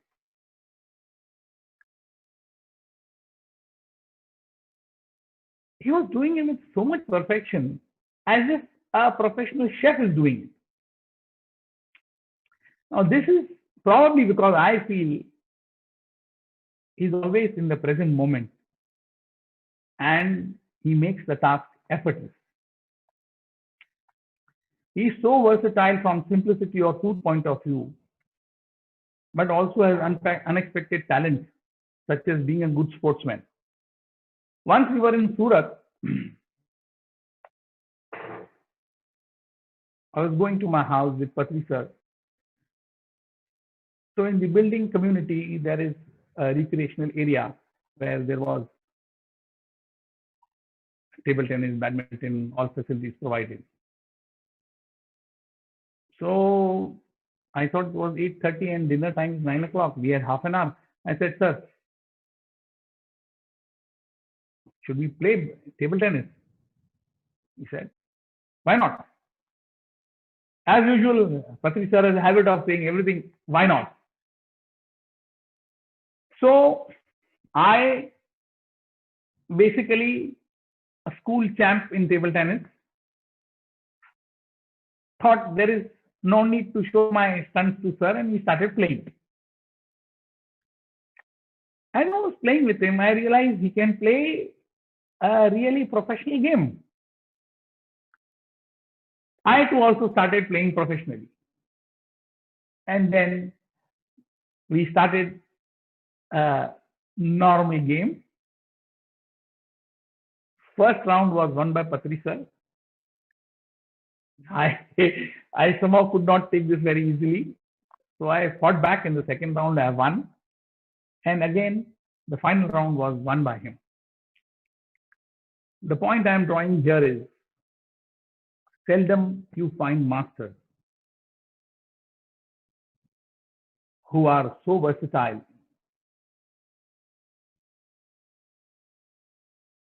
and they can do anything and they can gel with anybody very easily. I have used this approach to guide my life. Once it so happened that my wife Varsha's friend's husband passed away in Dubai. We went to attend the condolence meeting. In the condolence meeting, people were talking needlessly about death and wasting the time. So my wife Varsha suggested, let's not waste time. All of you, instead of talking, sit down for meditation for half an hour and pray for the departed soul. The idea was liked by everybody. We all sat for meditation for half an hour. Everybody enjoyed the session. And it is normal in Indian families when somebody passes away, people keep coming for condolence meetings for 2 days, 3 days, you know. Since the day one meditation session was very successful and people enjoyed it very much, they expressed their desire that when they come tomorrow, we want to do meditation again. So we went for the second day meditation also. Equally good experience of the next day also.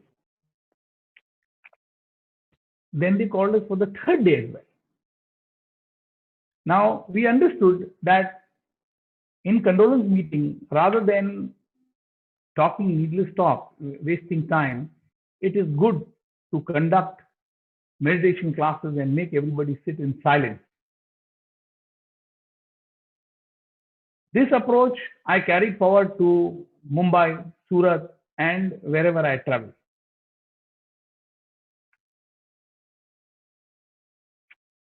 Now people have started knowing us that we do meditation indolence. So wherever there is that, people call us, why don't you come at least do us one session?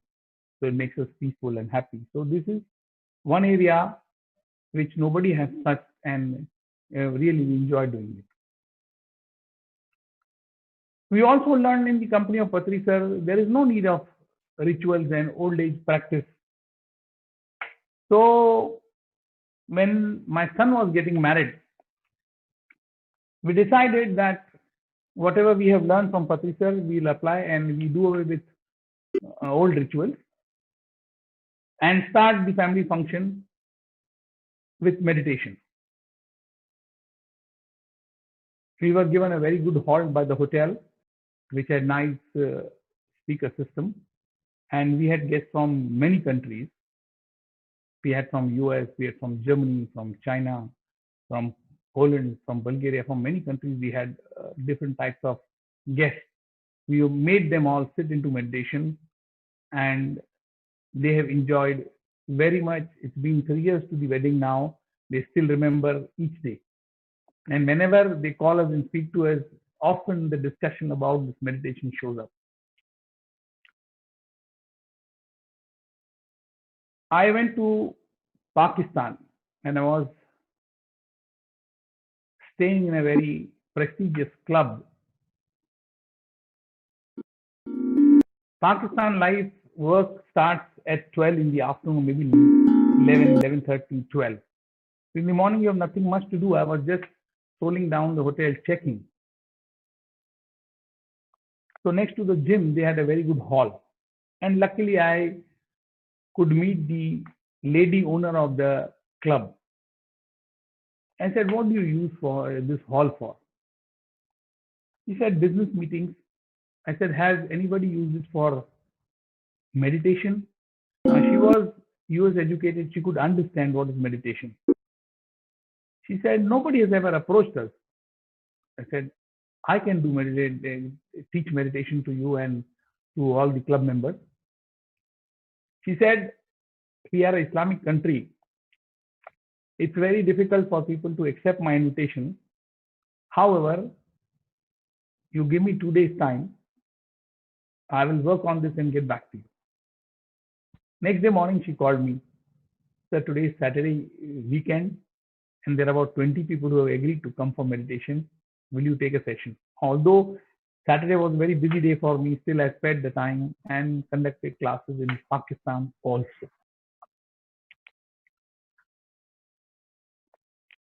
Sir has always taught us to interact with all the masters. He says masters are like books. Read them if you like it. Otherwise, leave it. I have been meditating every day, almost 1 hour. Sometimes, if there's too much work, I have to leave early, maybe half an hour also. And with the benefit of more time during the Corona period, I started meditating up to 2 hours every day. Sir focus on meditating, listening to variety of talks, and reading diverse set of books has a collective approach and proven extremely useful in developing spiritual progress. Meditation has given great clarity of thought and ability to let go and forgive much more easily, and a much more fluid attitude towards life.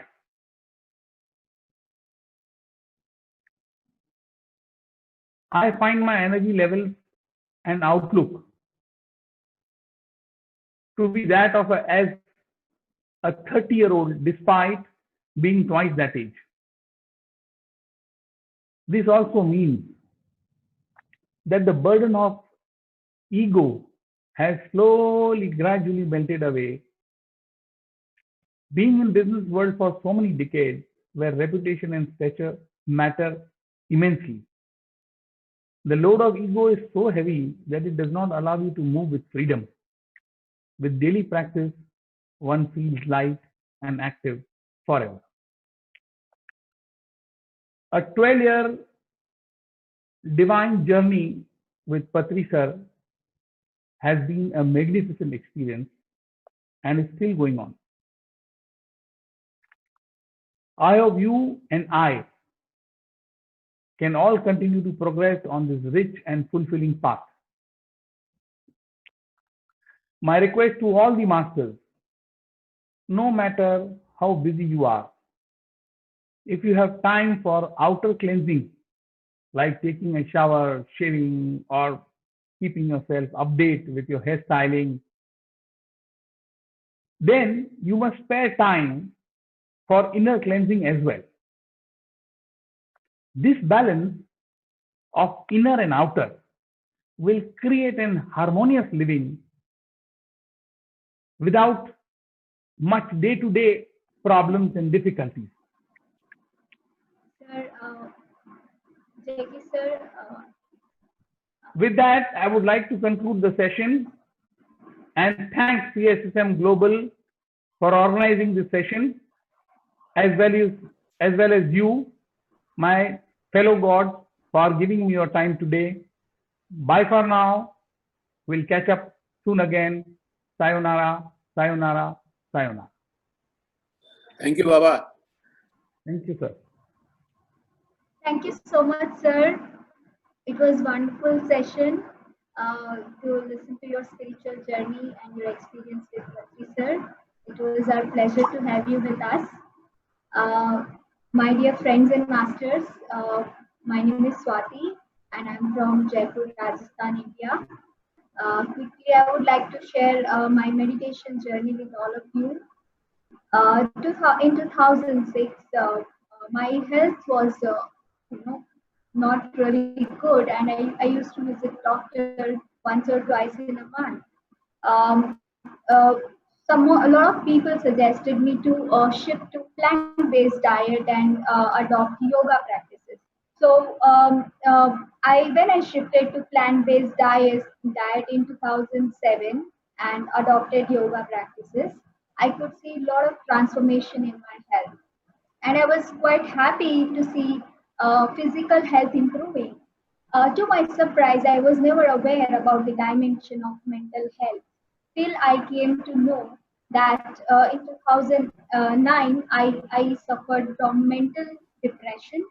I was not aware what to do and how to come out of that situation.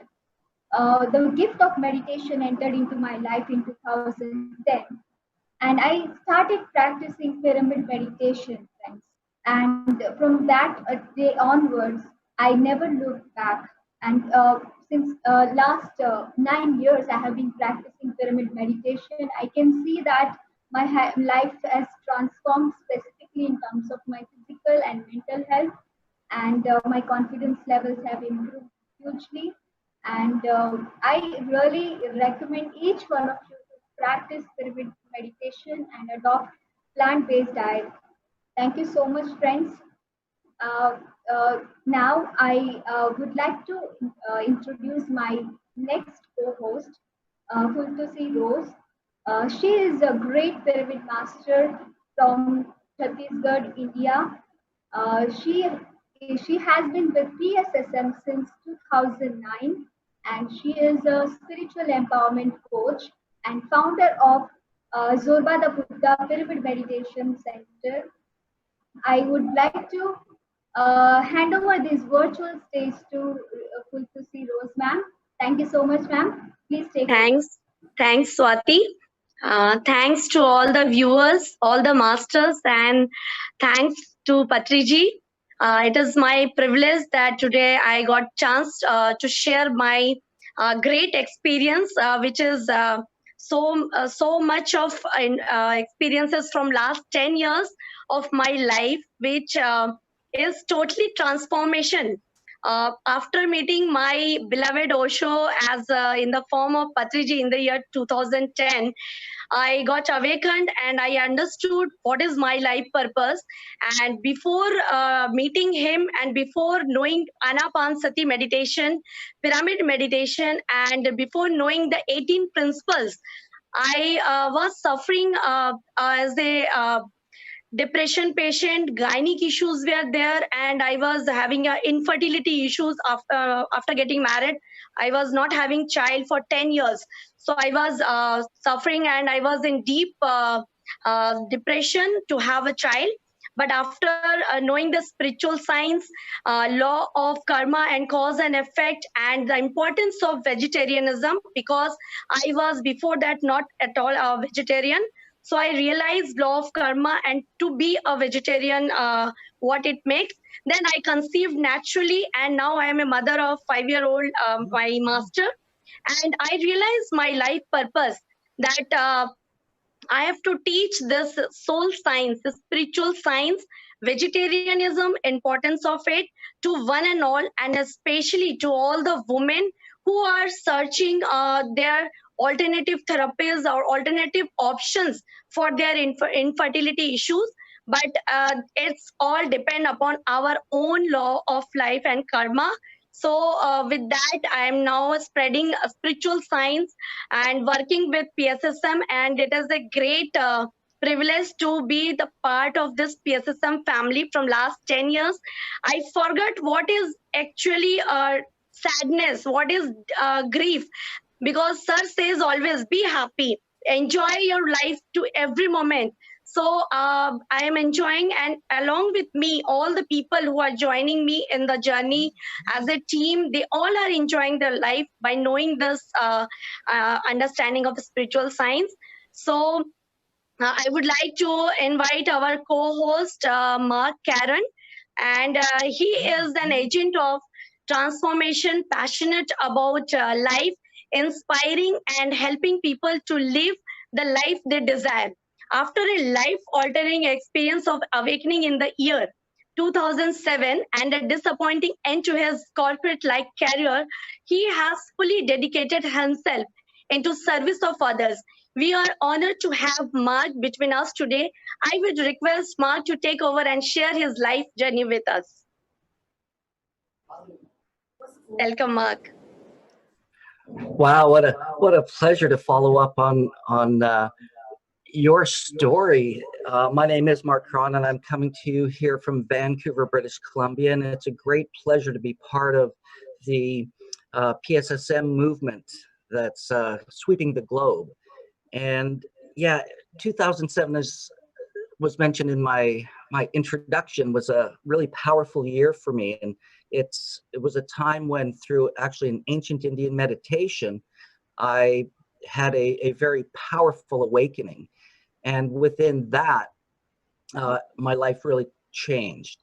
I know that the beautiful woman who introduced me talked about her change into a plant-based diet, and it was something that really changed my life as well, as I made some changes in everything I was doing in my life.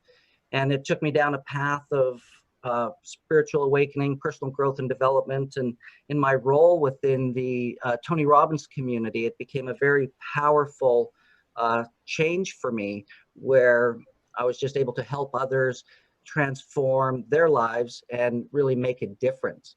So it's been a journey for sure. You know, as a corporate career, I spent 22 years, you know, selling furniture for one of the largest global furniture chains in the world. And it was a beautiful opportunity to, again, learn and grow. And the transformation outside of the, you know, when I left my corporate career was really transformational, because I wasn't sure exactly what I wanted to do, and I didn't want to work just for money anymore, and it had to be driven in purpose. And my purpose, I've learned, is really to be an inspiration to others while living a life of growth and contribution, and most importantly in that is to enjoy the process. And you know, I'm really grateful for the blessed life that I've lived, and the opportunity to share some of the tools and insights that I've learned in life, and then to have become part of the PSSM global team and the PCM Global as well, or sorry, PMC Global movement as well, with my own show that I was asked to bring on, Your Wake Up Call, which airs every Monday morning. Well, Monday morning Vancouver time anyways. I think it's 9:30 in India and different times throughout around the globe.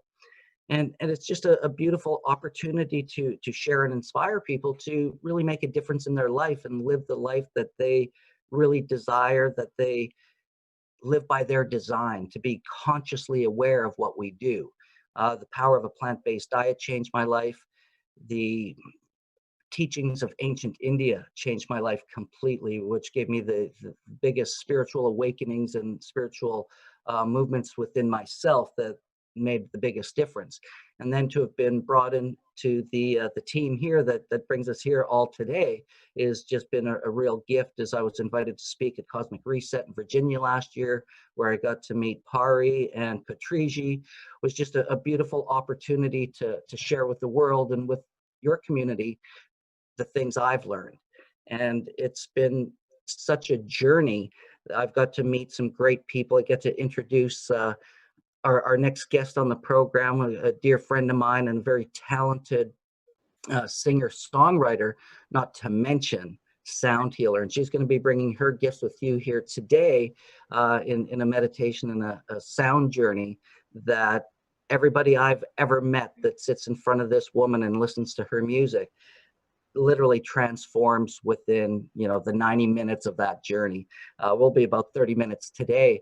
And I just really trust and know that you guys are really going to enjoy my great friend Theda Pheonix as she brings her gifts to your world and around the globe. So it's a great honor to be able to be part of this movement. Anything that we can do to create more awakening, more transformation, and really a more impactful life for everybody in this world so that they can be living a life of joy, love, bliss, happiness, and playfulness. So yeah, I look forward to sharing the gifts of my great friend with you guys here today. Thank you, Swamiji. Thank you, Swamiji. Hey, it's my pleasure, Patriji. How are you today? Fine, fine. When I see you, I feel very happy. Hey, when I see you, I feel very happy. You're the man who gave me my spiritual name, Madhya. Yes, yes. I'll never forget. Yes. So, how are you doing over there today, Patricia? Patricia, you enjoying your day so far? Listening to you and waiting for the music meditation. Oh, well, it's coming. We're just introducing Theda now, so she's going to come on. I believe you're going to have a few words with her as well. Is that correct? Yes, yes. All right.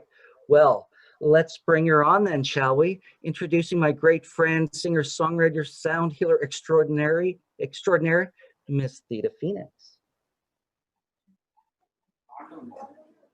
Oh, well, it's coming. We're just introducing Theda now, so she's going to come on. I believe words with her as well. Is that correct?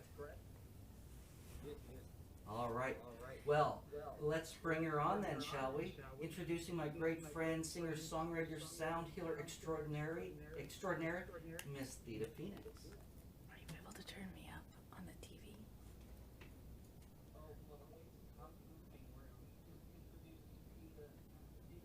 Oh, 1 second, guys.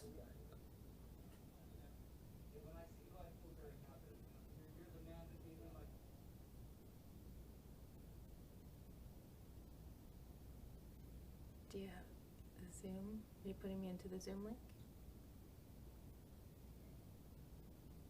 Yep. Okay, perfect. Okay.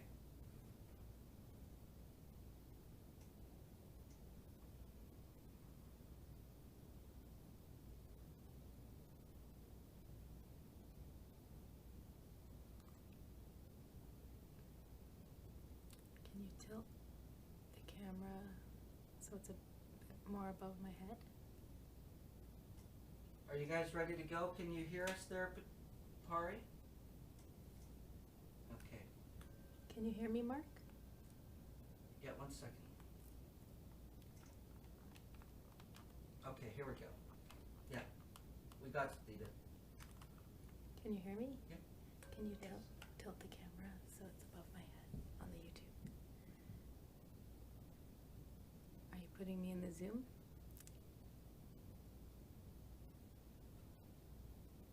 Yeah, one sec. Now she can. Go Hello? ahead. Hello? I can't see though. Hi. Hi, can you hear us? I can hear you, yeah.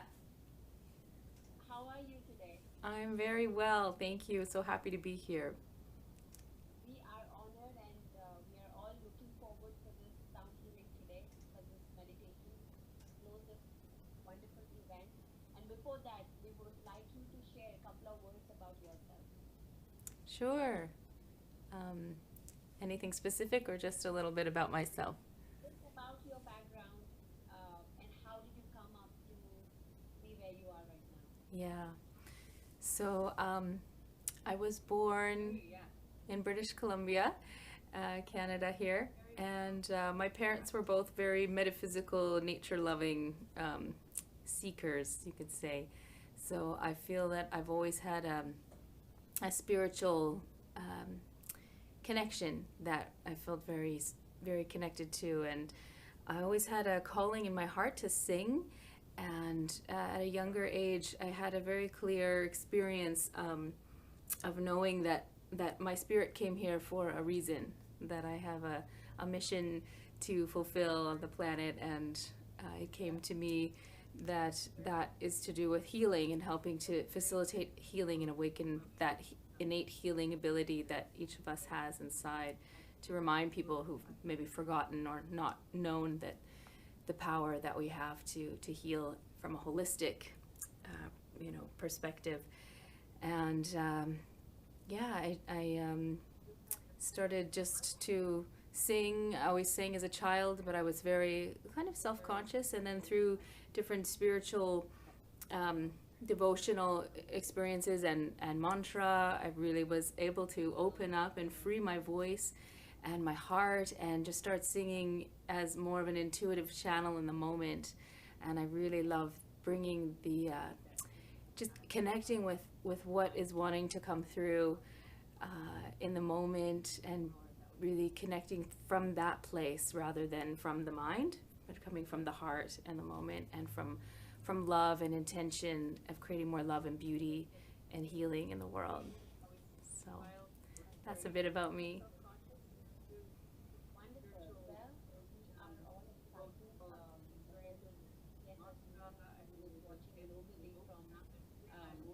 This today is actually is focused on the Asia, and tomorrow we have Europe, and then we have USA, America.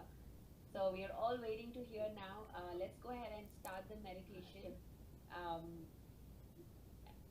Anything else, Mark? Do we need to set anything up before we start? Love and intention. The only thing I would say is Theta Pheonix is awesome. Everybody on this planet needs to experience what Theta Pheonix has to share, because I've just seen the results. First time I ever heard Theta sing, it opened my crown chakra, and it was amazing. And I've watched everybody who sits with Theta Pheonix. The stories, the testimonials, the feedback that we get changes lives everywhere we go, even online. It's been a very powerful experience in these kind of changing times with the COVID days and things where we took sound healings online, and to see the powerful effect that has as well is really, I'm just honored and so grateful and pleased that she's here sharing her gifts with our community here today. So thank you very much for inviting us, and I look forward to hearing your feedback from what she's about to share with you today. Thank you.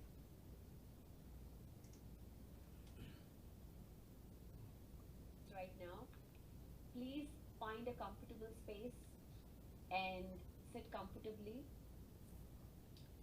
You please take away any distractions you may have, switch off, silent your phone, so that you have a complete experience of the healing meditation today. Also, you can sit in meditation. Along with that, you can lie down and listen as well, however you please it. If you are meditating, please clasp your hands like this, cross your legs, close your eyes and keep your back erect and just observe your breath and just follow the flow with the music and allow the music to take you into whichever dimension, whichever frequency it takes you. Thank you very much. Let's continue.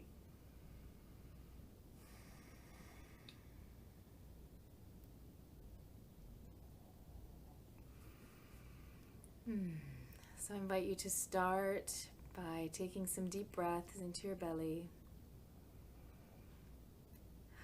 and just letting the exhale release and relax any tension, any stress, dissolving.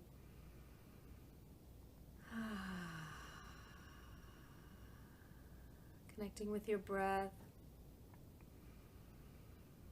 Letting out a gentle sigh out of your mouth.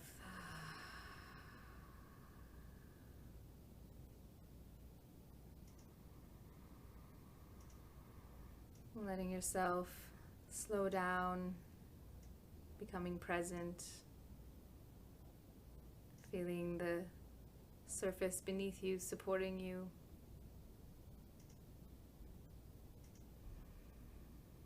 And allowing yourself to feel that connection, your presence of your body and your energy emanating outward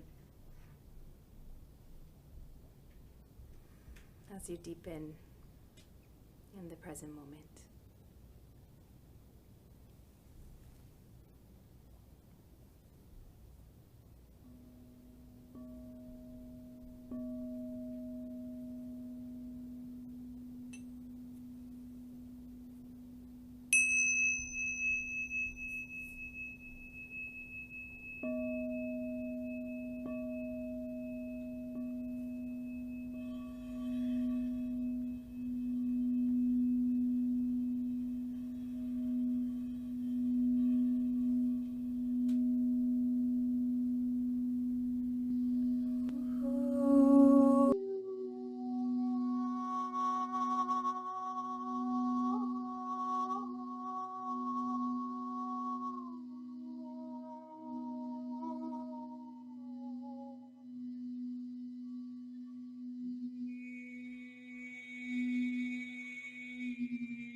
consciousness, unity, unity,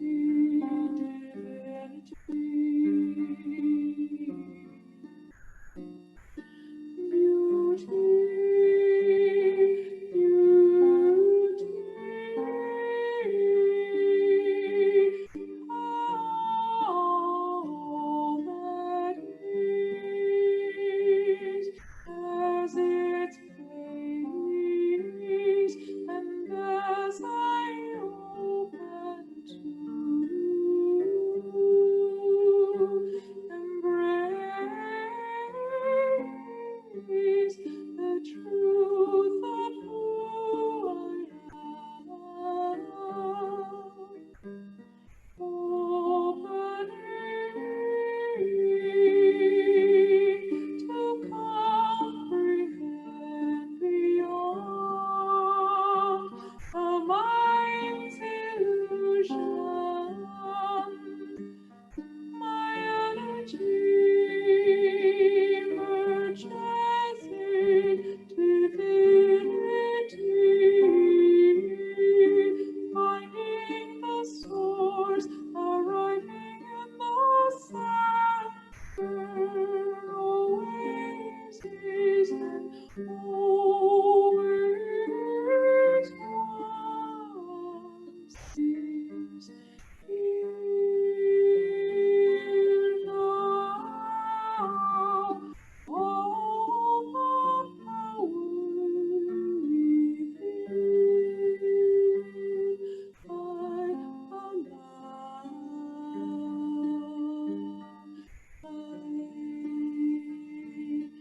consciousness to dive deep, to be held, to be peace,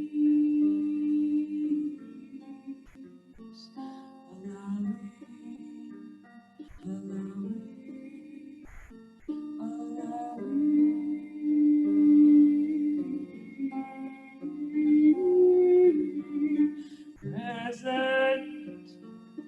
present,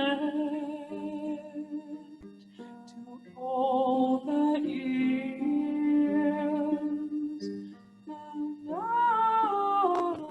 am whole.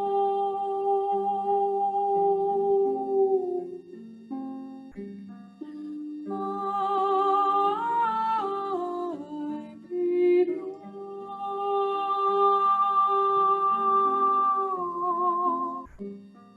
connected, compassionate, empathy, union, we are all children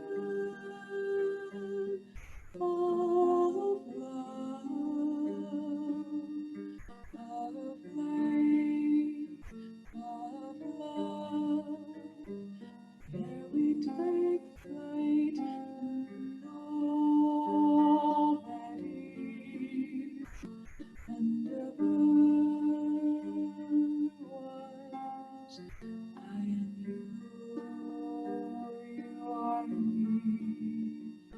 Together we dream this dream. I am you, you are me. Together.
Taking a deep breath.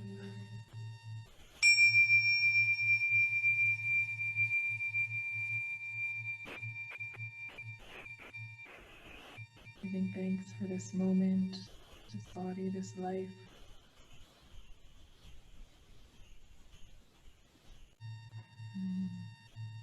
As you breathe in, visualize a golden light showering and filling every cell of your divine being. Blessings.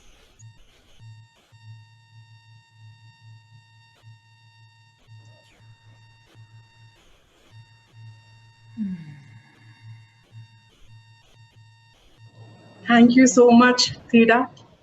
It was a beautiful experience. We are totally immersed in your music. It was really hard for me to come out from meditation, but I had to. It's like my inner clock was working, that I had to go on and I had to speak. So I just got up 10 minutes before I had to speak.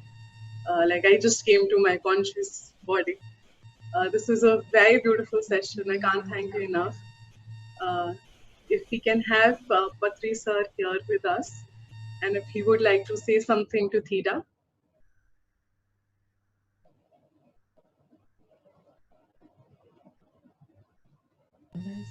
Unfortunately, we can't connect to him today at this point. So please Okay. carry on. Okay. So, so this beautiful day has come to a conclusion. It was indeed a powerful start, and what a beautiful ending to this amazing, soulful day. We've been thoroughly, magically immersed in the experience of music and all the soulful talks that we had from all the masters from across the globe. So Spiritual Science International Meet Day 1 comes to an end with Theda Pheonix. And if you want to listen to her music, you can always visit her website. You can go on her social media. And now I would like to extend my thanks to the entire Asia team and the India team. Asia team for all the work that they've done to bring this all together today, and the India team for broadcasting this and just making it reach to the masses.